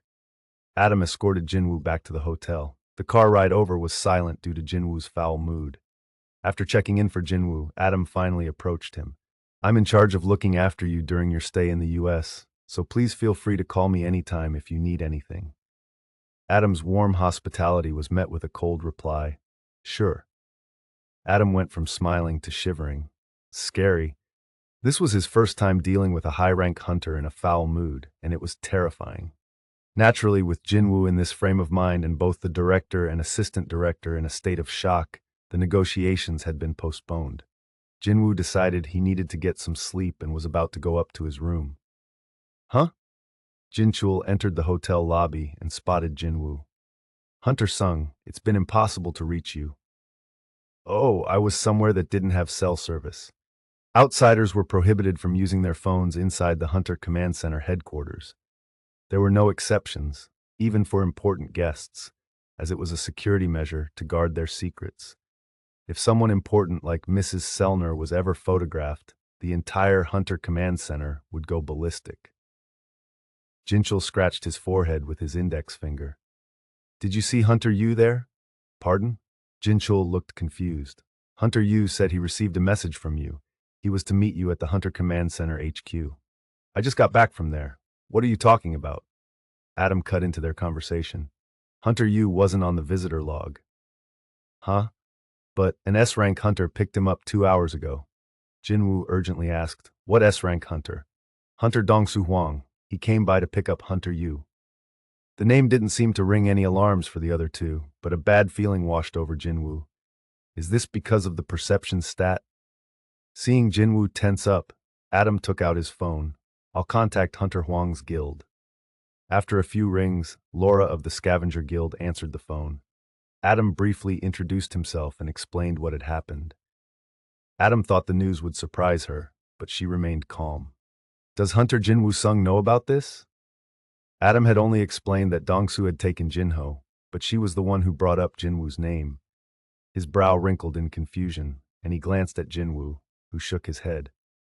Adam nodded and quickly made up a story. Hunter Sung doesn't know anything yet. Someone in Hunter Yu's party reached out to us while he was at the Hunter Command Center. We'll try to get to the bottom of this as soon as we can. Jin-Woo had been wordlessly listening into the call, and he headed to the exit as soon as it ended. Hunter Sung, the Scavenger Guild is looking into it, so I'll contact you when. Adam rushed after Jin-Woo, but the Korean hunter had already vanished. What? Where did he go? Adam was left to stare down the street, troubled. Jin-Woo ducked into a quiet alley in order to avoid the crowds and deactivated stealth. An S-rank hunter had used Jin-Woo's name as bait to lure Jin-Ho away. But the guild of said hunter seemed rather dismissive about the whole thing. Something's fishy. There had to be a reason the person on the other end of the call had immediately mentioned him. Jin-Woo was pissed. Whoever was behind this, they had picked the wrong day to stir up trouble. Jin-Woo barked out an order. Find him. If all his soldiers split up to track Jin-Ho's mana, it shouldn't take too long to locate him. Whoosh, whoosh! 1,000 shadows shot out from beneath Jin-Woo's feet, heading in different directions at an impressive speed. Thomas looked around the condo, stone-faced. He had ordered some hunters to monitor Dong-Soo, but here they were knocked out inside Dong-Soo's condo without him. Tsk! Thomas clicked his tongue and took off his trademark sunglasses. His subordinates turned pale at Thomas's apparent fury. Thomas gnashed his teeth and gave an order. Damn him! Find Dong-Soo Huang before Jin-Woo does. Do whatever it takes. Jin-Woo stood on the roof of a building where he could get a look at the entire city. With his eyesight enhanced by his high perception stat, he scanned the streets surrounding the building all the way to the residential area in the far distance. He also paid attention to the sounds his shadow soldiers were picking up. Smith, how are you these days? Miss, our store doesn't allow any returns just because you changed your mind. Why weren't you at the party last night? Countless banal conversations, car horns, TV broadcasts, cats meowing, water splashing in bathrooms, the sounds of the city assaulted him. Sweat dripped from his forehead as he strained to use all his senses as well as perception. If only I'd kept a shadow soldier with Jin-Ho. Hindsight was 2020. Jin-Woo had used the soldier placed in Jin-Ho's shadow to teleport to Chairman Yu's hospital room, and because he had been so busy and had planned to stick by Jin-Ho's side while they were in the US, he had forgotten to replace it. Now they were in this mess. First, I lost Kamish's shadow, and now Jin-Ho. He gritted his teeth. His foul mood was only getting worse. His eyes seemed to shoot out lightning bolts as they scanned the city, but he could barely find any similar-looking young Asian males, much less Jin-Ho. Could they have left the city? Jin-Ho may have been his cute little brother, but he was still a D-rank brawler. The average person didn't stand a chance against him. Jin-Ho would have sensed that something was wrong. He would have tried to escape once he realized the car was leaving the city instead of going to the Hunter Command Center. The only thing that would have stopped him was the bastard who took him was an S-rank hunter. Jin-Woo expanded the search perimeter of his shadow soldiers. Dong-Soo Huang, huh? Jin-Woo didn't know why Dong-Soo had taken Jin-Ho, but he'd poked the lion in doing so, and Jin-Woo was more than ready to return the favor. And if something happened to Jin-Ho? Jin-Woo's eyes flashed at the mere thought. An endless stream of information poured in as the shadow soldiers continued their search. It was only a matter of time. Dong-Soo had finally done it this time. The Scavenger Guild was on high alert. The opponent was Jin-Woo Sung. One wrong move and Dong-Soo was dead. Dong-Soo was one of the main pillars of the Scavenger Guild's fighting forces, so Thomas couldn't afford to lose him. He anxiously waited in his office for updates. Any news? His subordinate shook his head, his expression grim. Not yet, sir. The wrinkles on Thomas's forehead got even deeper. Dong-Soo's cell phone was off, so they couldn't track his location that way. Thomas had ordered his men to search the hunter's usual haunts, but unfortunately, that led nowhere. It appeared Dong-Soo had made thorough preparations. Doesn't he value his life? No. As an S-rank hunter, Dong-Soo was well aware of the power gap between Jin-Woo and himself. He had pulled this reckless stunt because he assumed he would have help. Dong-Soo's only doing this because he knows I have his back. Dong-Soo was right. Whatever he did, he was still considered an asset to the Scavenger Guild until his contract was up. The guild had invested tons of money in him because they saw his abilities and potential, so he was doing this without thinking of the consequences because he knew Thomas would never give up his assets. Have I been too soft on these hunters? Thomas would have to firmly discipline Dong-soo to avoid this kind of trouble in the future. His subordinate could barely bring himself to breathe in the tense atmosphere. Just then, the phone rang, and Thomas quickly picked up. I think I've found where Mr. Huang might be. It was Laura. Thomas shot up from his seat. How? Laura rushed to explain. I asked the Hunter Command Center for their cooperation, and they checked Mr. Huang's pattern of movement in recent months. He broke from his normal routine to go to an unknown location 3 separate times. Excellent. Thomas nodded in approval.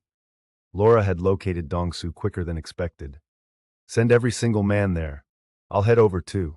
Understood.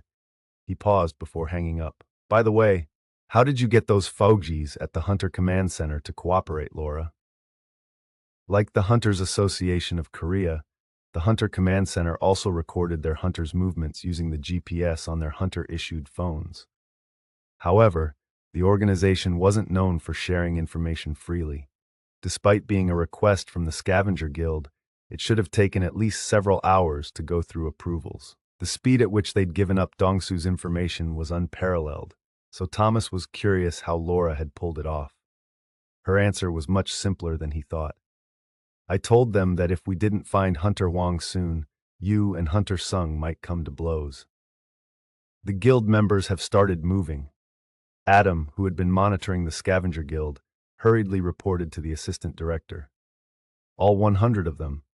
They canceled a planned raid just now. All hunters are mobilizing. What the heck? What is going on? Adam didn't know how to explain it. An S-rank hunter belonging to the Scavenger Guild had lied and taken one of Jin-Woo's people. Both Jin-Woo and the Scavenger Guild were now on the move. This wasn't normal. Guildmaster Thomas Andre had to have authorized this for the entirety of the guild to mobilize like this. Adam had a bad feeling in his gut, and he broke out into a sweat. He froze when he saw Thomas emerge from his headquarters. Oh, Thomas scanned the area before getting in the car waiting for him. The car then sped off in the same direction the other hunters from the Scavenger Guild had gone. Adam tried to steady his shaky voice. Mr. Connor, Goliath, Thomas Andre is on the move. You sure this is okay? A concerned man asked while staring down at Jin-Ho lying unconscious on the floor. Dong-soo nodded. I'm not out to end him. I only need to know one thing. Thomas had warned him that Jin-Woo Sung was not to be harmed, but Dong-soo had no intention of doing that anyway. There was one other person from whom he could extract his answer. What had happened the day his older brother Dong-suk, Jin-Woo, and Jin-Ho had entered that dungeon? Dong-soo had promised Jin-Ho that he'd let him go if he told the truth. But even after quite a bit of roughing up, Jin-Ho had refused to say anything. The tighter Jin-Ho kept his mouth shut, the deeper Dong-soo's suspicions grew. He just wanted to hear one thing. Jin-Woo killed your older brother. With that one sentence, his business with Jin-Ho would be done. But how dare the tiny, naive-looking kid defy an S-rank hunter? Dong-soo admired Jin-Ho's courage, but that doesn't let him off the hook. Dong-soo kicked the bruised man in the ribs. Hey, wake up! This was the 3rd or 4th time that Jin-Ho had drifted in and out of consciousness. Annoyed, Dong-soo kicked the stubborn young man even harder. I said, wake up! Bam! Gah! Jin-Ho coughed out the blood that had pooled in his mouth. His body curled into itself. The other guy chuckled at the sight. This one's a tank, all right. Any other guy would be dead by now. Dong-soo's face was devoid of emotion as he yanked Jin-Ho's head up by his hair. Listen, I have no intention of killing you. The guy laughing right now? He's quite a talented healer. He'll bring you back from the brink of death every time. Jin-Ho blearily looked up at the cackling man, who smiled and wagged his finger at him. Dong-soo shook Jin-Ho's head around. Arr! Jin-Ho's head flopped to one side. The dusty interior of the building came into view. Dong-soo continued. This factory has been closed for more than 5 years. Scream all you want. No one will hear you. Dong-soo held Jin-Ho's head tightly as he leaned in closer to his face. The two men were soon eye to eye. That means you'll suffer until you tell me what I want to hear. When they were close enough to touch noses, Dong-soo bared his teeth. So? Do you want to talk now? Jin-Ho's lips moved, but Dong-soo couldn't hear what he was saying. What? Dong-soo raised an eyebrow and leaned in closer. Jin-Ho whispered in his ear. Fuck you. Dongsu's face twisted. Whack! He slammed Jinho's head into the ground. Whoa! Did you kill him? Caught off guard, the healer rushed forward and checked Jinho's pulse. Woo! He breathed a sigh of relief after confirming Jin-Ho was still alive. Had Dongsu applied a little more pressure, however, that wouldn't have been the case. Mr. Huang, please be a little more careful. I don't want to be an accessory to murder. Noted. Dongsu relented. Uneasy about this whole affair, another man tried to dissuade Dongsu. Let's just go. Haven't you pushed him enough? What are you talking about? I'm just getting started. A sinister smile crept across Dongsu's face. He was just as cruel as his older brother had been. The man nervously glanced around the room. It was then that he noticed something on the other side of the factory. What was that? He squinted at the mass. What? Huh? Both Dongsu and the healer looked toward the man's panicked noises to find a high orc in black armor standing there. An orc. Dongsu stood up. The healer, who had been checking on Jin-Ho, rose as well. Was there a dungeon break nearby? Dongsu shook his head. If so, the whole area would have been in chaos. Just in case, Dongsu extended his perception to scan for any magic beasts nearby, but the high orc seemed to be alone. How strange. Even stranger was that the high orc was shaking in fear, its expression terror-stricken, and it was all it could do to keep from crying. It looks like that beast is afraid of you, Mr. Wang. I don't have time for this. A white light surrounded Dongsu's fist. As he took long strides toward the orc with his fist raised and ready to rock, a man's deep voice resounded from out of nowhere. Exchange. News regarding more and more dungeon incidents was being reported on the TV. There hadn't been any major incidents, but the number of hunters getting killed during raids was increasing. Is my baby going to be okay? Kyungye, Jin-Woo's mother, anxiously watched the news report. No matter how great a hunter they were, mothers would always worry over their children. Beru, who was hiding in the shadows and guarding her under Jin-Woo's orders, heard her concerns. O mother of my king, if anyone can survive a dungeon incident, it is your son. Frustrated, Beru was barely able to keep himself from saying this out loud. He didn't want to frighten Jin-Woo's mother, but he was affronted that Kyunghae was basically comparing his king to the lowly beasts on the screen. It took all his patience and restraint not to try and educate her. Next up, the Hunter Command Center in the U.S. is hosting.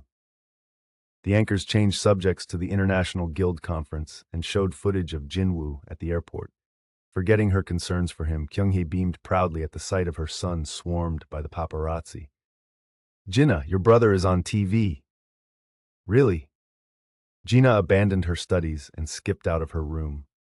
Although this wasn't the first time, she still found it fascinating and cool to see Jin-Woo on television.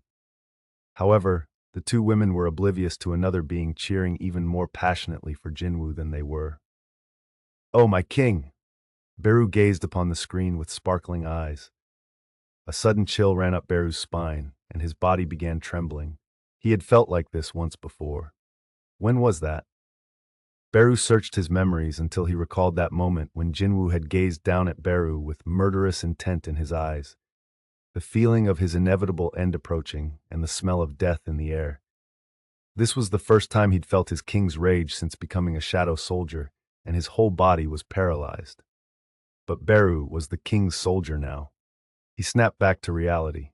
My king is furious. As terrified as he felt, Beru couldn't just ignore his king's rage. He attempted to communicate with the hunter. My king, please remain calm. I shall be right there. A reply came instantly. No. Stay there. The fury in Jin-Woo's voice made Beru shiver. As you wish, sire. He had no choice but to follow Jin-Woo's order. Beru wondered who could be foolish enough to infuriate his king like this. Who would do such a stupid thing? Beru retreated deeper inside the shadow to try and forget his terror. In the city of Busan, the Knights Guild was in the middle of preparations for a raid. Guildmaster Jongsu Park lit a fire under them as he did a final check on his members.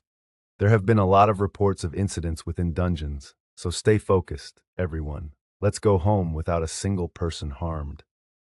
Yes, sir. The guild members, who had been humbled after having done a raid with Jin-Woo's minions, gave a loud cheer. Yoon Tae-jung, the vice president of the guild, was standing behind Jongsu and nodding in support when something distracted him. Ah! Jongsu instantly turned to him. What's wrong? Yuntei looked back and forth between Jongsu and Jongsu's shadow and pointed at the floor. Be boss. The shadow beneath your feet, it just moved. Yuntei's mouth snapped shut when Jongsu glared at him. How many times have I told you not to drink before a raid? That's not it, boss. I haven't had a single drop today. I swear your shadow really moved like it was alive. Jongsu let out a huge sigh and looked at Yuntei, disappointed. Okay, you need to sit out today. Boss, I'm telling you the truth. Let's move, everyone. We can do this, knights. But boss! Yuntei's frustrated voice echoed through the air. Incredulous reports about moving shadows came from every location Jin-Woo had placed his soldiers, but the shadow soldiers didn't care about eyewitnesses. They were agitated by their king's rage. Exchange. Jin-Woo appeared in the High Orc's place. Dongsu and his men froze like mice encountering a snake at the sudden arrival of the unexpected guest. Recognizing Jin-Woo, Dongsu's heart sank, but Jin-Woo strode past him and made a beeline straight for Jin-Ho. The two men standing on either side of Jin-Ho scrambled aside. Jin-Woo took a healing potion from his inventory and slowly poured it in Jin-Ho's mouth. Healing potions cannot recover HP when it dips below 10% of your total HP. Crack! The empty healing potion bottle shattered in Jin-Woo's hand. What else could he use? The elixir of life treated illness, so it wouldn't help his injuries any more than healing magic could cure diseases. I need healing magic. Baru was the only soldier who could perform healing magic, but he was in Korea. Even if Jin-Woo summoned Baru, he wasn't sure how long it would take. Dongsu finally regained his composure. What the hell are you? The orc just now? How did you do that? Jin-Woo ignored him and turned to the men nearby. Are either of you a healer? One of the men nodded reflexively at the word healer. Jin-Woo pointed at Jin-Ho. Heal him. The healer looked at Dongsu, who shook his head. Jin-Woo carefully lowered Jin-Ho back onto the ground and then stood up. This is the last time I'm going to tell you. Heal him. The healer looked at Dongsu again. Dongsu's answer was the same, and the healer turned to Jin-Woo with a smile. You'll have to persuade my boss for... Wham! Jin-Woo slammed the healer's head on the floor, just as Dongsu had done to Jin-Ho. It happened so quickly, no one actually saw Jin-Woo move, not even Dongsu, the S-rank hunter.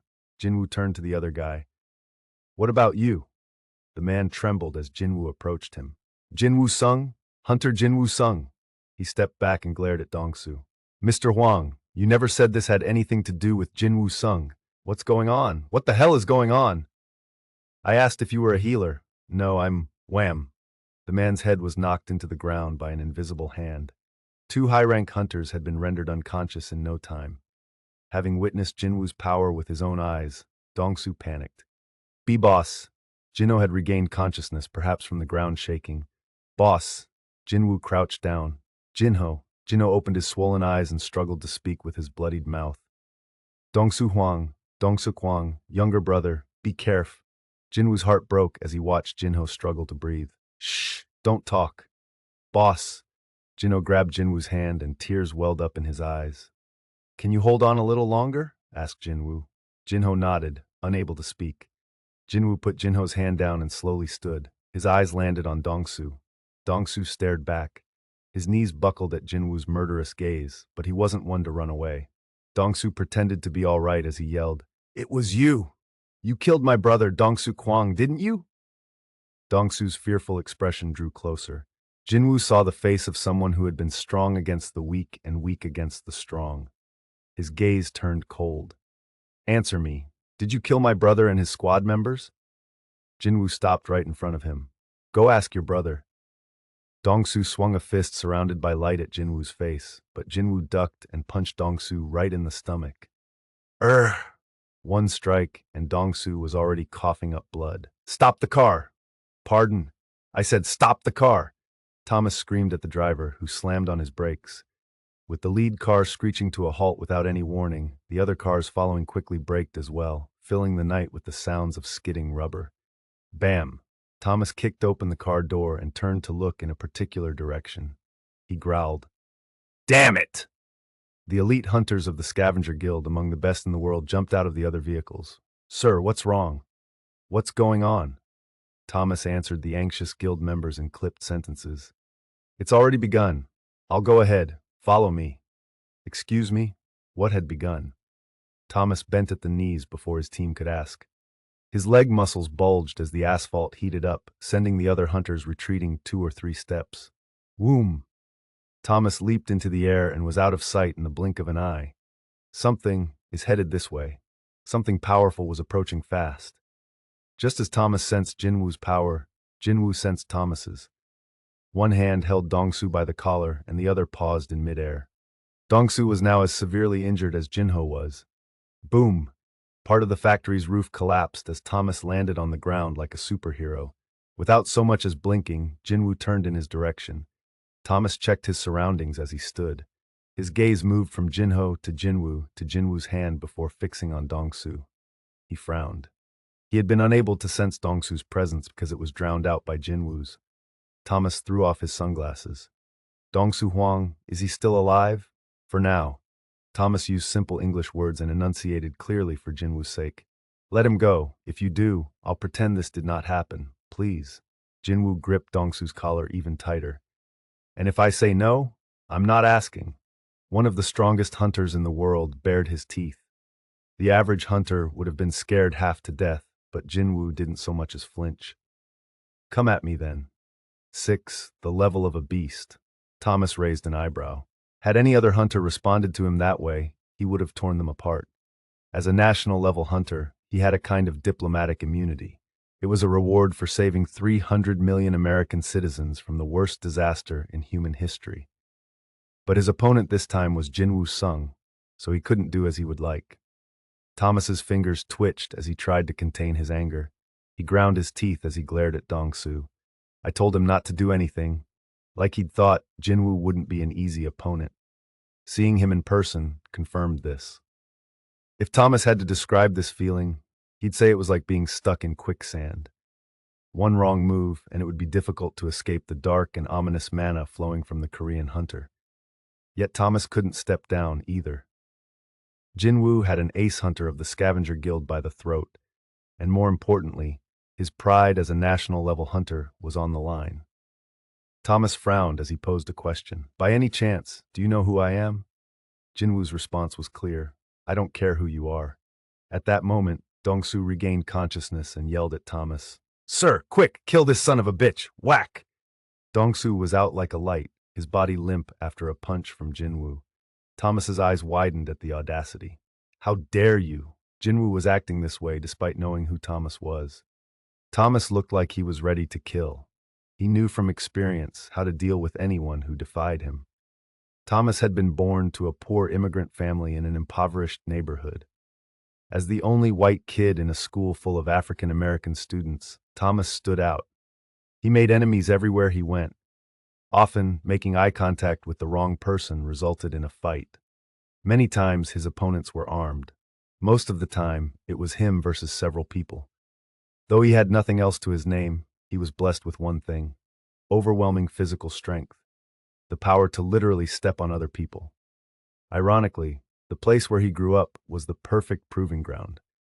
Thomas demonstrated his strength time and again and soon saw how people treated him changed. He ruled like a king. Power, authoritative power, financial power, and physical power. He realized early on that the different kinds of power that existed in this world either made you a king or a slave. So when a new kind of power emerged, he seized the opportunity to set himself up as a king. If someone didn't listen to him, he simply used physical strength to make them submit to his will. He made those who looked down on him bow to him. He crushed anyone in his way. He had learned that physical prowess was his truth, and he lived by it. Time stopped. Then Thomas leaped toward Jin-Woo, and the gap between the two instantly closed. As their noses practically touched, their eyes met. Blame your ignorance. Thomas reached out to grab Jin-Woo by the head. His mighty grip was his special weapon, and with it, he could easily crush the skull of even the highest-rank hunter. Now that Jin-Woo was within range, victory was surely his.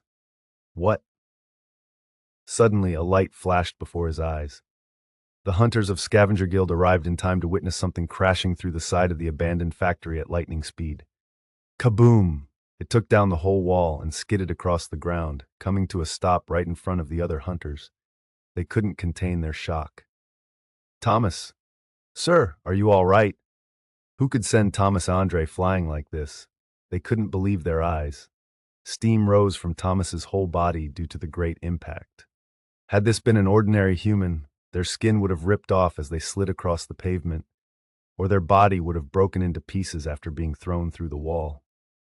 However, Thomas was completely fine, as expected of the tank who had withstood Kamish's fire. But as he got to his feet, his expression was less than fine. His face was dark as he looked around at the others. They belonged to the same guild, but the hostile glare of a national-level hunter was enough to make his guildmates go pale. Thomas wordlessly stomped back to the abandoned factory, seething. The vice-guild master snapped out of his stupor and barked at the other members of the guild. "Don't just stand there. Move." All at once, 100+ of the world's best hunters charged. Jin-Woo clenched his fist tightly after sending Thomas flying. Had he arrived just a little later, Jinho's life would have been in serious danger. When he saw Dongsu smack Jinho's head on the ground through the eyes of the high orc soldier, his blood had boiled. So Thomas's proposal that they forget any of this had ever happened was absolutely ridiculous. Jin-Woo had pushed himself to the limit again and again so he wouldn't have to be pushed around by those at the top. What Thomas had suggested wasn't even worth considering. Yet Thomas's response to Jin-Woo's rejection had been to launch a serious attack. The fight was far from over. Thomas returned, angrier than ever. Jin-Woo tossed the unconscious Dongsu aside and summoned Kaizil and Igris. The shadowy winged dragon and knight appeared. Jin-Woo carefully picked Jinho up and handed him over to Igris. "Take Jinho to the closest hospital. Make sure they do whatever it takes to help him." Igris bowed his head to Jin-Woo, mounted the winged dragon, and left the factory. Kriya! Thomas paid no heed to the dragon flying away. He was focused solely on Jin-Woo. Jin-Woo's gaze finally settled on Thomas, and how his face was distorted in anger, as well as the guildmates rushing to join him. They numbered around 100, and Jin-Woo guessed Thomas had brought every single elite hunter from the Scavenger Guild, the best guild in the world. "So what? I have plenty of soldiers too." Jin-Woo summoned the shadow soldiers awaiting his call. Darkness slowly spread from underneath his feet as shadow soldiers leaped out one by one. The sight of them stopped Thomas dead in his tracks. They numbered in the thousands and filled up the abandoned factory all the way to the back. Thomas's eyes narrowed. It's not just the numbers either. He spotted several minions as strong as S-rank hunters among them, including a knight wielding a gigantic shield, a spellcaster in a hooded robe, and even giants bringing up the rear. He wasn't sure whether the Scavenger Guild could defeat them, even if they went all out. Jin-Woo's impossible minions sent chills up and down Thomas's spine. Yet at the same time, he was delighted. The thought of doing battle with such powerful beings sounded entertaining. He licked his lips and smiled. This no longer had anything to do with Dongsu. There was only one way to restore his broken pride. "I'll kill that disrespectful bastard." But before that happened, he offered Jin-Woo mercy one last time. "Admit your mistakes and stand down, and I'll let you live." Jin-Woo responded by flipping him off. Thomas gritted his teeth. "You dare!" The national-level hunter ripped off his shirt, a luxurious bit of apparel made from materials extracted from magic beasts, without a second thought. Crack! Crick! His muscles swelled and then hardened into bulging armor all over his body. Frighteningly powerful energy flowed from beneath Thomas's feet. His impressive magic power looked like golden steam rising from his shoulders. Here was the mightiest tank in the world in all his glory. After quietly watching this transformation, Jin-Woo released his magic power as well. Foom! The sight of the two monstrous powerhouses stole the breath of every onlooker. Oh, I was wondering who could knock down Thomas like that. Their hunters' eyes were then focused on the same thing. Jin-Woo Sung, the man who had cut a swath through the giants in Japan. He of all people could take Thomas. The members of the Scavenger Guild gawked at the sight of him. In stark contrast, Jin-Woo was cool and collected.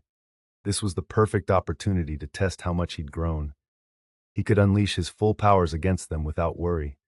Jin-Woo suddenly remembered what Kamish had told him. There exist 4 humans who have borrowed the powers of the rulers, right? Perhaps Kamish had been referring to 4 of the 5 national-level hunters who had survived battling the dragon. If so, there was a high possibility that Thomas might be one of them. Jin-Woo made the first move. Go.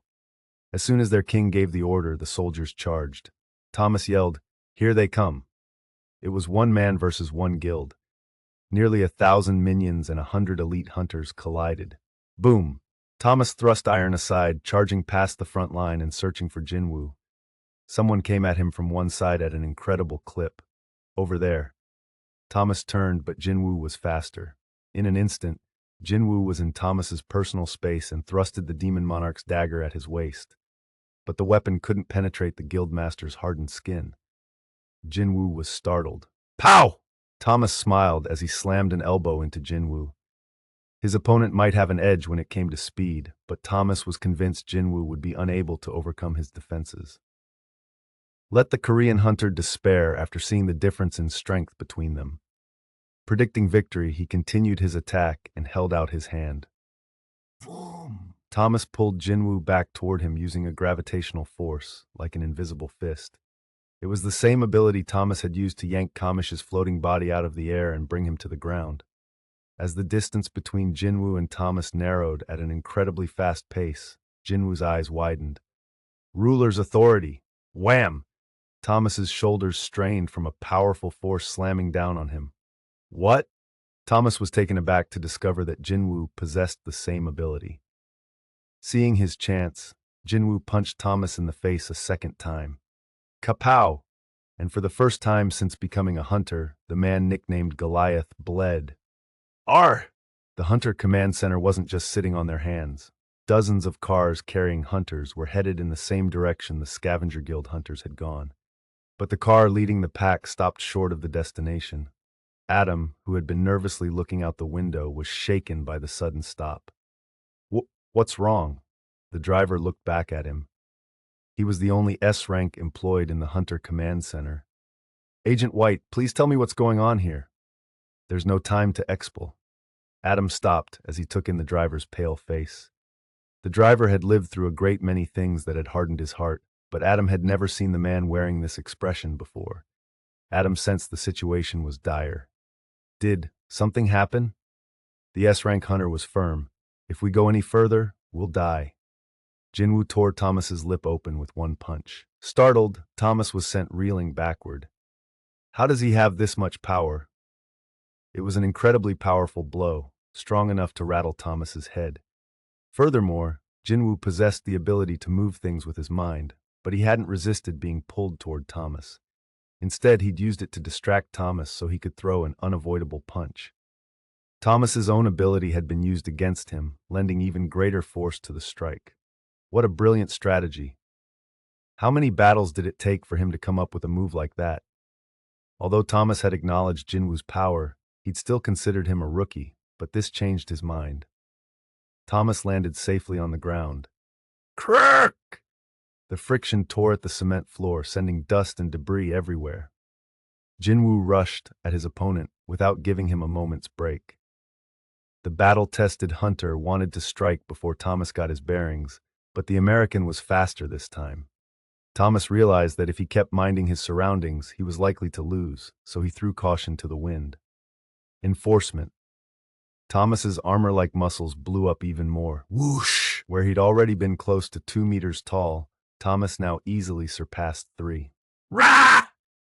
He let out a shout as he raised his arms, now as thick as marble columns, above his head in the blink of an eye. Jin-Woo sensed danger as he approached. He wasn't sure what it was, but his instincts had never betrayed him during a crisis. He skidded to a halt and jumped back in the nick of time. Thomas's gigantic fists struck the floor with great force, sending out a shockwave. Kaboom! Everything within the radius of the overwhelming impact shattered into pieces. The horrific power of the skill known as Demolish compelled Jin-Woo to take a few more steps back, despite already being at a safe distance. Pieces of shattered debris fell like raindrops. Thomas was a dragon slayer, so his destructive power was astonishing. However, Jin-Woo didn't have time to process his shock. Capture! Yelled Thomas almost immediately. He became the epicenter of a great gravitational pull, drawing everything toward him with massive force like a black hole. Shadow soldiers and hunters alike flew toward the massive hunter. Jin-Woo resisted by using ruler's authority. Barely free of the gravity, Jin-Woo jumped back once again. Thomas unleashed Demolish once more. Kaboom! Everyone, regardless of which side they were on, got swept away by the shock wave. Arr! Ah! Screams rang out from every direction. Realizing what was going on, the Vice Guildmaster bellowed at his hunters. Get away from the Guildmaster! While 3 or 4 of the most agile hunters dragged the wounded to safety, Thomas charged angrily toward Jin-Woo. National level meant Thomas himself was a country, so Jin-Woo needed to be punished for his affront to a king.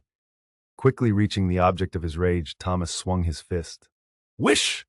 It merely sliced the air, but that was what he'd expected. He was too slow to hit someone who moved like a wild animal, especially since he was in reinforcement mode. As Thomas's physical strength and defensive power increased, his speed dropped proportionately. Fortunately, Thomas had a skill to cover this weakness. He stretched out his hand toward Jin-Woo. Capture! Once again, an incredibly powerful gravitational pull materialized between the two hunters. Thomas was convinced he wouldn't miss this time. There was no way he was going to let Jin-Woo pull off the same trick twice, not now when his body was fortified with enforcement. Like last time, Jin-Woo was easily drawn toward him. Thomas made a tight fist with his right hand, pulling it back while keeping his left hand extended and activating the skill Power Smash, which had enough force to crush an S-rank hunter. His right hand began swinging forward, as if in slow motion. Thomas was bewildered to see the muscles of Jin-Woo's right arm bulk up. Was the Korean looking to go head-to-head? With a look of disbelief on his face, Thomas turned up the gravity. Yet Jin-Woo didn't avoid it. Rather, he used ruler's authority and ramped up the speed. Thomas spat out a curse. Crap! Jin-Woo approached much faster than Thomas had expected. He managed to throw his punch first, but Jin-Woo ducked before throwing his own. Kapow! It literally hit Thomas then, as a light flashed before his eyes. This strike was just like the first. Kapow! Thomas shot off like a missile and tumbled to the ground after crashing through the walls of the factory again, leaving a long, deep trench in his wake. Ugh! As Thomas quickly pushed himself up, he found Jin-Woo already standing in front of him. Thomas roared and swung his fist. Rah! Each time he took a swing, it ripped through the air and left a hole in the ground. His attacks were powerful enough to wreck someone's body without touching them. But Jin-Woo avoided each strike while attacking Thomas's vulnerable spots.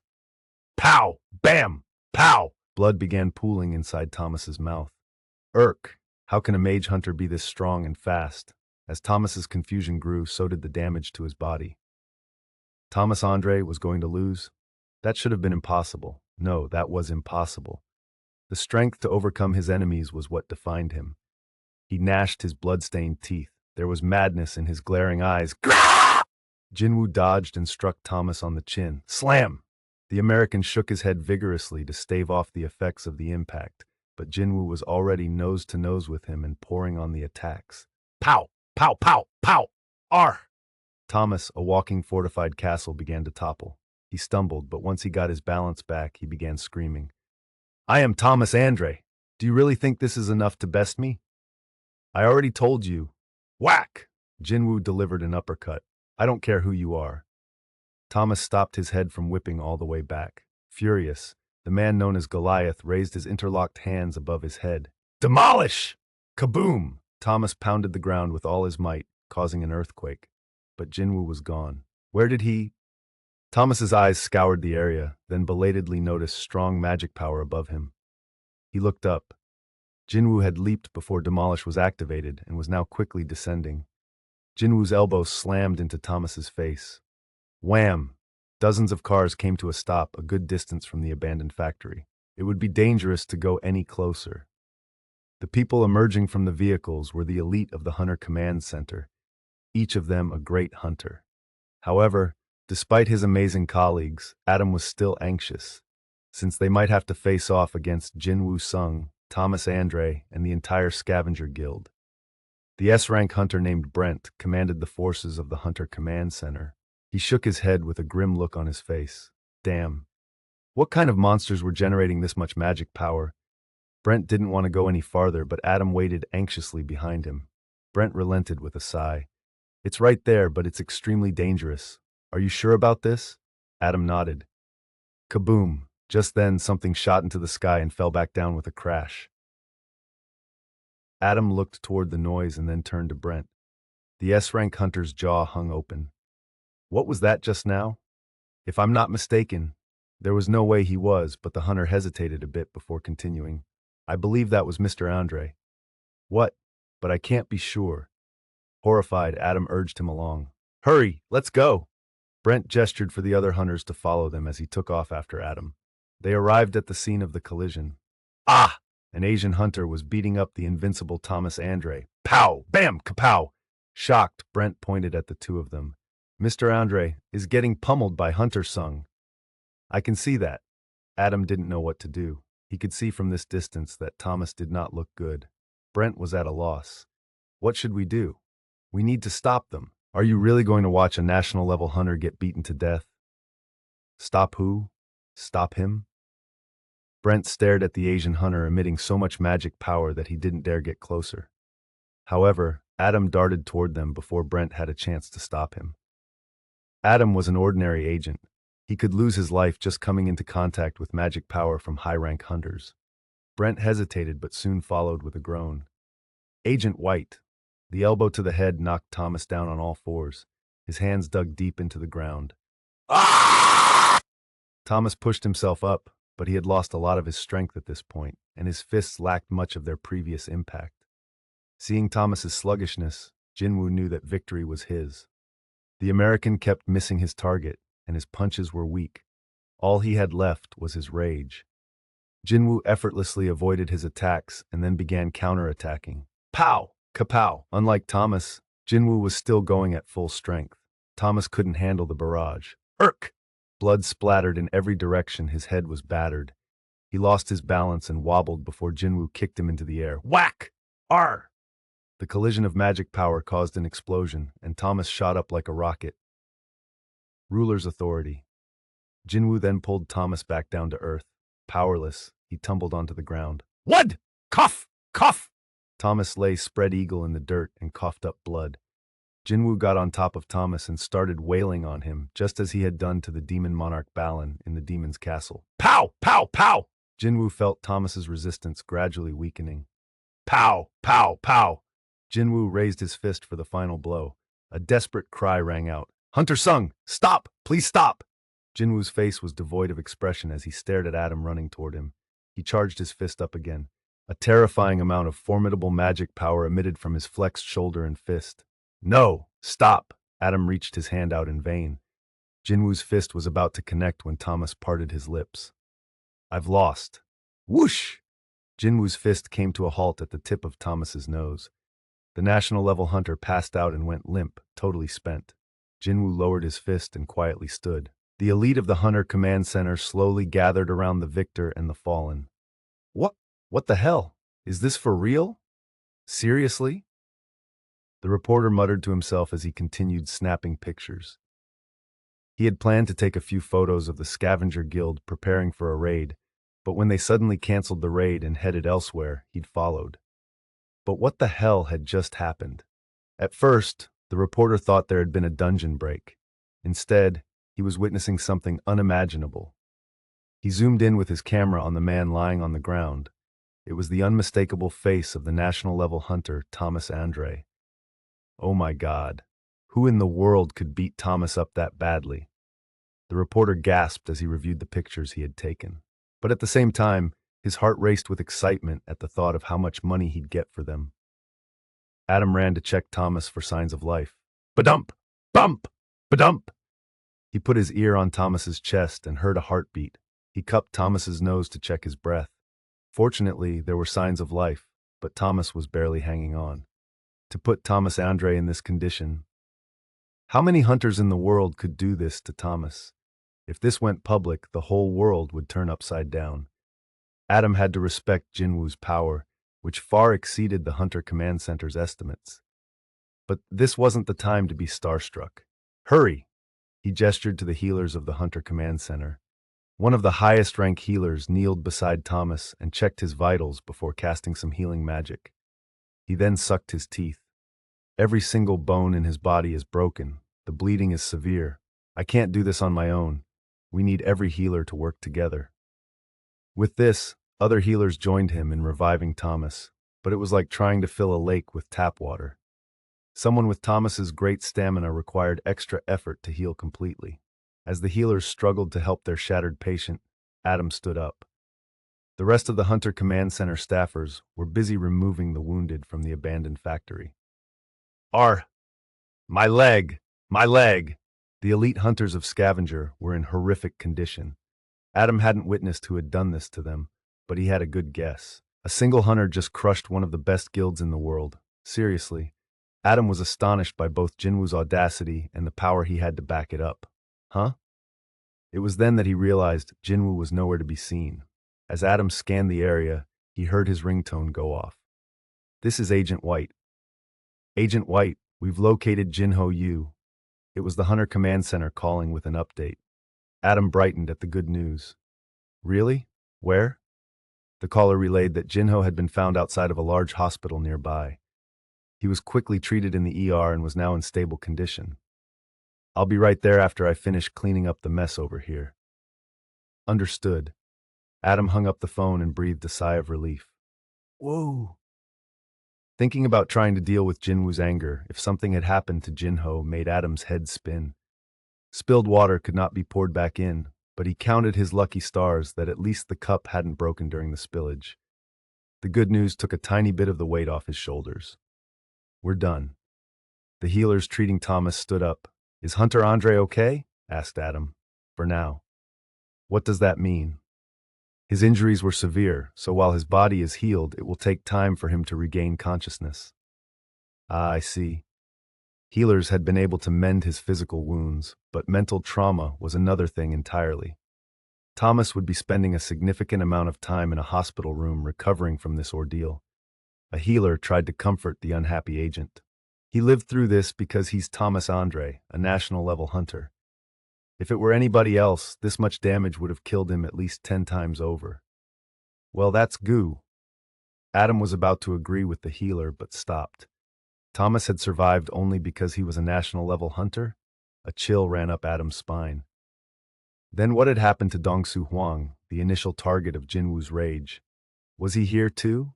With a stunned look on his face, Adam ran inside the abandoned factory from which injured hunters were still being extricated. Someone called out to him. Agent White, over here. Adam ran toward the urgent voice, trying to keep calm as he went. A somber hunter from the Hunter Command Center stood next to someone he recognized. Adam groaned. Dong-Soo Hwang. The other hunter turned to Adam. He isn't breathing, and his heart isn't beating. This better not be a joke or a mistake. The editor-in-chief of the best-selling newspaper on the east coast of the U.S. was not happy about being out this late at night because of a phone call from a reporter. Normally, he wouldn't go out of his way for a freelancer like this, but he was compelled to make an exception based on what the reporter had told him over the phone. If it ended up being a load of shit, though, he'd see to it that the reporter rotted in jail one way or another. He was pissed about having to change back out of his pajamas. Seeing the suspicion in the editor's eyes, the reporter waved his hands. It's all true, I'm telling you. 100% real. Aren't you all about the truth? Well, so how much can I get for this? I need to see the pictures first. As if he was afraid of something, the reporter cautiously looked around before carefully removing some photos from his bag. At first, the editor nonchalantly thumbed through the pictures but suddenly froze and his eyes widened. How could this be? The editor cast an incredulous look at the reporter, who shrugged and looked pleased with himself. The editor's hands trembled as he continued examining the pictures. The reporter had been telling the truth. The day before the International Guild Conference, and here's Thomas Andre, unconscious and covered in blood. And the man casually walking away after defeating Thomas?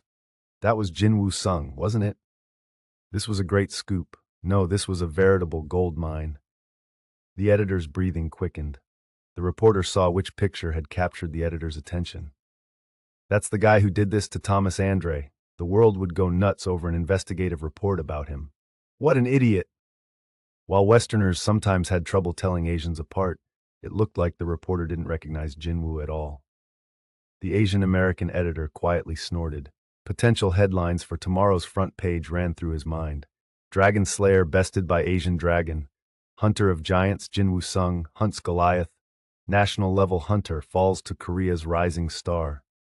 Regardless of the headline, the entire world would eat up this news. Plus, it would be an exclusive.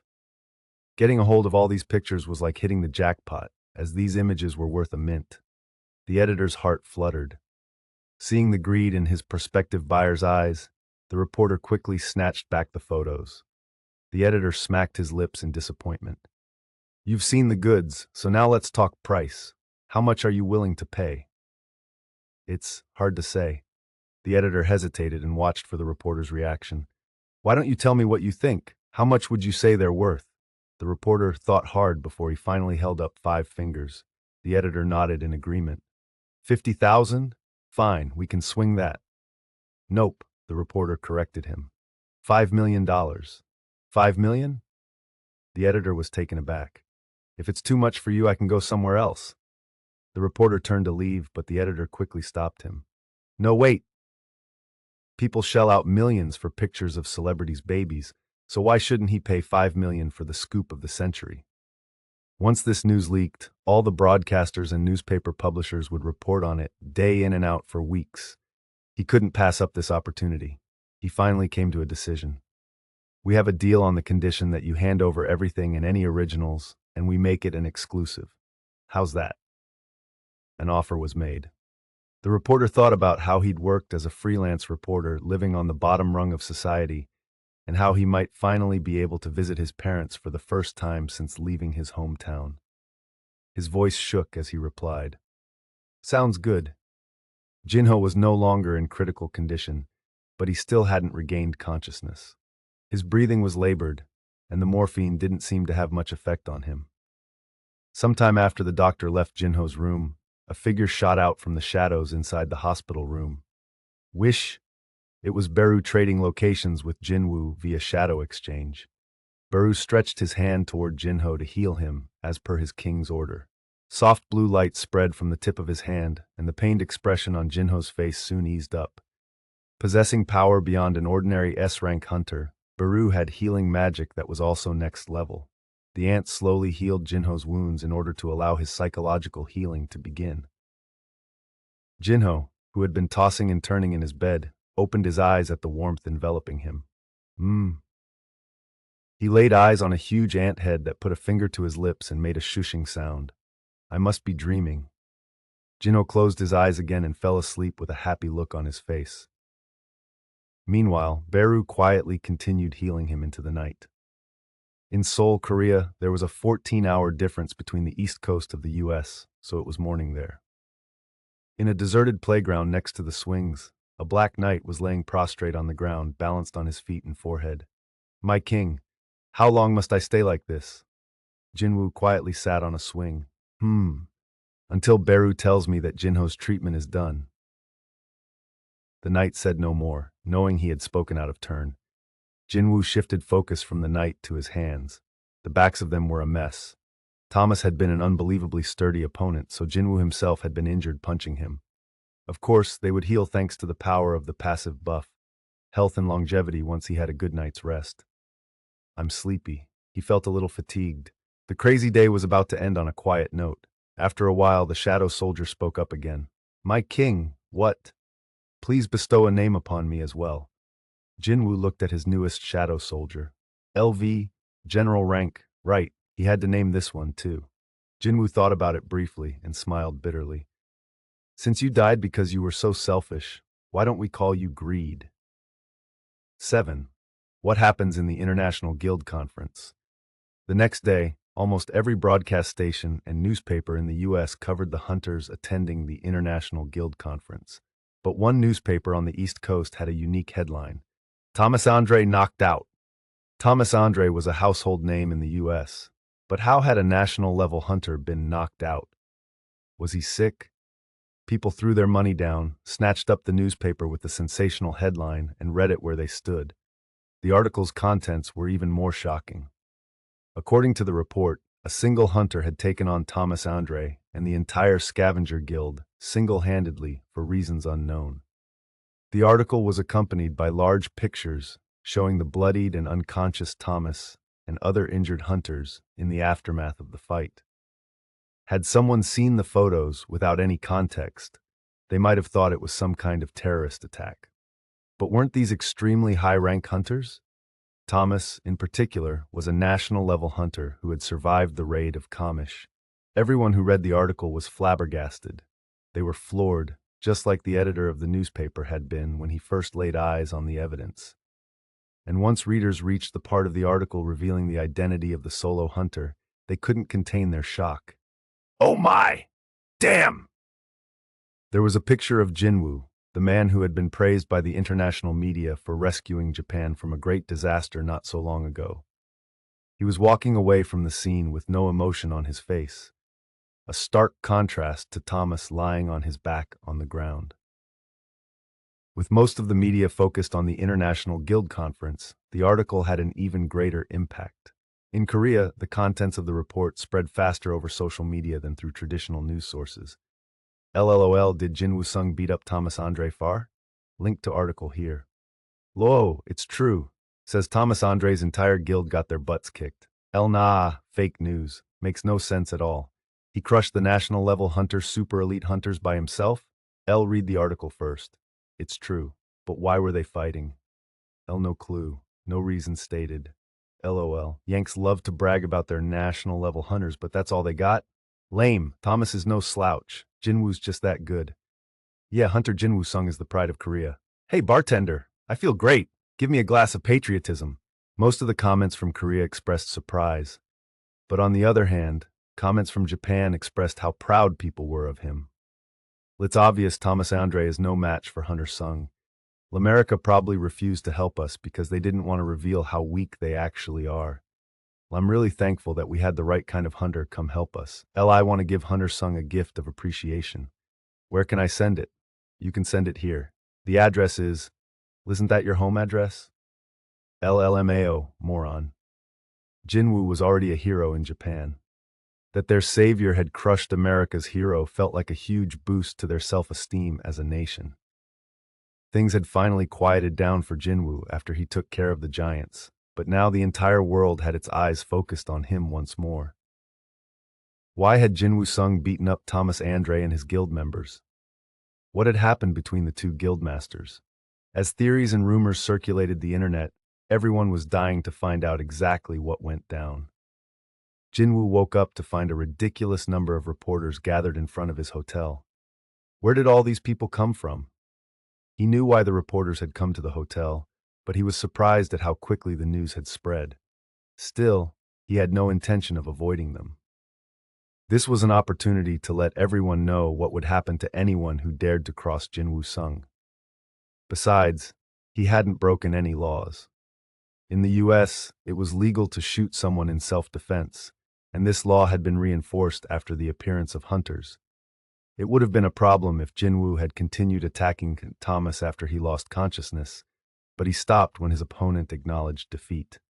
And no one would blame Jin-Woo for Dong-Soo Hwang if they found out what had happened to Jin-Ho. Jin-Woo patiently waited to hear from Adam. Knock, knock. He opened the door, and there stood Adam with 2 hunters from the Hunter Command Center. Without so much as flinching, Jin-Woo asked, "Are you here to arrest me?" "No, I'm not." Adam hastily shook his head. "We expected there to be a big fuss, so we're here to escort you to the International Guild Conference. Also..." Adam suddenly straightened his jacket and then politely bowed to Jin-Woo at a 90-degree angle. Jin-Woo wasn't sure what was prompting this. Adam continued, "We would like to express our extreme gratitude to you." Jin-Woo had no idea what the Hunter Command Center could be so thankful for after he'd lost Kamish's shadow, wandered the city looking for Jin-Ho, and beaten up Thomas after the American had just happened to show up. Recalling the previous day's events disheartened Jin-Woo. He didn't think his demonstration of the shadow extraction process warranted such appreciation either. If you hadn't stopped when you did, the US would have lost both national-level hunters.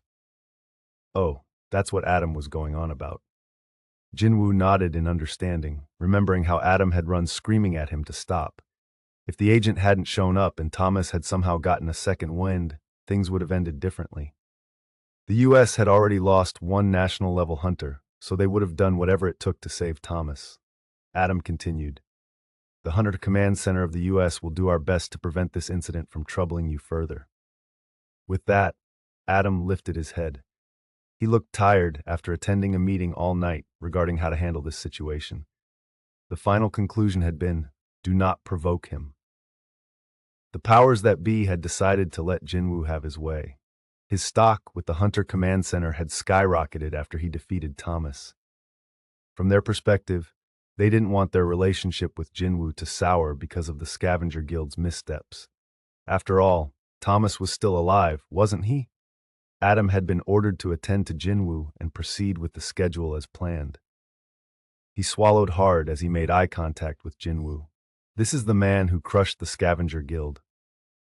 Under normal circumstances, Jin-Woo was a powerful hunter with common sense. However, Adam had witnessed with his own eyes what happened when Jin-Woo became enraged, and truth be told, he was a bit envious of Jin-Ho that this rage had emerged in the name of protecting those Jin-Woo considered his people. Oh boy, will you look how late it is. Adam smiled after checking the time. Shall we go? Sure. Adam escorted Jin-Woo past a wall of reporters to a car waiting for them. Kashak, kashak, kashak, kashak, kashak! The press continued taking pictures until their car was no longer in view. En route to the International Guild Conference, Adam explained what had recently transpired. We have testimony from Dong-Soo Wang's accomplices. The Hunter Command Center will soon release a statement regarding the whole incident. Adam kept emphasizing that this wouldn't affect Jin-Woo, and the hunter was glad to hear it. Jin-Woo was in the U.S. to collect information at the International Guild Conference on the magic beast, who looked like his father. He had questioned Dong-Soo's shadow soldier, but he didn't know much either. The creature had emerged alone from a dungeon, had the power signature of a magic beast, and had gotten pissed off at the mention of Jin-Woo. So is he or isn't he? There was a good chance it wasn't his father, because his real father would have come to see his family first. Jin-Woo's curiosity grew as he found out more about this man. Then, there were Kamish's last words to Jin-Woo before he vanished. There exist 4 humans who have borrowed the powers of the rulers. Beware. 5 hunters had survived Kamish's raid. Chances were 4 of the 5 national-level hunters had borrowed power from the rulers. Somebody recently killed one of them. Christopher Reed. But who was powerful enough to force a national-level hunter to burn down his mansion and the surrounding woods? Perhaps one of the monarchs mentioned by the King of Giants? If not, did it have anything to do with the recent changes in the dungeons? As various thoughts raced through his head, he spotted the venue for the conference in the distance. When Jin-Woo entered the building, all conversations and exchanges of greetings stopped. Some looked at him with curiosity, while others regarded him with fear. Thomas Andre used to rule like a king among hunters, but Jin-Woo was the Asian hunter who had beaten Thomas within an inch of his life. Everyone was abuzz about Jin-Woo, but no one dared approach him. Nobody knew why he had taken down the Scavenger Guild. Why even risk greeting Jin-Woo when he might have thrashed Thomas for simply looking at him the wrong way? Despite being hunters of magic beasts, they all averted their eyes. Following a lunch hosted by the Hunter Command Center, everyone filed into the main hall, where people presented on a variety of topics. But none of them interested Jin-Woo, as most of the discussions revolved around current events. This wouldn't be so boring if Jin-Ho was here. Jin-Woo patiently waited for something to come up that was worthy of his attention. Eventually, one lecture finally piqued his curiosity, though it wasn't quite what he'd been hoping for. As you know, a number of gates have spawned lately, and along with them, some powerful magic beasts. This wasn't news to anyone congregating in the conference. A few scientists had already presented on the subject earlier, so there was little interest among the attendees. But what you may not know is that some strange movement has been detected in the skies. The hunters finally perked up, Jin-Woo included. Others have already brought up the fact that the concentration of magic power in the air has grown denser of late. The scientist was excited now that he had everyone's attention. Allow me to refer to this magic in the atmosphere as magic matter until we come up with a better name for it. Dr. Belzer then gestured to a world map on the screen behind him. Using a laser pointer, he indicated several locations. Did you know this magic matter is clustered in the skies above several countries? The chatter from the hunters got louder. The scientist waited for them to quiet down. In total, there are 9 areas where magic matter has accumulated. The doctor listed them off. The province of Alberta, Canada. And finally, where the most magic matter has accumulated, Seoul, South Korea. No sooner had Jin-Woo heard this through an interpreter on his earpiece than the other hunters in the room looked over at him. Jin-Woo had read the article about himself on the ride here, and judging by the way everyone was staring at him over an unrelated matter, it was clear that everyone else had too, and it was coloring their view of him. When Jin-Woo scanned the other hunters, every one of them avoided his gaze. Oh boy. He sighed, seeing the fear in their eyes. Looks like there's been a huge misunderstanding. Still, Jin-Woo had no choice but to wait for the Hunter Command Center to clear the air. Dr. Belzer attempted to lighten the awkward atmosphere by cracking a joke. I read the article this morning as well, but don't blame Hunter Sung. If he was the cause of all this magic matter, he wouldn't be a hunter, would he? Ha! There was a smattering of nervous laughter before Dr. Belzer continued. As you may have already guessed, I haven't been able to find any common factors among all these locations. It would be hard to find the cause if there was no commonality, especially considering how unprecedented it was. The scientist then brought up a new image on the screen. Here, this shows the skies above the 9 places I mentioned. He added that a magic-powered detecting camera from a satellite had taken the image and that it had been enhanced for easier viewing. People could see the clusters of magic matter in the skies above the 9 locations. In person, the phenomenon wouldn't have looked that bad, but even without the image enhancement, it appeared far from natural. Whoa. Hunters gasped as they looked at the large screen. They needed to discover the reason behind this quickly. The skies above Seoul appeared especially concerning, making it look like the capital was the eye of a storm. Jin-Woo wondered why there were 9. Could it have anything to do with the 9 monarchs? There was no way this was just a coincidence. However, since the King of Giants was already dead, the number 9 didn't have the same significance. At that moment, Dr. Belzer snuck a look at Jin-Woo. Their eyes met again, but this time, the scientist was no longer laughing. Since we don't know the cause of this phenomenon, we currently have no way to handle it. With that, Dr. Belzer wrapped up his long presentation. However, although we have no method at the moment, we must work toward one, as our world is about to radically change once again. As the scheduled programming came to a close, Mr. Brannon, the director of the Hunter Command Center, took the stage to make an important announcement. His unscheduled appearance caused quite a stir. Was he going to make an official statement regarding last night's incident? The director had to ask the audience to settle down. There is an urgent matter I must bring to every hunter's attention. The hunters gathered here were the top in their field, not a gaggle of rowdy schoolchildren. The director's sentence sent a chilly silence through the room. The average person could not fathom the level of concentration the highest-rank hunters possessed as a basic instinct. Mr. Brannon nodded as he scanned the room until he spotted Jin-Woo. Hunter Jin-Woo Sung. Mr. Brannon had been briefed on every single detail about yesterday's incident, and he greeted the man at the center of it all with his eyes, expressing his appreciation to the hunter for sparing Thomas's life. Without knowing exactly what was going on, the other hunters stirred upon seeing the director acknowledge Jin-Woo. After a brief pause, Mr. Brannon continued, "With a heavy heart, I regret to inform you that..." The time had come. Jin-Woo realized this was the moment he had been waiting for. 2 weeks ago, Hunter Christopher Reed was killed by unknown assailants. It was a frightening revelation to the hunters in the audience. To hear that one of the most powerful of their ilk had been murdered was an even bigger shock than the incident involving Jin-Woo. It wasn't just a matter of who won or lost in a fight between 2 powerful hunters. The director presented some information on the screen: remnants of the fire, a mansion in ashes, and the corpse of Christopher Reed with a huge hole in his chest. Moans were heard throughout the room as the images confirmed the death of a national-level hunter.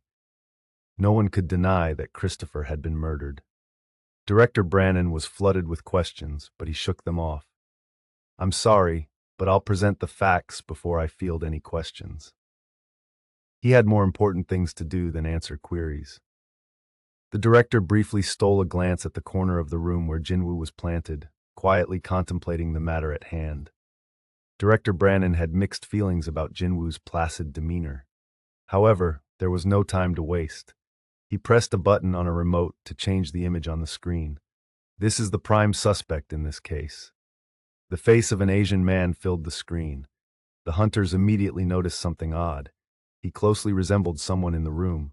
But with what had happened to Thomas fresh on their minds, no one dared share their thoughts. Jin-Woo pursed his lips. The photograph, which had to have been taken when the man was brought to the Hunter Command Center to be identified, resembled his father to a T. Jin-Woo bit his lower lip. Why was my father? Dungeons were the territory of the rulers, but Jin-Woo had no idea why they would send out a magic beast in the form of his father. Whatever the reason, he could feel the rage building inside him. The other hunters mistook the reason for his anger, so they tried real hard not to glance his way. Don't look back. Don't look back. They only look alike. It's just a coincidence. Asians look very similar to one another, don't they? But no matter how I look at that picture, the director referred to Il-hwan Sung as Suspect S. He went on to explain where Suspect S had been found, what had happened during this discovery, as well as what had followed. The hunters were taken aback to hear he had beaten up Dong-Soo Hwang during the interrogation and escaped. Dong-Soo Hwang was someone the Hunter Command Center had recognized for his abilities and scouted to the U.S. He was an ace hunter with the Scavenger Guild, one of the best guilds in the world. Since Dong-Soo's death had yet to be made public, the news of his defeat was shocking. Heck, even a national-level hunter wouldn't have lasted long if they went up against a group of hunters at Dong-Soo's level. No wonder Suspect S was the Hunter Command Center's prime suspect. The Hunter Command Center has officially concluded that humanoid magic beasts escaped from a dungeon and targeted Hunter Reed. As Director Brannon continued to speak, footage of Suspect S stepping on Dong-Soo's neck appeared on the screen behind him. The prospect of Suspect S holding enough power to stomp on a powerful S-rank hunter such as Dong-Soo like a tiny bug horrified those in attendance. But Jin-Woo wasn't surprised. The rulers had the power to create dungeons, and those same beings had created Suspect S, a magic beast with a certain purpose. It would have been more shocking if Dong-Soo Hwang had won. Jin-Woo was concentrating on Suspect S. He appeared to be trying to communicate with Dong-Soo in the footage. Is he talking to Dong-Soo? Jin-Woo's eyes shot wide open as he focused his perception like he often did in battle. Time seemed to slow down, and he began reading Suspect's lips. Don't ever set foot in Korea. I say this not for my son's sake, but for your own. You won't be able to close your eyes even when you're dead. Badump. Jin-Woo's heart raced. That last part, did he say not able to close your eyes when you're dead? If Jin-Woo had read the man's lips correctly, that meant Suspect S knew about his existence. Luckily, there was an easier way to verify the contents of the conversation. Jin-Woo hastily called to the most recent addition to his shadow army, Greed. The new soldier responded immediately to the unspoken question. It is as you suspect, my king. While Jin-Woo's mind raced, the director's long explanation came to an end. We're asking the international community to be on the lookout for Suspect S. Please contact us as soon as you locate this man. That is all. With that, the floodgates opened, and the questions poured out again as hands flew up in the air.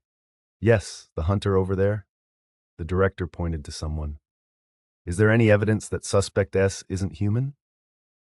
His magic power signature was identical to that of a magic beast. Next hunter.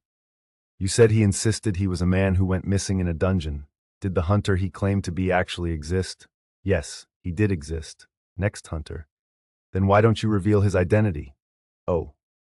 Director Brannon tried his best not to look at Jin-Woo as he responded. We have decided not to reveal his identity because he is related to one of the hunters here. That put a sudden end to the questions. as the statement pretty much confirmed their suspicions. The room had fallen silent, so the director prepared to leave the stage. Any last questions? Someone sitting in the last row raised his hand and opened his mouth even before the director pointed to him. Wouldn't it be easier to track him down if you revealed his identity? Even without looking, everyone knew from the deep voice speaking Chinese that it was Zhigang Liu, the 7-star and national-level hunter. Surrounded by his guildmates, dozens of China's best hunters, Zhigang gazed at the director with a serious expression. The director was at a loss for words, but Zhigang pressed him again. Don't you think so, Mr. Brannon? The Hunter Command Center had decided to classify Suspect S's information, but Director Brannon couldn't see any reason to refuse. Beep. He pressed a button on the remote control, and Ilwan Sung's information was revealed on the screen. The room erupted in gasps and murmurs. The hunters couldn't believe that the first humanoid magic beast emerging from a dungeon had taken the form of Jin-Woo's missing father. Could this be a mere coincidence? Zhigang observed the screen before raising his hand again. The director acknowledged him. Hunter Liu.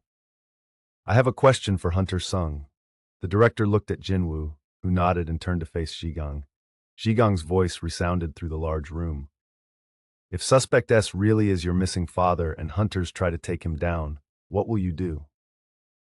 Jin-Woo thought about it for a second. If he's a magic beast, I will end him with my own hands. But if he's my actual father, what then? The others waited with bated breath. I will protect my family even if it means becoming an enemy of all hunters. Did you really mean that? Adam had been waiting for Jin-Woo outside the conference room. Jin-Woo knew exactly what the agent was referring to. He smiled. Yes. This was no laughing matter, but Adam couldn't help himself at Jin-Woo's smile. More than 500 top-rank hunters, the elite of the elite, representing 120 countries, had been in that conference room by the Hunter Command Center's invitation. Jin-Woo had told them straight to their faces that he had no problem becoming an enemy of all hunters. That wasn't something one could pull off with courage alone. More surprisingly, not one person had mocked him for it. Zhigang, for example, was known to be ruthless, but even he quietly observed Jin-Woo's declaration without contesting it. The Hunter Command Center agents who had been watching the event via monitors had also gone slack-jawed over Jin-Woo's pronouncement, Adam included. Presently, Adam sounded impressed. Only 2 people in the world could have gotten away with saying something like that in front of those people, Hunter Sung. Jin-Woo was curious. Who's the other person? He's in the hospital right now. Adam's bitter smile made it clear to whom he was referring. Considering Thomas's arrogant personality, it made sense, though I'm not sure he has a leg to stand on anymore. Jin-Woo smiled wryly as he recalled Thomas's face as he surrendered. Adam began detailing what was next on the agenda. Next is the dinner party. The Hunter Command Center went all out, so if you don't have anything urgent to attend to. Jin-Woo shook his head. I'm planning to go to the hospital. Pardon? Adam was puzzled. Had Jin-Woo sustained an injury last night? That was to be expected. It had been such a fierce battle that Thomas, a national-level hunter, had been so seriously injured he couldn't even be revived by healers. It stood to reason that Jin-Woo would have been wounded here and there. I'm worried about Jin-Ho. Oh. Adam had been presumptuous in his concern for Jin-Woo. Still, he had to ask. Are you experiencing any pain in your shoulder or wrist from last night? Never mind. Adam waved, flustered, when he and Jin-Woo noticed the hunters conversing in small groups nearby, stepping aside to let someone pass. They made way for Zhigang Liu and his subordinates, who walked right up to Jin-Woo. Ah! What's going on with those two? The room quieted down as the tension between Jin-Woo and Zhigang brought everything to a standstill. The other hunters uncomfortably looked back and forth between the two of them. Why is Zhigang Liu doing this? Is this because of what Hunter Sung said earlier? I thought it was weird. Liu let it go so easily. Jin-Woo had clearly been provoking his fellow hunters, and Zhigang had been the one to pose the initial question, after all. Would Zhigang be next to fall after Thomas? Nervous that something was about to go down, the others paid close attention to any minute changes in the two hunters' expressions. Adam, who had unintentionally ended up stuck between them, turned pale. Excuse me, sirs. Adam snapped his mouth shut when Jigang took a step closer and started to say something. Jin-Woo looked serious as he listened. What's he saying? Jin-Woo didn't understand a lick of Chinese. He'd screwed his expression into something approaching seriousness to match Jigang's. But trying to listen to a language he didn't understand was rather difficult. In any case, it didn't seem like he was being mocked or cursed. Adam whispered in Jin-Woo's ear. He says he killed the giant-type magic beast on the Chinese coast that escaped from you in Japan. Jin-Woo looked at Adam, startled. You speak Chinese too? Since I'm in charge of the Asian branch, I can speak several Asian languages. Oh, plus a little Russian, Spanish, Arabic, and German. For a fleeting moment, Jin-Woo thought about how convenient it would be to have a shadow soldier like Adam, but he checked himself. Even during their brief exchange, Jigang kept talking as if he had much he wanted to say to Jin-Woo. Then I'm counting on you. Will do. With a determined look on his face, Adam nodded and continued to interpret for Jigang. Hunter Liu says he was quite surprised, as the magic beast was much more powerful than he expected. It was especially difficult fighting the giant in water.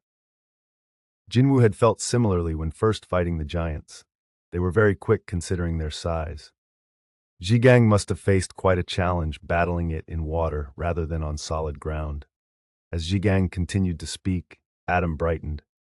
He's wanted to meet you ever since then, Hunter Sung. He was curious about the hunter who easily defeated all those powerful magic beasts. As soon as Adam finished translating, Jigang finally smiled and held out his hand. It looked like Jigang's serious mien had been a result of nervousness. Jin-Woo returned the smile and shook his hand. There was no reason to refuse a handshake offered by one of the best hunters around. Now that he knew nothing would happen, Adam could finally relax. Phew, this was the purpose of the International Guild Conference, to let hunters bond. Jigang laughed as he said something else. Jin-Woo looked back at Adam. Is he telling a joke? Oh. Adam listened hard, then chuckled. He says he's glad that you laid into Hunter Andre. Even though he wasn't there, he says Hunter Andre probably did something to deserve it. Jin-Woo grinned. His first impression of Jigang was that he was a prickly middle-aged man, but he was funnier than Jin-Woo expected. After this exchange, the two men released each other's hands. But then Jigang's expression turned somber. The smile disappeared from Adam's face as well as he hastily translated what Jigang was saying. He genuinely hopes that Suspect S is not your father.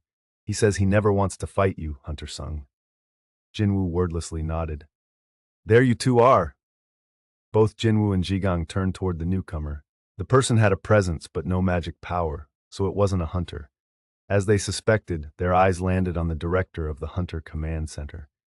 He looked at them both and nervously asked, Could I trouble you both for a moment? Jin-Woo looked at Adam, but the agent shook his head. He had no idea what this was about. What was going on?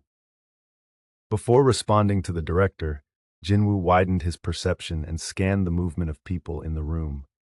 Two people with a great amount of magic power. They were being escorted by several people and heading in the same direction. Considering that he and Jigang had been approached at the same time, Jin-Woo concluded that this was no coincidence. Did something happen?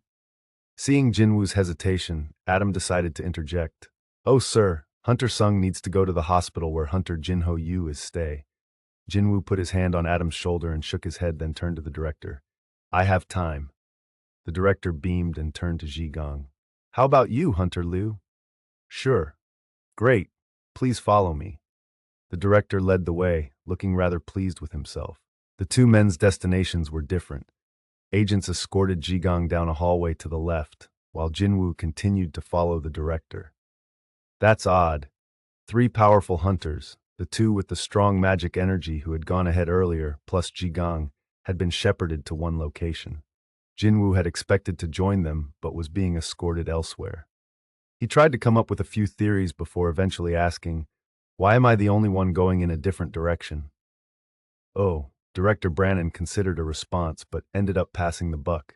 There's someone waiting for you. She'll explain everything. Jin-Woo sensed a presence in the room located at the end of the hall. Huh? This magic signature is... He hadn't expected to ever see her again. I see you already know who it is. The apprehensive director had started to sweat.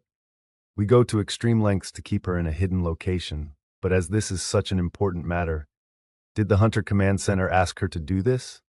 No, not at all. She requested it. She said she wanted to see you.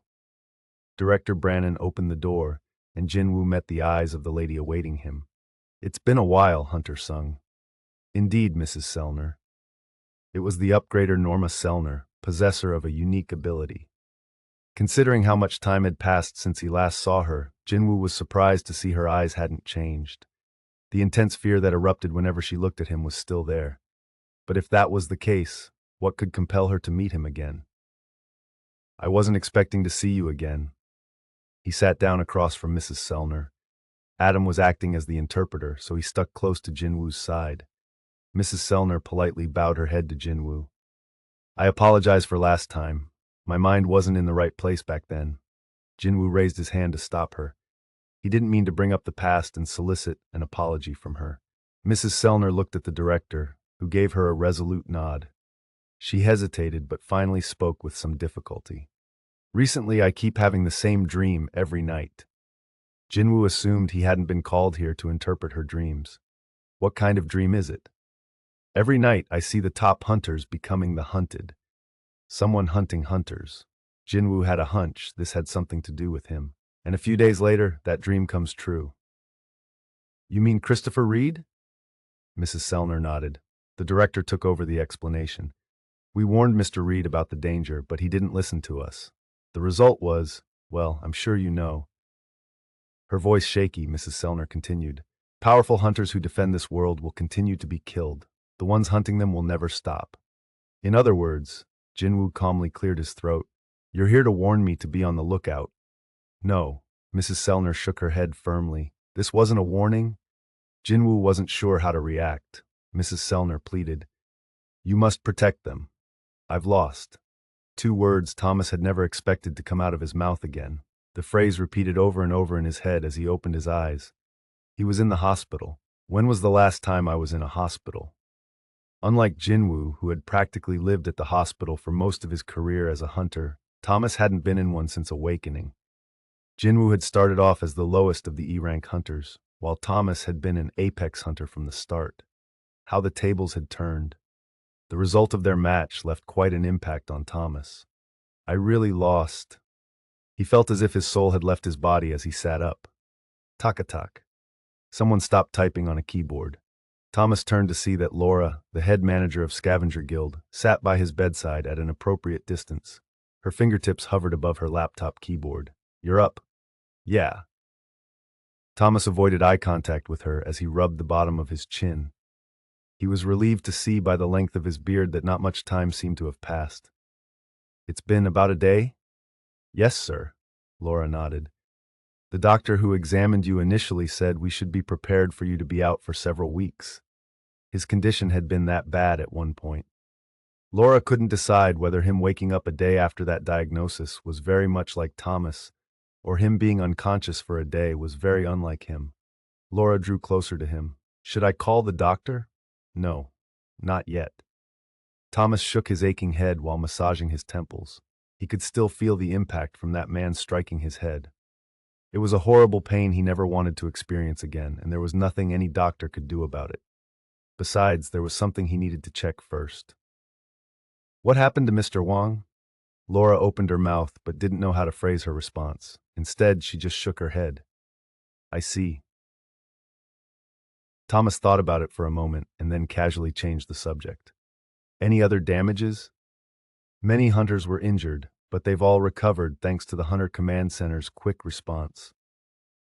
Thomas couldn't help but raise his voice in shock. There were no other fatalities? Yes, that's correct. He blew out a breath. No casualties after such a fierce battle could only mean that their opponent had gone easy on them. It was a crushing defeat. It was difficult to feel upset about such a loss. In fact, Thomas found himself in awe of Jin-Woo. The Korean man had not only destroyed Thomas, but the elite hunters he had brought with him.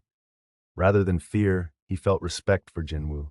Thomas had always thought that power equaled truth, so the loss was a major shock to him. But though Thomas had been soundly defeated, he didn't feel bad about it. Did his lack of regret come from the awareness of the power gap between himself and his opponent? He should have been furious at the defeat and raring for revenge. But instead, Laura interrupted his swirling thoughts by handing him a small rectangular glasses case. Thomas looked at Laura curiously. Your sunglasses were collected at the scene, but they were badly damaged. So? Clack. Inside the case was a brand new pair of Thomas's favorite sunglasses. Thomas chuckled as he put them on. I owe you as always. Laura had been worried that Thomas would awake in a fit. Seeing him react so calmly brought a pleasant smile to her face. Just doing my job. Thomas stared off into the distance, then quietly spoke. Mr. Huang, make sure he gets the best funeral. He was still a member of our guild. Understood. And, Laura looked up from taking notes. Please tell Hunter Sung that Scavenger Guild, no, I, Thomas Andre, offer him an official apology. Protect the hunters. Why would Mrs. Sellner say something like that? Jin-Woo was confused. Why me? Mrs. Sellner debated where to begin, then slowly recounted her dream. I tried to remember the people who were chasing the hunters, but that was in vain. The only thing she could remember when she woke up was that their faces were hidden in black. So I decided to try something. I used my ability within my dream to try and uncover their true nature. Is that why you looked into my eyes the last time? Yes. Mrs. Sellner freely admitted how she employed her ability. But dump! Jin-Woo's heart pounded as he thought back to their first encounter. What had Mrs. Sellner seen in Jin-Woo's eyes that had frightened her so? For now, Jin-Woo set aside his curiosity and gave her his full attention. What I saw was infinite power, but after locking eyes with that thing, I had no choice but to wake up from my dream. Jin-Woo looked down to see Mrs. Sellner's hands were shaking. I still remember the voice I heard the moment I saw it. Both the director and Adam appeared very nervous. What did it tell you? Asked Jin-Woo. It told me to go back and quietly wait for the war. Mrs. Sellner got goosebumps, and she quivered as she recalled the dream. The voice in this dream was vivid and unlike anything she had ever heard in real life. But the words provided a clue for Jin-Woo. That matches what the King of Giants said. The King of Giants had told Jin-Woo about the impending war between the rulers and the monarchs.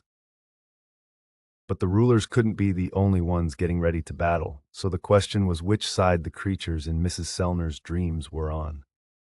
Meanwhile, Jin-Woo hadn't gotten an answer, so he asked again. What does any of this have to do with me protecting the hunters? Because it was the same power as the one within you, Hunter Sung. Those words sent a jolt through Jin-Woo. On that day, Mrs. Sellner had seen the power of the Shadow Monarch, so if she had seen the same kind of power in the killers within her dream, that meant they had to be the monarchs. Jin-Woo's face darkened. Mrs. Sellner quickly continued her explanation at Jin-Woo's peculiar expression. They are beings above hunters, so in order to stop them, we need someone who possesses the same level of power they do. The director spoke up. Actually, we're quite torn whether you're the only one who can protect the hunters, as Mrs. Sellner claims. But if they had arranged this meeting despite objections, has the Hunter Command Center changed their mind about me after yesterday's fight? With the truth laid bare, Director Brannon responded awkwardly. That is correct. The power gap between Jin-Woo and the other national-level hunters was apparent. The unfortunate incident had provided them with hope. The Hunter Command Center needed Jin-Woo's help now more than ever. The U.S. had lost one national-level hunter to the creatures already, so they needed to protect Thomas Andre at all costs. You're an extraordinary hunter. Of course, we would compensate you for helping us out. They were ready to give him whatever he wanted, including Kamish's runestone. They had given up scouting Jin-Woo and annoying him with an offer he'd already declined. After Christopher Reed's death, they decided the best course of action would be to ask for his help in protecting the most powerful hunter in the U.S. instead. Jin-Woo was torn. Mrs. Sellner spelled out the situation for him. In this world, there are hunters who have been very blessed. Until now, they have used their power to defend the world. But without them, this world is in mortal danger. Jin-Woo made his decision. I'm sorry. The director was shocked by Jin-Woo's firm rejection that left no room for any doubt. Is it because you harbor ill will toward Hunter Andre? Jin-Woo shook his head. No, It's because I don't know the enemy I have to fight yet. Whoever they were, Jin-Woo had never encountered them. Jin-Woo wasn't the type of person to make a promise he couldn't keep, so naturally, he couldn't promise to protect Thomas Andre from an unknown threat. I'll keep an eye on the situation for now. He'd take care of things as best he could in his own way. This was the same cool attitude he'd had when he first entered that double dungeon. His perspective hadn't changed since then. Plus, Jin-Woo had countless shadow soldiers he could rely on to pass him information. If he planted one with every hunter the Hunter Command Center was keeping an eye on, he could respond to any attacks without delay. If that's all, with a plan in mind, Jin-Woo rose from his seat. It had been quite a busy day for President Go back in South Korea. A fight had broken out between Jin-Woo and Thomas the day before the International Guild Conference. Worried, he'd requested more information from the Hunter Command Center. Finally, he'd received word that, based on their investigation, the Scavenger Guild had been at fault, and Jin-Woo wouldn't suffer any consequences from the incident. Ooh! Finally able to relax, President Go plopped down in his chair. He'd had quite a fright at the prospect of Jin-Woo ending up in an American prison. Wait a minute. If he thought about it, who could hope to detain Jin-Woo in the first place? He'd knocked out Thomas Andre of all people. President Go let loose a hearty laugh. I may have been worried for nothing. Ha! He laughed so much that his throat felt dry. A bottle of water sat on a side table a bit farther from his desk. President Go quietly stared at the bottle and then held out his hand. The water bottle flew toward him, and he casually snatched it out of the air with practiced precision. Smiling, he twisted the lid open. Director Wu will surely have a story to tell me when he gets back. Haha! Having Jinchul accompany Jin-Woo to the U.S. had been a great choice. 8th Night of the Hunters. Boos! Jinho went in for a hug with tears in his eyes, but Jin-Woo easily evaded him. Jin-Woo raised an eyebrow at Jinchul, who had volunteered to look after Jinho while Jin-Woo attended the conference. What's gotten into him? I showed him this when he woke up. Jinchul held up the newspaper he had been reading. The front page contained pictures of the defeated Scavenger Guild members, plus the face of the bloodied and unconscious Thomas. Jin-Woo had thought it natural to save Jinho, but Jinho had only found out through the article. Who would have thought someone would take on both the best guild in the world and its guild master, Thomas Goliath Andre, in order to save Jinho's life? Jinho was moved to tears, and he was unable to contain himself upon spotting Jin-Woo. Boos! But Jin-Woo's agility was well above an S-rank hunter's, and no matter how hard Jinho tried, he couldn't hug the man. Dodging Jinho's attempt one more time, Jin-Woo turned quizzically to Jinchul while pointing a thumb over his shoulder. Are you saying this guy read the article in English? Oh, the interpreter from the association felt bad that she was being paid to do basically nothing, so I had her translate the article for Hunter Yu. Ah. The tip of Jinho's nose was red, as if he was upset by Jin-Woo's continuous dodging. Boss! Here. Jinho took the tissue Jin-Woo handed him and blew his nose hard. Hunk! Jin-Woo understood how Jinho felt, but he couldn't let him slobber all over the expensive suit he'd brought for the conference. Calming down, Jinho wiped away his tears. By the way, boss, when did you learn English? It looked like Jinho remembered Jin-Woo's conversation with Thomas even as he was passing out. I had a lot of time on my hands when I was a low-rank hunter. Jin-Woo had basically been jobless when he wasn't scheduled for a raid, so whenever he could, he'd taken the opportunity to pick up some English to prepare for the future when his hunting days were over. I never thought I'd use it like this. He had fond memories of teaching himself the English language, but he never would have dreamed that his first conversation in English would be with Thomas Andre. Oh, right. Jinho nodded. Considering Jin-Woo's past, he was even more touched by Jin-Woo's loyalty and willingness to fight the whole of the Scavenger Guild just to save him, a mere D-rank hunter. Jinho began to tear up again. Boss, I will always believe in you and follow you to the ends of the earth. His eyes turned red and his nose began to run again. Jin-Woo smiled, but damn this keen perception stat.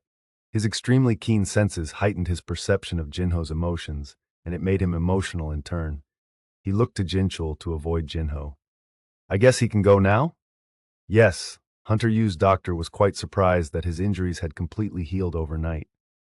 Okay, then let's get him discharged and head to the hotel. The Hunter Command Center has a car waiting for us. Understood. I'll get ready, boss. Jin-Ho began to pack with swollen eyes.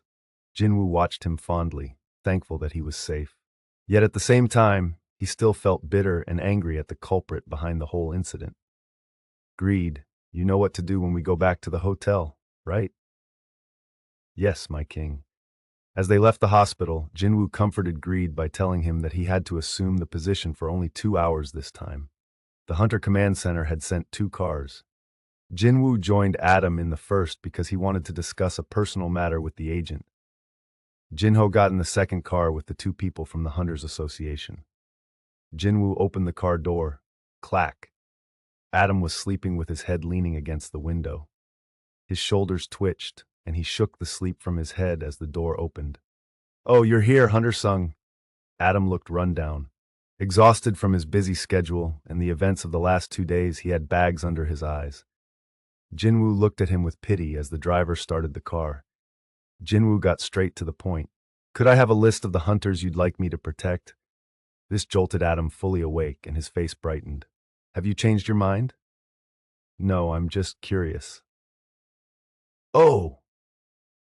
Adam couldn't hide his disappointment, though this wasn't entirely bad news. Apparently, Jin-Woo had some interest in the matter. Adam continued with a smile. "I'll create a list for you as soon as I get back to the Hunter Command Center." Jin-Woo checked the time. It was already 9 o'clock at night. Was it his imagination, or did Adam look even more run down than he had a few minutes ago after incurring yet another task? Sure enough, the agent looked like he was struggling to keep his eyes open and not fall asleep in front of Jin-Woo. Tsk. Jin-Woo couldn't take it anymore and reached across the seat. "Huh? What?" As he covered Adam's eyes with his left hand, Adam's voice cracked. "Hunter-sung?" He froze at Jin-Woo's instructions. "Stay still, okay?" This would have been creepy under any other circumstances, but it was Jin-Woo Sung, the one who had almost beaten Thomas Andre to death, doing this to him. Adam swallowed hard, trying not to panic. Jin-Woo tilted Adam's head back and poured a healing potion from the system shop into the agent's mouth. "What's this?" The agent was freaking out about being forced to drink an unknown liquid with his eyes covered. But as the mysterious substance went down his throat, he suddenly felt energized. As Jin-Woo removed his hand from Adam's face, the American realized that the drowsiness he'd felt earlier was not just gone, but he felt as if his body was light and refreshed, like he had just woken up from a good night's sleep. He was no longer fatigued, like he had never been to begin with. Hunter-sung. How did he do this? Jin-Woo just shrugged at the quizzical look in Adam's eyes. Trade secret. I see. Considering how incredible this was, Adam didn't bother to question it. He moved his body this way and that, his voice a mixture of shock and awe. Hunter-sung. How should I say this? I feel like even if you weren't a hunter, you'd be successful at whatever you chose to do. The praise seemed rather over the top, considering Adam was a top-notch agent of the Hunter Command Center who knew how to speak more than 10 languages. Regardless, Jin-Woo smiled at the satisfaction on Adam's face. Besides, this made it easier to ask him a favor. The list of the hunters needing his protection was just the preamble. Could you also please organize a meeting with the hunters on the list? That would be his golden opportunity to conceal one of his soldiers within each of their shadows to guard against attacks from the monarchs. However, Adam shook his head. Jin-Woo had been worried about this. Although the Hunter Command Center possessed great power, it might be too complicated to gather such amazing people together on such short notice. Jin-Woo frowned. I suppose that would be too difficult. No, that's not it. There's no need to organize such a meeting. Adam smiled as he explained the last item on the conference agenda. Because we've got the Night of the Hunters. It sounded like the title of a video game, but Adam seemed excited about it. It's this big party thrown by the Hunter Command Center for the hunters who attend the conference. If you want, you can meet everyone there. A party. What better way was there to casually meet the hunters he needed to assign shadow soldiers? Jin-Woo grinned. Perfect. He could get to the monarchs through the hunters and figure out who were his enemies and who were his allies. And from there, He could figure out who to fight and how to fight them. Sounds good. Jin-Woo leaned back in his seat as the car drove into the American night. The best hunters from all over the world, along with their entourages, were gathered inside a banquet hall with a 1,500-person capacity for the Night of the Hunters. Wow! Jin-Ho gawked at the sight of the legendary hunters he had only ever seen on TV. Meanwhile, those same hunters looked at Jin-Woo in a similar light. As soon as he entered the hall, he was the center of attention. "Hey, over there! I saw. He's right in front of me, but I can't sense his presence at all. He really is on another level." Jin-Ho received as much attention as his boss. So the person next to him is... He's the one Hunter Sung fought Thomas to rescue? The Hunter Command Center had released a statement earlier that day to clear the air. Hunters were shocked that Jin-Woo would take on the entirety of the Scavenger Guild to save his D-rank colleague. It was a sobering testament to the fact that Jin-Woo wasn't merely bluffing on that first day of the conference. "I will protect my family, even if it means becoming an enemy of all hunters." They'd seen the pictures of the aftermath of the fight with the Scavenger Guild and hoped that Jin-Woo wouldn't have to make good on his promise. In any case, now that the truth had been revealed, everyone wanted a chance to talk to Jin-Woo. Their image of him had gone from the monster who had beaten Goliath to the hunter who had saved his colleague. The first person to bravely introduce himself to Jin-Woo was the chairman of a well-known company specializing in handling of the remains of magic beasts. "It's an honor to meet you, Hunter Sung. I'm interested in purchasing the cadavers of the giant-type magic beasts. Do you have a minute to spare?" Since giants normally spawned as bosses in A-rank gates, it was very rare to find a perfectly intact corpse. A desire to grow his business compelled the chairman to make contact as soon as possible. Well, that worked out. Jin-Woo smiled and introduced Jin-Ho to the chairman. "I'm usually in charge of raids, and I let my vice president here handle business matters." "Oh, is that so?" Flattered by Jin-Woo's introduction, Jin-Ho proudly stuck out his chest and extended his hand for a handshake. "I'm Jin-Ho Yu, vice president of Ajin Guild. Pleased to meet you. I don't usually like talking business under these circumstances, but I'll make an exception for you." There was a look of satisfaction on Jin-Woo's face as he watched Jin-Ho lead the chairman somewhere quiet to talk. That kid really is a real businessman now. With those two distractions out of the way, Jin-Woo refocused his attention on the actual reason he was here. Adam approached Jin-Woo. "Here's the list." He handed Jin-Woo a tablet that listed the names of the 10 best hunters in the world in order. The Hunter Command Center has a system that awards each hunter points based on performance. These are the top 10 individuals with the most points. Jin-Woo thought it interesting to see a hunter's career represented by points. He noticed that his name was missing. "So where do I rank on this list?" "If we include points for getting rid of the giant-type magic beasts, around here." Adam indicated the space between numbers 3 and 4. Jigong Liu, Thomas Andre, and Christopher Reed topped the list, so to have his name right below those three despite his shorter career meant he had been performing brilliantly. Number 4 is Siddharth Bachchan of India. 5 is 1 through 5 were all national-level hunters, and the ones below them were extremely formidable people. Suddenly, a noise distracted Jin-Woo from the list. The hunters seemed confused by the arrival of an unexpected guest. Once he spotted the newcomer, Jin-Woo handed the tablet back to Adam. "Hunter Sung, don't worry." As expected, the newcomer strode toward Jin-Woo without any hesitation. Jigong tried to intercept, but was brushed aside. The guest soon stood before Jin-Woo and took off his sunglasses. "Thomas Andre." Everyone was unnerved at the sight of the cool Jin-Woo and Thomas, whose arm was bandaged, facing each other. Thomas stood a head taller, so he literally looked down on Jin-Woo. "Hunter Jin-Woo Sung, I'd like to ask you something."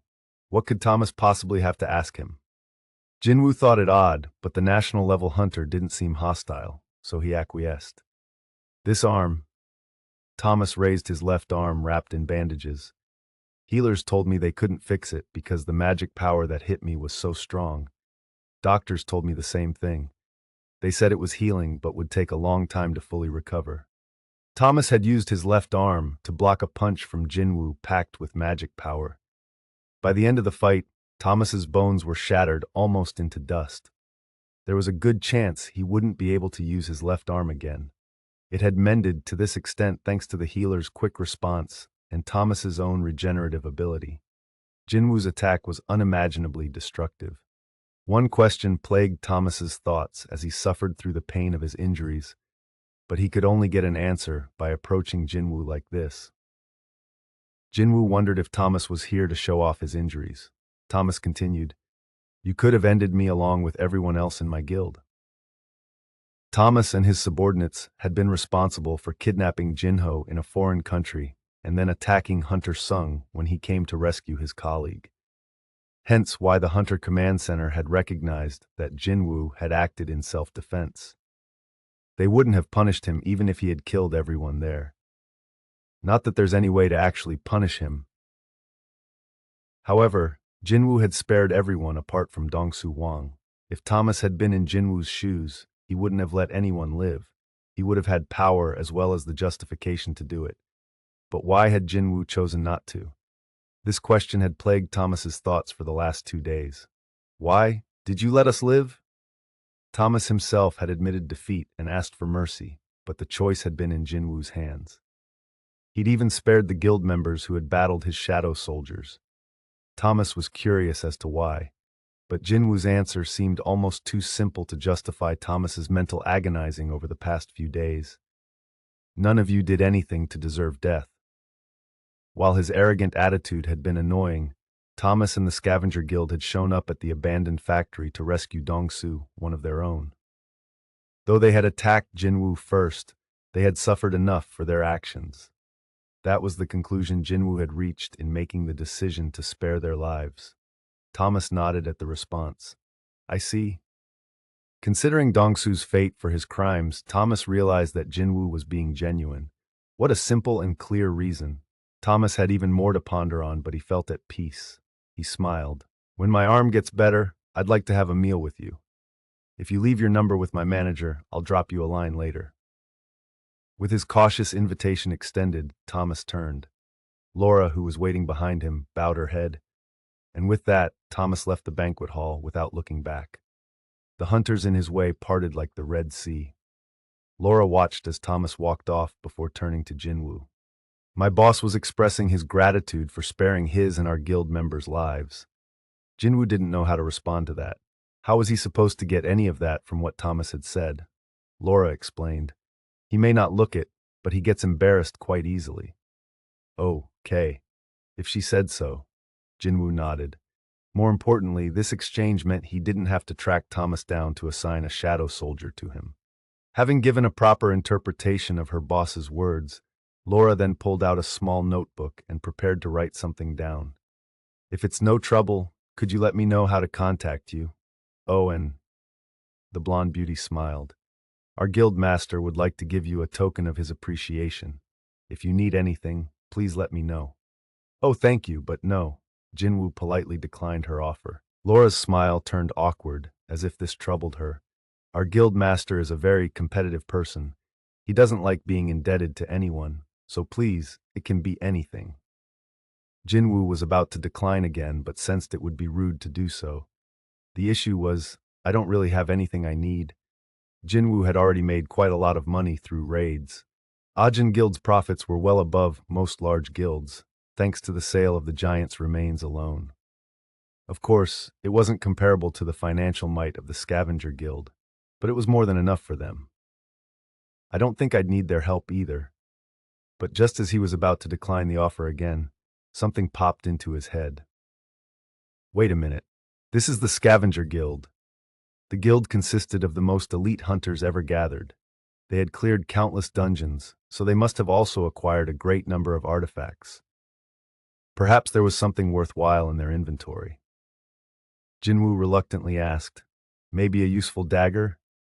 The Demon Monarch's dagger hadn't worked on several adversaries with incredibly strong defense, so the Scavenger Guild might have something that could help. If it wasn't up to par, then he just wouldn't use it. A dagger, understood. Thank you, Hunger Sung. Laura finished writing down her notes with a wide smile and then left the banquet hall. Adam had been tense throughout Thomas's unannounced visit, but he finally exhaled in relief. Hunter Sung, are you going to meet with the other hunters on the list now? I should. Let me help you find them. Our agents are stationed throughout the banquet hall so we can locate the hunters quickly. No, thank you. Jin-Woo grinned. There's no need. Jin-Woo had already deployed some shadow soldiers, and they had found the hunters within the banquet hall. All Jin-Woo had to do now was greet each hunter. Adam was perplexed by this refusal. Pardon? Jin-Woo asked him a question instead of answering him. So why is there one hunter missing? I can't find number 6. How did you know? Jin-Woo shrugged, and Adam nodded as if he understood. Ah, another trade secret. Adam explained. We haven't been able to reach that hunter over the past few days. The Brazilian government is secretly searching for them, but they haven't turned up yet. Jin-Woo nodded. He had placed a shadow on number 2, Thomas. Numbers 3 and 6, Christopher Reed and the Brazilian hunter, weren't present. That leaves 7 people. Jin-Woo turned to Adam. Let's get started. Jin-Woo walked around the banquet hall and talked to all the hunters on the list. He asked Adam to introduce him, as he wanted to find out more about the hunters he was leaving with his shadows. He started with number 1, Jigang Liu, and finished in order with number 10. Huh? Is Hunter Sung trying to network here? But he's only talking to hunters who are... After having seen with whom Jin-Woo was choosing to converse, they hoped the Korean man would also approach them. He's coming this way. Yes, of course I'm next. The hunters who had been anxiously awaiting Jin-Woo lowered their heads in disappointment when he passed them by. Soon, Jin-Woo's work was done, and he left the banquet hall with his entourage after assigning shadow soldiers to all the hunters on the list. Oh. Hunter number 10 cheered, but others sulked and drank in silence. The next day, the Hunter Command Center was at a loss as to why alcohol consumption had been so much higher compared to previous years. Tomorrow is the last day, right? Assistant Director Connor handed a cup of coffee to Adam, slouching in his chair. Adam sat up immediately and politely accepted the drink. Thank you, sir. Michael patted Adam on the shoulder and took a seat next to him.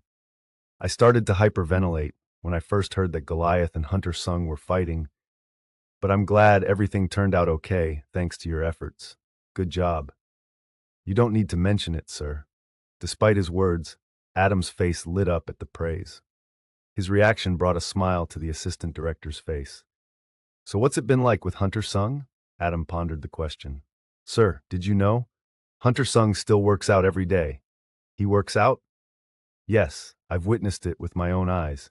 He runs 10 kilometers, does 100 push-ups and sit-ups and squats as well. What? Michael's eyes were wide with wonder. Jin-Woo was the most powerful hunter in the world, yet he still did a daily workout routine. Jin-Woo's physical status was already beyond human, so it wasn't like a bit of jogging would do much for him. The assistant director couldn't understand why he'd go through the trouble. Adam explained, I think he's doing it more for the mental discipline. For the mental discipline, Adam nodded. Based on Jin-Woo's casual attitude toward advanced technology, his commitment to not skipping a workout, his mysterious ability to heal an exhausted body and mind, Adam considered Jin-Woo the living embodiment of amazing. Michael couldn't agree more. He truly is a great man. How great would it be if Jin-Woo were an American hunter? Michael couldn't help feeling jealous of Korea. Huh? The coffee tastes different today. He usually found this coffee quite flavorful, but today he couldn't bring himself to drink half of it. He found it to taste quite bitter. There was a rumor in Korea that if one wanted to locate the office of the president of the Hunters Association of Korea, just look for the room with the lights on late at night. President Go was in his office late again, trying to finish his work. There had been more incidents recently due to the growing number of more powerful magic beasts and awakened beings. It was the president's job to handle these matters. It was also the source of the president's headache. President Go put his paperwork down on his desk and rubbed his tired eyes. How strange. He'd had continuous heart palpitations as of late. Ba-dump. It had been a while since he was first diagnosed with heart problems, but something was not right these days. Is this the end? His doctor had told him he'd be dead within 6 months if he didn't retire. He'd made it 1 year, and then another. Even if this is the end, I've had it good up to now. Gun-hee laughed in spite of himself. Ha ha. In the past, he would have pushed himself to stick around for just a little while more, but he no longer felt as anxious. What's changed? What was the difference between then and now? After some quiet thought, President Go chuckled at the obvious answer. Thanks to Hunter Jin-Woo Sung, Korea now had the power to stop an S-rank level disaster. The country's status had gone up because of Jin-Woo's existence. Maybe his heart had held out until now so he could meet Jin-Woo. A bittersweet smile crossed his face. What kind of nonsense am I spouting? President Go's voice echoed in the empty office. Speaking of Hunter Sung, isn't he back in Korea tomorrow? He perked up at the thought of Jin-Chul debriefing him on everything that had gone on with Jin-Woo. Ring! Ring! It was his phone. Who's calling me at this hour? Had there been a terrible accident somewhere? President Go felt uneasy as he answered the phone. Are you busy tonight? It was his wife. My dear? He relaxed when he realized she was checking on him because of the late hour. Of course not. I'm heading home. The call suddenly cut off with the sound of static. Hello? Hello? There was no answer from his wife. What was going on? President Go happened to glance out the window as he put down his phone. He was rendered speechless. Everything he should have seen through the window, buildings, roads, even people, were gone without a trace. The scenery outside had changed to pitch-black darkness in a matter of seconds. Something impossible had happened. How in the world? Startled, President Go stood up and realized someone he had never seen before was sitting on his couch as if they had always been there. A human? No, this doesn't feel like a human. Besides its strange presence, the figure also had a face as pale as a corpse, long white hair, sharp pointy ears, and silvery eyes that shone like gems. It was an ice elf, otherwise known as ice slayers.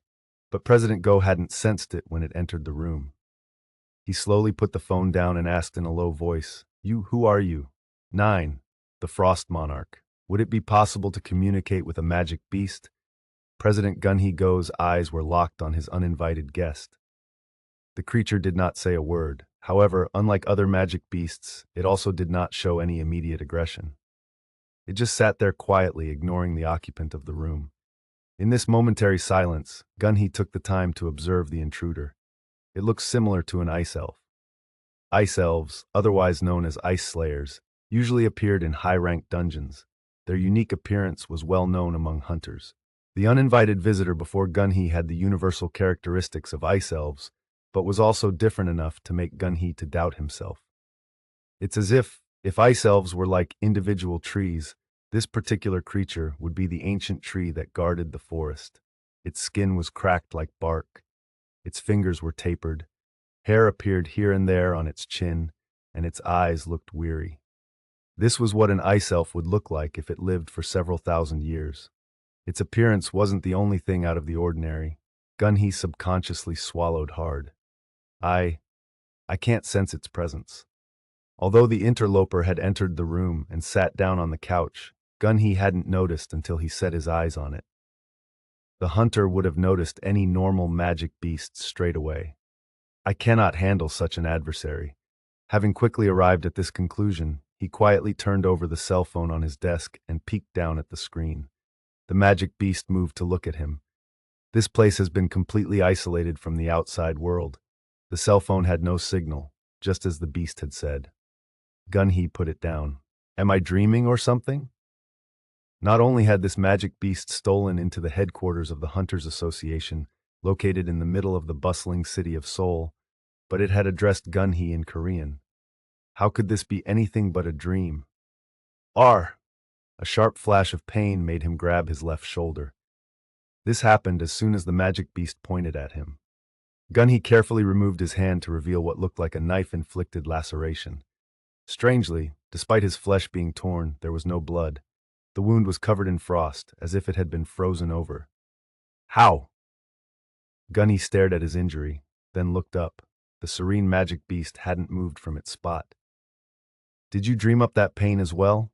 President Go nodded firmly. I understand that this is real, so I'll ask you again, who are you? I shouldn't have expected a mere human to recognize me. A mere human? The magic beast slowly stood up, and the furniture from the couch to the table to everything else in the room slammed into the wall. Wham! Oh my God. Gun-hee's eyes widened. A cold air slowly crept into the office. I don't mess around with weaklings. Show yourself, fragment of luminosity. No one had ever dared to call President Gun-hee Go a weakling, but he couldn't refute this creature. The magic beast possessed great power, and each time it opened its mouth, its voice shook the room like a thunder. Now! This magic beast was on another level. Gun-hee's extraordinary perception gauged the power gap between him and his opponent, and his forehead broke out in a cold sweat. Are you concerned about damaging your vessel? But this vessel will expire soon in any regard. But if it was hiding because it was scared, the magic beast raised its palms and aimed them at Gun-hee. Cold wind gathered around its hands. I suppose there is no use continuing this conversation. Gun-hee had no idea what his opponent was talking about. The cold air shot out from one of the magic beast's hands. Boom! The blast swept where Gun-hee stood and covered the room in a white fog. It was so thick, there was zero visibility. Two lights emerged from the thick shroud. They were a pair of golden eyes. The magic beast smiled at the sight and sent another cold blast. Oomph! President Go swung his arm and deflected the torrent into a wall. Boom! The wall crumbled to show an endless black void. As the fog slowly lifted, President Go was fully revealed. A powerful golden aura surrounded his entire body. You've confined us in between dimensions. Impressive. Gun-hee's voice was completely unrecognizable. The magic beast spoke. Finally we meet, O bright fragment of luminosity. I've searched a long time for you. Who knew you'd be stuck in a broken vessel, unable to use your power? Despite sounding thrilled, its facial expression hadn't changed this whole time. It continued with the same frozen look on its face. We've located all 7 of you. 2 of the fragments have already been destroyed. Gun-hee was stunned. Not only had he been found, but 2 of his comrades had lost their vessels. The rulers hadn't expected this kind of counterattack. That face. The magic beast smiled. I've always wanted to see panic on that arrogant face of yours. Now I can crush your vessel with no regrets. You can try, Frost Monarch. Gun-hee roared. The golden aura covering his body intensified until light emanated from his body. He was the brightest beacon illuminating the dark. Still, even after this display, a mocking smile lingered on the Frost Monarch's face. Are you going to fight me? How futile. White light then emitted from the monarch's eyes, and frost began to creep up from underneath its feet. Just as Gun-hee's body was covered in light, a chill wrapped itself around the monarch. The Frost Monarch bared its teeth. You've only borrowed that human's body, while I've taken over this form completely. Do you really think you stand a chance? The monarch had let its guard down. Gun-hee seized this rare opportunity and immediately lunged to get a hold of it, but the monarch reacted quickly. Boom! The entanglement of hot and cold energy caused a tremendous explosion. Krakoom! Boom! Kaboom! As the fight progressed, Gun-hee's attacks slowed significantly, and his injuries increased proportionately. With each labored movement, he exhaled a cold white breath. In this extreme chill, this frail body could only last about 2 minutes. As the monarch had proclaimed, the result of the conflict was a foregone conclusion. Gun-hee's body had reached its limit. He had consumed more mana than was possible, and his eyes were as red as the blood trickling from his mouth. His efforts proved meaningless. Shh! A sharp spear of ice pierced Gun-hee in the chest and emerged from his back. Ah! Gun-hee coughed up blood. The Frost Monarch had delivered a fatal blow by producing ice from its fingertips. It sucked its teeth in pity. Is that all your vessel can handle, fragment of luminosity? How pathetic. Panting, Gun-hee lowered his head. The Frost Monarch gazed down at him. How long do you think you'll need to find a new vessel? A year? 2? But our army has already arrived. Everything in the world would be gone before the ruler's soldiers could arrive. It was your mistake to try to protect the citizens of this world. Did you consider us inconsequential and forget about us? The Frost Monarch gave a victorious grin. Well then, for its finale, the monarch raised its other hand. Cold energy began forming as the creature readied the final attack meant to end the life of the human vessel the ruler had been occupying. Ah! Gun-hee laughed with his bloody mouth. The monarch stayed its hand. Breathless, Gun-hee glared at the monarch. Did you think I picked a meaningless fight with you? His left hand tightly grabbed the monarch by the wrist. Just as we weren't aware of your plan, we have a contingency you know nothing about. A contingency? The monarch's eyes widened at Gun-hee's confidence. Was he bluffing? No, Gun-hee looked too resolute. Just then, the monarch quickly jerked its head to the side. In that instant, an immense blast of magic power brushed past his face, so intense that it burned Gun-hee's right arm. It hit the wall that separated the dimensions and caused an explosion. Kaboom! The entire room shook. What would have happened if the monarch had been hit by the blast? That was close. Fortunately for the monarch, it saw the move coming and had been able to dodge the powerful attack. It laughed. Gun-hee had probably spent all his power with that attack. So was that your secret weapon? It smiled mockingly, but Gun-hee returned the smile. That's right. The grin on Gun-hee's face, pale from blood loss, made the monarch uneasy. Why was it getting chills when victory had been claimed? It didn't have long to wonder. Crack! The monarch turned to see the barrier it had erected splintering from the mana blast. Is this what he was trying to do? But this was a futile effort, no? Tearing down the wall between dimensions changes nothing. But the spirit of the ruler within the old man's body smirked. Do you really think so? Crash! The barrier completely shattered, and the world reverted to its original appearance. The lights from buildings, the cars on the streets below, the president's office, it was all back to normal. As soon as order was restored, Gun-hee unleashed the last of his energy and cried out to the floor. Now! Beneath his feet, a shadow split from Gun-hee's, transforming into the shape of an ant. It evaded the monarch and leaped screaming out the window. Scrah! The monarch stared after it, confused as to where this denizen of chaos had come from. But it was a single ant, a mere foot soldier of the insect king. Still, the monarch could not take his eyes off the shadow as it receded farther and farther away. Wait, the monarch's eyes widened. It should have realized earlier. The ruler had been conserving his energy, even at the cost of his own vessel, so he had enough power to break the barrier for a reason. No, the frost monarch looked aghast as it realized the ant's true identity. Whoosh! The confounded creature cast Gun-hee aside and bounded after the runaway ant. Cold air spun around its hand to form a sharp ice sickle. In an instant, it was within striking distance of the foot soldier. But before it could land a blow, someone grabbed the hand brandishing the sickle in a death grip. Before the monarch could react, it had been seized by the throat. Irk! The monarch's heart sank when it saw the adversary who now appeared where the ant had just been. But why? Jin-Woo clenched the frost monarch's neck tightly so it couldn't escape. He stared at the creature, puzzled. An ice elf? Jin-Woo had a bone to pick with ice elves. He had encountered them within the Red Gate, but had failed to extract the shadow of Barca, the boss. He'd been left with only its dagger to remember it by. Just when I was getting over that, Jin-Woo tightened his grip on the magic beast's throat and wrist. Crack! Argh! But what was a high-rank magic beast doing here outside a gate? Jin-Woo had exchanged places with his shadow soldier in midair, so he was using ruler's authority to hover about 7 or 8 stories aloft. He interrogated the beast. What are you? Its pointy ears and silvery eyes gave the appearance of an ice slayer, but there was something ancient about it. Plus, grah! The magic beast gritted its teeth and shook itself free of Jin-Woo's grasp. What an incredible show of strength. Jin-Woo had no time to be shocked as cold energy gathered within the magic beast's mouth. The image of the Demon King Balan spitting lightning popped into his head, so Jin-Woo instinctively bent his upper body to the side. Wah!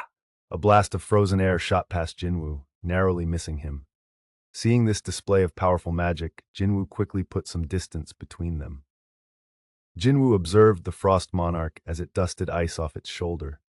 This was no ordinary magic beast. His perception warned him that this opponent was stronger than anyone he had ever fought. However, Jin-Woo wasn't the only one caught off guard. How did you? The monarch urgently looked within Jin-Woo's shadow and was unable to hide its shock at the number of soldiers found there. You have amassed such an army. Why haven't we heard from you? When Jin-Woo didn't say anything, the monarch looked into Jin-Woo's eyes and soon let out a plaintive cry. I see, so you're the contingency. What was this magic beast going on about? While he was dying to understand what the creature meant, Jin-Woo didn't have the time for a Q&A session.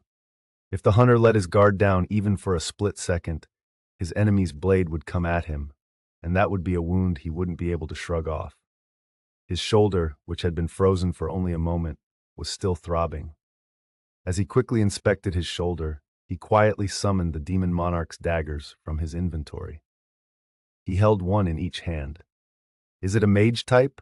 Considering how it had struggled to break free of Jin-Woo's grip, it looked like its strength and defensive power were lower than its magic power. Jin-Woo was okay with that. From his numerous experiences fighting magic beasts, mage-type enemies were the easiest to handle. One hit was usually all it took. Even if they had the same level of magic power, Jin-Woo simply needed to avoid its magic spells to eke out an advantage. And the Frost Monarch could tell from the hostile energy emanating from Jin-Woo that an attack without a plan would be inadvisable. After briefly agonizing over its next move, the Frost Monarch reached a decision. We are done here. I'm not interested in a fight to the death. What? Jin-Woo frowned. He had no intention of letting the magic beast off. So what did it mean that they were done? His opponent possessed an incredible amount of magic power. Jin-Woo couldn't even imagine how many experience points he'd gain from defeating it. He might level up close to 10 times like he had after killing the King of Giants. Wait a minute. He had a sudden realization regarding the magic beast's identity. Could it be? The monarch pointed to a broken window at the Hunters Association HQ. Aren't you here to save the human back there? Jin-Woo had rushed over because the ant he had assigned to President Go had sounded an alarm. Jin-Woo's gaze shifted toward where the monarch was pointing and spotted the prone figure of President Go. President Go was unconscious and covered in blood. He looked like he was on the brink of death. Choose. The monarch materialized a large, sharp ice spear. Fight me or save him. With that, it launched the spear at President Go. Jin-Woo's eyes went wide. Time moved slowly around him as his perception sharpened to the extreme. The ice spear slowly but surely flew toward the president. Ruler's authority. He attempted to stop the spear telekinetically, but the magic power of the weapon repelled the effort. Enraged, Jin-Woo glared back at the Frost Monarch, who awaited his decision. Jin-Woo bit his bottom lip hard before dashing to President Go's body. Hum! A powerful gust of wind erupted from where Jin-Woo had been floating. He appeared by President Go's side right before the killing blow was struck, and he knocked the spear off its trajectory. Creak! The tip penetrated the floor, and cold air began freezing the entire room. Crick-crack! In an instant, the extreme temperature turned the floor of the president's office into solid ice. Yikes! Jin-Woo picked up President Go and floated them both in the air to escape the spreading ice. He came back down once the frigid process stopped. When he looked through the window, he saw the magic beast dashing toward a small gate. Angered by these dirty tricks, Jin-Woo summoned Barca's dagger from inventory and threw it at the monarch. Dagger barrage! Shh! The blade flew straight into the monarch's shoulder. Arr! The Frost Monarch glared at the dagger lodged in its shoulder and then at Jin-Woo. It gnashed its teeth before vanishing into the gate. As the portal slowly shrank, Jin-Woo gave up on pursuing the magic beast. Besides, President Go was in too bad a shape for him to attempt to give chase. Ah! President Go moaned in pain. Jin-Woo pressed his lips together as he watched the old man struggle to stay alive. He's too far gone for a healing potion. He had one other method to try. Jin-Woo bellowed, Beru! Jin-Woo could sense a familiar presence speedily flying toward him from the distance. Krakoom! Beru crashed through several walls before arriving to kneel before Jin-Woo. You called, my liege. Jin-Woo carefully laid President Go down on the floor and stepped back. The elderly man had lost a lot of blood, and Jin-Woo's hands were stained with it from holding him for a short time. Jin-Woo somberly watched the blood drip from his fingers. Beru applied all his magic power toward healing President Go as his master wished. A warm energy enshrouded the president. Woom! But to the ant's surprise, his patient's complexion remained pale. Sire, he was afraid to look at his master. My magic isn't working. I cannot heal him. What? Beru's hands trembled as he kept working, demonstrating that he was telling the truth. Jin-Woo sensed that his soldier was consuming a great amount of magic power. If this continued, Beru would collapse too. Jin-Woo stopped the ant and checked President Go's condition. Even with Beru's devoted effort, the old man's presence had weakened. Jin-Woo didn't know what had caused the hole in President Go's chest, but it couldn't be treated even if he poured a whole bottle of the best healing potion into it. Damn it, Jin-Woo's breathing quickened as he thought about how President Go had done so much for him. In desperation, he pulled out the elixir of life. But someone grabbed his wrist. That's enough. The president struggled to open his eyes. President Go? Gunhee tried to breathe as if his next breath might be his last. He looked up at Jin-Woo and Beru. You came. Thank you. A smile spread across his face. Please hang on a little longer. I'll bring you to the hospital. Despite the urgency in Jin-Woo's voice, Gunhee shook his head. It's a waste of time. Healing magic can't reverse what the attack did. President Go! Jin-Woo was upset with him for talking that way, but he paused as the president's trembling hand clasped his own. Listen carefully. Gunhee opened his eyes wide like a fire flaring up just before it died out. I have seen the will of the great existence, their plans, their enemies, as well as ours, and what we need to do. Blood filled his mouth. I'm so glad that we have you. Who knew you possessed that kind of power? Thank God. Gunhee began tearing up as he looked at Jin-Woo. He held the young hunter's hand in both of his as he continued in a shaky voice. The gates and dungeons weren't for them. They chose those to protect us. Gunhee coughed out a clot of dark red blood. Jin-Woo quickly tried to use the elixir of life, but President Go shook his head. He knew how bad his condition was better than anyone. Someday, you'll have to make a choice. When that time comes, please stay on the side of humans. The pain in Gunhee's voice broke Jin-Woo's heart, but all he could do was quietly listen and do as the president requested. I wanted to fight alongside youngsters like you, but with this body, that was never possible. Gunhee was sharing this desire for the first time in his life. Some had accused him of founding the association for financial gain. Others insulted him by calling him a crazy old man mad for political power. However, what angered him most was not being able to use the great power he had received. Gunhee had founded the association with his own money in search of a place to use his power, and he had made a place for himself where he could stay close to hunters and advocate for them. Still, I have no regrets. I leave the future in the hands of young people like you. President Go's hand released Jin-Woo's and hit the floor. He shifted his gaze from Jin-Woo to the ceiling of his office. Maybe it was because of his tears, but the normally dim ceiling lights looked particularly bright, so he blinked. I'm so relieved. Thank you. Thank you. With that, President Go said no more. Upon confirming that the president was no longer breathing, Jin-Woo gently shut Gunhee's eyes. President Go had never looked more peaceful than when he uttered those words of thanks. Jin-Woo raised his head. Drip, drip, drip! The sky had been cloudy all morning, and the raindrops finally began falling outside the broken window. The next day, the same set of breaking news graced the front page of every newspaper. First, the great Brazilian hunter Jonas had been found dead near a river. Second, the president of the Hunters Association of Korea had died of a gaping hole in his chest. Last, Jin-Woo Sung had returned to Korea. 10 complicated thoughts, Christopher Reed, Jonas, Gunhee Go. The world was plunged into chaos as the media announced the deaths of these legendary hunters one after another. Who would be able to defeat whoever had taken down these apex hunters? The mainstream media across the planet reported on the legends' deaths. The Hunter Command Center of the U.S. released an official statement on the situation, indicating that they were working in cooperation with guilds internationally to try and apprehend those responsible. Understandably, this did little to settle people's nerves. The defensive walls that had protected everyone from the threat of magic beasts had been torn down.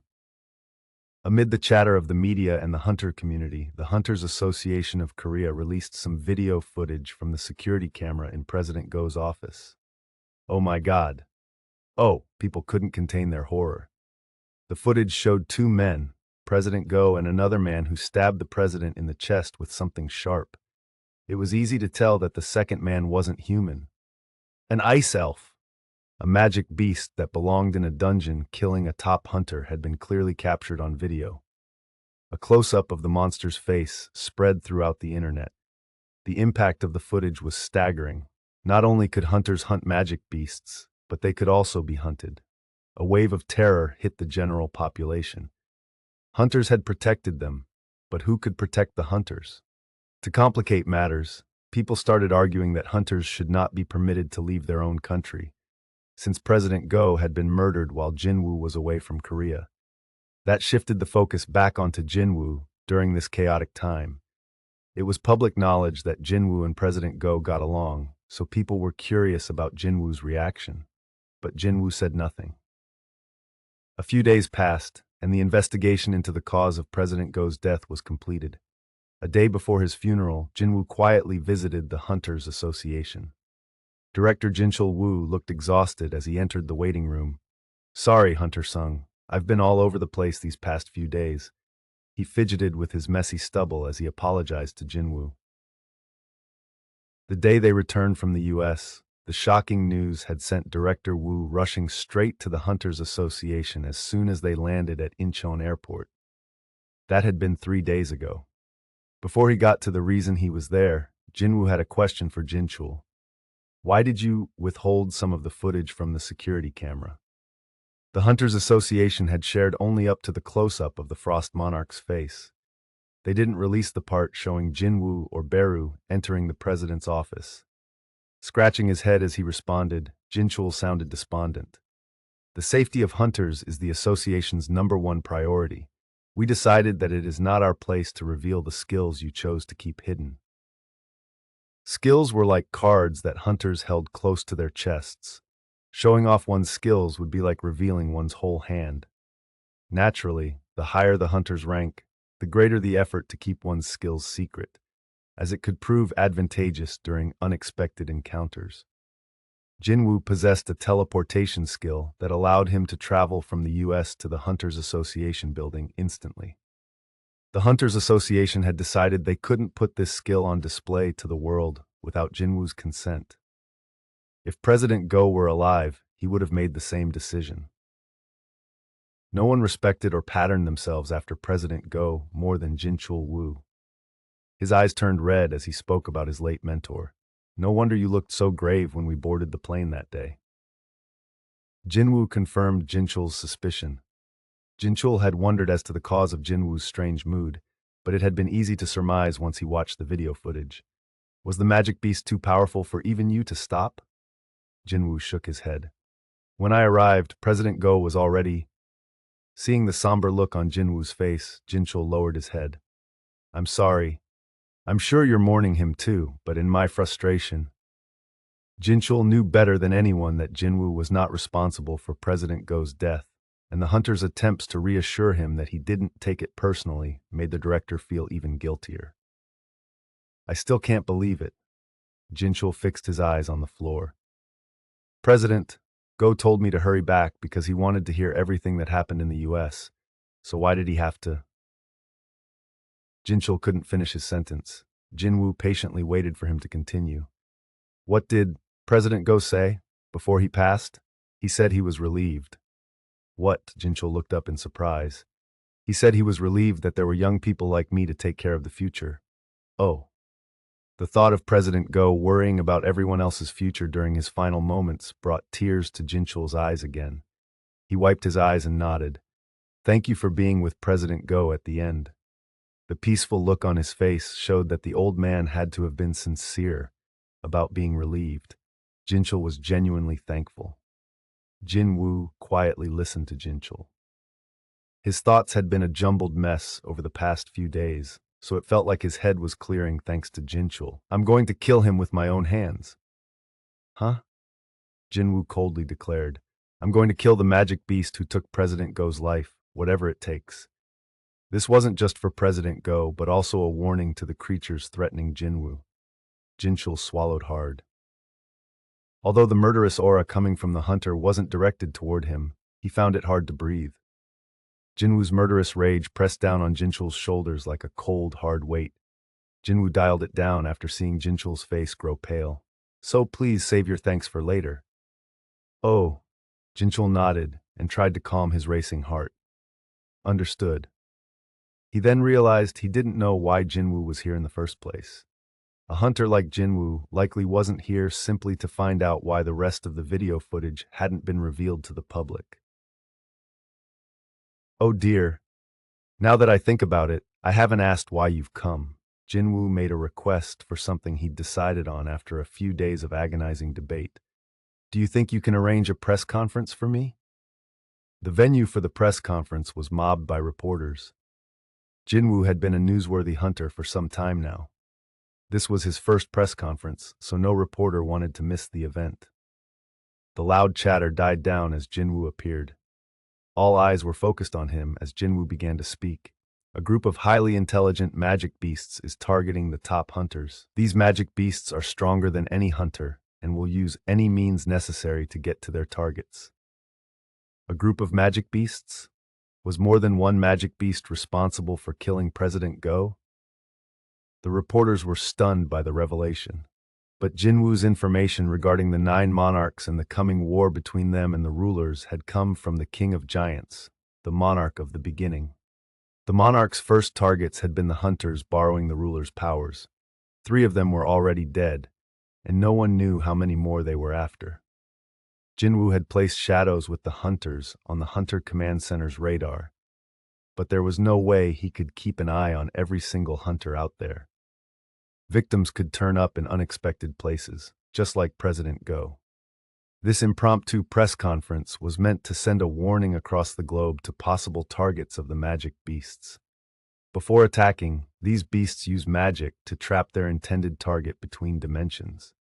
This revelation was huge, and it was something Jin-Woo could share only because he had met a monarch in person.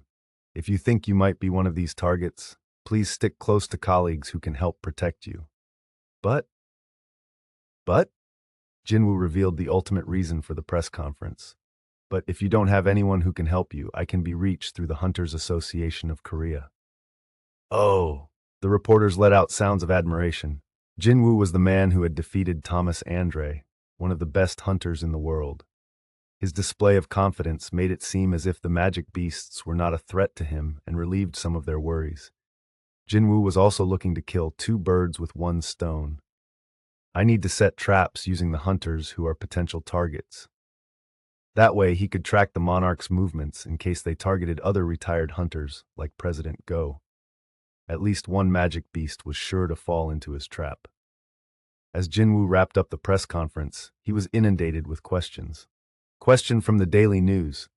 Where did you get the information about the group of magic beasts Hunter Sung? I've encountered them in the past. Twice, in fact, the first time being the King of Giants in Japan, and the second being the Frost Monarch in Korea. Shocked, the reporters scribbled down what Jin-Woo had said. So you came away from these encounters unscathed? Jin-Woo's eyes gleamed. Yes. Jin-Woo Sung had survived encounters with those magic beasts. This was a huge scoop, so the reporters rushed to take pictures. Kashak, kashashak, kashak. A reporter sitting farther back from the front of the press pool raised his hand. It was Mr. Kim, the reporter who had followed Jin-Chul to the double dungeon and wrote about the sacrifice of the hunters there. Jin-Woo shifted his gaze to him. Mr. Kim calmly lowered his hand and posed his question with a clear voice. What will you do if you encounter the magic beast who killed President Go? Jin-Woo searched Mr. Kim's furious and devastated expression before turning off the mic. That's all for now. With that, Jin-Woo stepped off the stage. As he watched the hunter walk away, Mr. Kim felt as if he'd heard Jin-Woo's answer even without the hunter verbalizing it. Sir! Sir! The 2 security guards were surprised to see Thomas. He gestured for them to stay seated. Beep! Thomas placed his thumb on the fingerprint scanner, and the automated door quietly opened for him. Thomas and Laura entered the storage room located in the basement of the Scavenger Guild headquarters. The 2 A-rank security guards were among the few people who had access to the storage room. If anything happened, there was a direct line to the penthouse where Thomas worked. Thomas strode to the innermost part of the chamber. Are you really going to give those to him? Beep. Another fingerprint scanner gave them access to where the items were stored. Why? Do you think they're worth too much for the lives of my guild members and me? No, I don't, but then do you think he isn't good enough to use them? It would be a waste of time to answer that. Laura's mouth snapped shut as she realized there was no point arguing with Thomas. The guild master stood in front of the items he had come to retrieve. Although they weren't his choice of weaponry, his heart stuttered whenever he saw them. They amaze me every time. Thomas admired them. Laura was still reluctant to give them up. There are only 2 of these in the whole world. That's right. Which won't change in the future either. You're probably right. But you're still giving them away? That's exactly why I'm giving them to him. Thomas grinned. 8 years had passed since the weapons were forged, yet the incredible energy they emitted hadn't diminished at all. The best weapons for the best hunter. You wouldn't want them to just rot in here, would you? As if in response to Thomas, the 2 daggers in the case gleamed, reflecting the light above. A certain gloom permeated the streets. The first president of the Hunters Association. Someone had to do it, but no one had stepped forward. No one except Gun-Hee Go. When the country needed someone to rally its powerful hunters, President Go had closed his own successful business without hesitation and rolled up his sleeves to build the association. The Hunters Association of Korea had accomplished many things under his leadership. It both regulated and protected hunters, and was also proactive in rewarding hunters who sacrificed their lives by discreetly compensating the families they left behind. Many of the people who had received help from President Go over the years had gathered at the memorial service to publicly mourn him. Citizens descended on the area until it could no longer hold any more people. They held a candlelit vigil and shared their sorrow. Networks interrupted their regular programming to highlight President Go and his life's work. Footage of President Go calling out Congressman Jin-Woo Nam played on a huge digital billboard in the middle of city. I hope you all think carefully about who exactly will keep you safe when another S-rank gate appears on this land. You may be able to buy an expensive condo worth $1 million or tens of millions, but you cannot buy a life. Walk signals changed, but not one pedestrian moved. They couldn't look away from the billboard or their cell phones. Next came a clip of President Go's longtime doctor being interviewed. I was beside President Go as he watched the broadcast of Hunter Jin-Woo Sung fighting the ants on Jeju Island. He told me he wouldn't regret dying as his greatest wish had come true. Little did I know we would lose him this way. The doctor, whose eyes had been red since before the interview, eventually broke down in tears. It reminded viewers of the time President Go had silently cried with the families of the hunters who had lost their lives during the failed mission to stop the ants on Jeju Island. President Go had as many critics as he did admirers. However, on this day, everyone paid their respects to him. Later that night, Jin-Woo stood at the top of Daesung Tower, a 100-story skyscraper, unbothered by the wind. The bright lights of downtown Seoul caught his eye. A documentary about President Go played on a huge outdoor monitor. Jin-Woo scanned the entire city like a hawk searching for prey. Having done this before, his shadows efficiently combed the downtown area. The information they gathered bombarded his mind, but none of it was relevant. There was no trace of the ancient ice slayer anywhere. This isn't going to work. Jin-Woo knew very well that it would be difficult to capture a magic beast able to use gates to move in between dimensions, so he'd tried to put a shadow on the magic beast right before it escaped. He had failed, though, because the creature didn't have the one thing possessed by everything in existence, a shadow. Maybe it's because of that astral body thing. The King of Giants had told Jin-Woo that monarchs and rulers were unable to become shadow soldiers because they had astral bodies. If that was why monarchs didn't have shadows, Jin-Woo had lost his best method to track them. But that doesn't matter. The King of Giants had warned Jin-Woo that once the other monarchs learned of him, they would mobilize. They would return sooner or later, and this time they would be after Jin-Woo.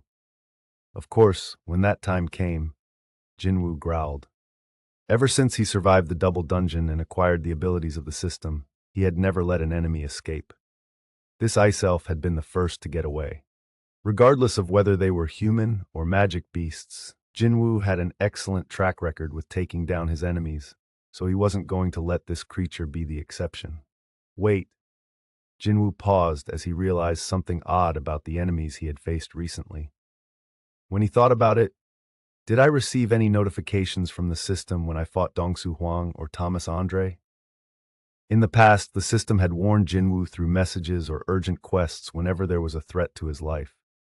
Dongsu Huang, Taesik Kang, Chul Kim, there had been no exceptions. Not only that, but the system had sent Jin-Woo a warning when Ryuji Goto had gone all out during a sparring match. But the system never warned me about Dongsu when he came after me to avenge his brother's death or when Thomas threatened to kill me. That was strange. Anyway, Jin-Woo sliced it.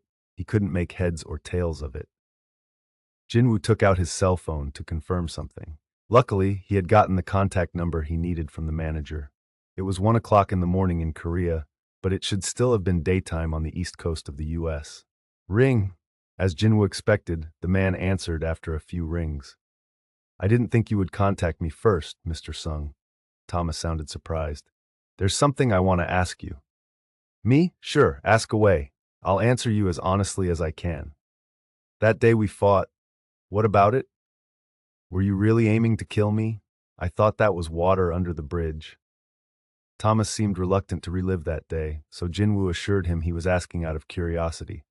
Thomas had no reason to hide anything. The American hesitated a little but answered truthfully. I can't think straight when I'm mad, so I really did want to kill you back then.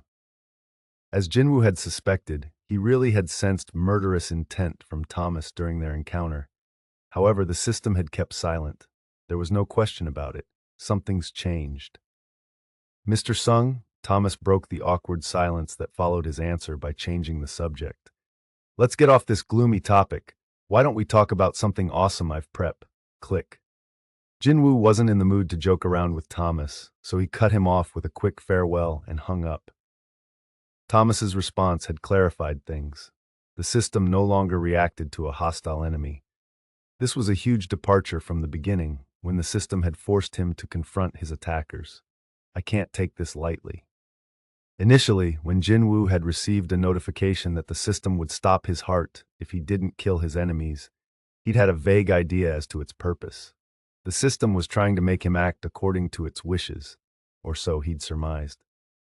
But the fact that he no longer received urgent quests signaled that there might have been a change in the system's intent. With that came more choice for Jin-Woo, and he was able to show Thomas some mercy and spare his life. I couldn't have done that if there had been an urgent quest. He was pleased to have more free will, but at the same time, he didn't know why. Did it have anything to do with how the original wielder of Jin-Woo's power had betrayed the other monarchs somehow? Or had their plans been uprooted after the architect of the system was killed? Jin-Woo shook his head to stave off all the speculation and theories popping up in his mind. I need to organize my thoughts. He needed to set some clear goals now. One would be to kill the ancient Ice Slayer. Another would be to dig up some information about the other monarchs. It would be great if it targeted him first. But even if the Ice Slayer went after the other hunters, Jin-Woo had set traps. Once the Ice Slayer was caught in his net, Jin-Woo could accomplish both goals at once. The problem was time. Since he didn't know when the monarchs would appear, he had to prepare himself for battle against formidable enemies. Luckily, he had arranged for somewhere he could steadily gain experience points: Japan. Unable to restore all the damage done by the giants, Japan had been forced to abandon a lot of land. While Jin-Woo was in the US, many dungeon breaks had occurred, and magic beasts had established their own territories. These creatures were the stuff of nightmares to the Japanese people, but to Jin-Woo, they were nutritious food. He couldn't help feeling excited at the prospect. His phone vibrated with an incoming message from Thomas. Mr. Sung, could you call me again? We still have a lot to discuss. Just as the ground solidified after rain, it looked as though Thomas wanted a good relationship with Jin-Woo now that they'd fought. Of course, Jin-Woo welcomed it. He wasn't so socially awkward that he'd reject a hand extended to him. But this conversation could wait, couldn't it? He liked that Thomas didn't hold any grudges, but it was too late at night for this kind of talk. Jin-Woo quickly texted back. Sure, but later. I have some urgent business to take care of. A smile appeared on Jin-Woo's face after he sent his reply. This doesn't change anything. He would steadily increase his level in preparation for the future. It was the same as it ever was. Good. Jin-Woo felt better than when he'd first set foot at the top of Daesung Tower. Now, as he descended the tower, there was a spring in his step. Jin-Woo wasn't the only one who was preparing for a fight. The Frost Monarch had escaped to its hideout and summoned all the monarchs currently inhabiting this world. 3 men and 1 woman appeared in its ice cave. The Frost Monarch spoke before the 4 royals. The Shadow Monarch is here. It explained to them what had transpired. It was cold enough in the cave to freeze a human's blood, but it didn't bother the monarchs. The real chill in the air came from their mood upon hearing this unwelcome news. Didn't you tell us there were no vessels strong enough to contain his power? The king of wild dragons was unable to find purchase in this world for the same reason. But the Frost Monarch shook its head. I saw him with my own eyes. It was him. 2 of the monarchs who had already experienced the Shadow Monarch's power on Jeju Island agreed. The Frost Monarch proposed something to the somber group. He represents a bigger threat than the fragments of luminosity. I shall eliminate him. Will you help me? But the other monarchs were unmoved. This opponent was the most powerful king among the 9 who ruled the world of chaos. Fighting him would be suicide, so the other monarchs erred on the side of caution. One of them spoke up. Wouldn't it be better to wait for the king of wild dragons? The king of wild dragons was the monarch of destruction and more than capable of punishing the traitor. The Frost Monarch bared its fangs. Despite being outcasts, we each rule an army. How long will we drag our feet waiting for the king of wild dragons? The dagger that had pierced the Frost Monarch hadn't been just injured its shoulder, it had dealt a blow to its ego. The Frost Monarch had to repay the Shadow Monarch in kind. If we want to eliminate the Shadow Monarch, the best time to strike is while he's still human. Help me send him back to the void. Despite this display of determination, one of the monarchs withdrew. I will not participate in this. Remembering the fate of Balin, the king of demons, who had fought the Shadow Monarch, another monarch vanished. I do not want to end up like the monarch of lightning. Cowards! The Frost Monarch clicked its tongue. Only 3 monarchs remained. A hulking figure turned to the Frost Monarch. Where's the evidence that he's still human? As if awaiting this moment, the Frost Monarch showed off the dagger Jin-Woo had thrown. A green substance clung to its surface. He applied poison to the dagger. It was manticore poison. Although ineffective against monarchs, it would rot the skin of an ordinary denizen of chaos with a single touch. Jin-Woo had applied the poison in advance as a secret weapon. It was a detail-oriented and clever move, but wasn't the Shadow Monarch's style. It was clear evidence that a human currently controlled the Shadow Monarch. The Frost Monarch politely asked its 2 lingering brethren, "Are you with me on this matter?" The Frost Monarch had power comparable to the still human Shadow Monarch. But with the combined might of the others, it was sure that it could overpower their enemy. The 2 monarchs exchanged glances and considered. Eventually, they agreed. I will help you. Let us kill the Shadow Monarch. The Frost Monarch resolved to instill true fear in the human who had wounded its shoulder and sneered.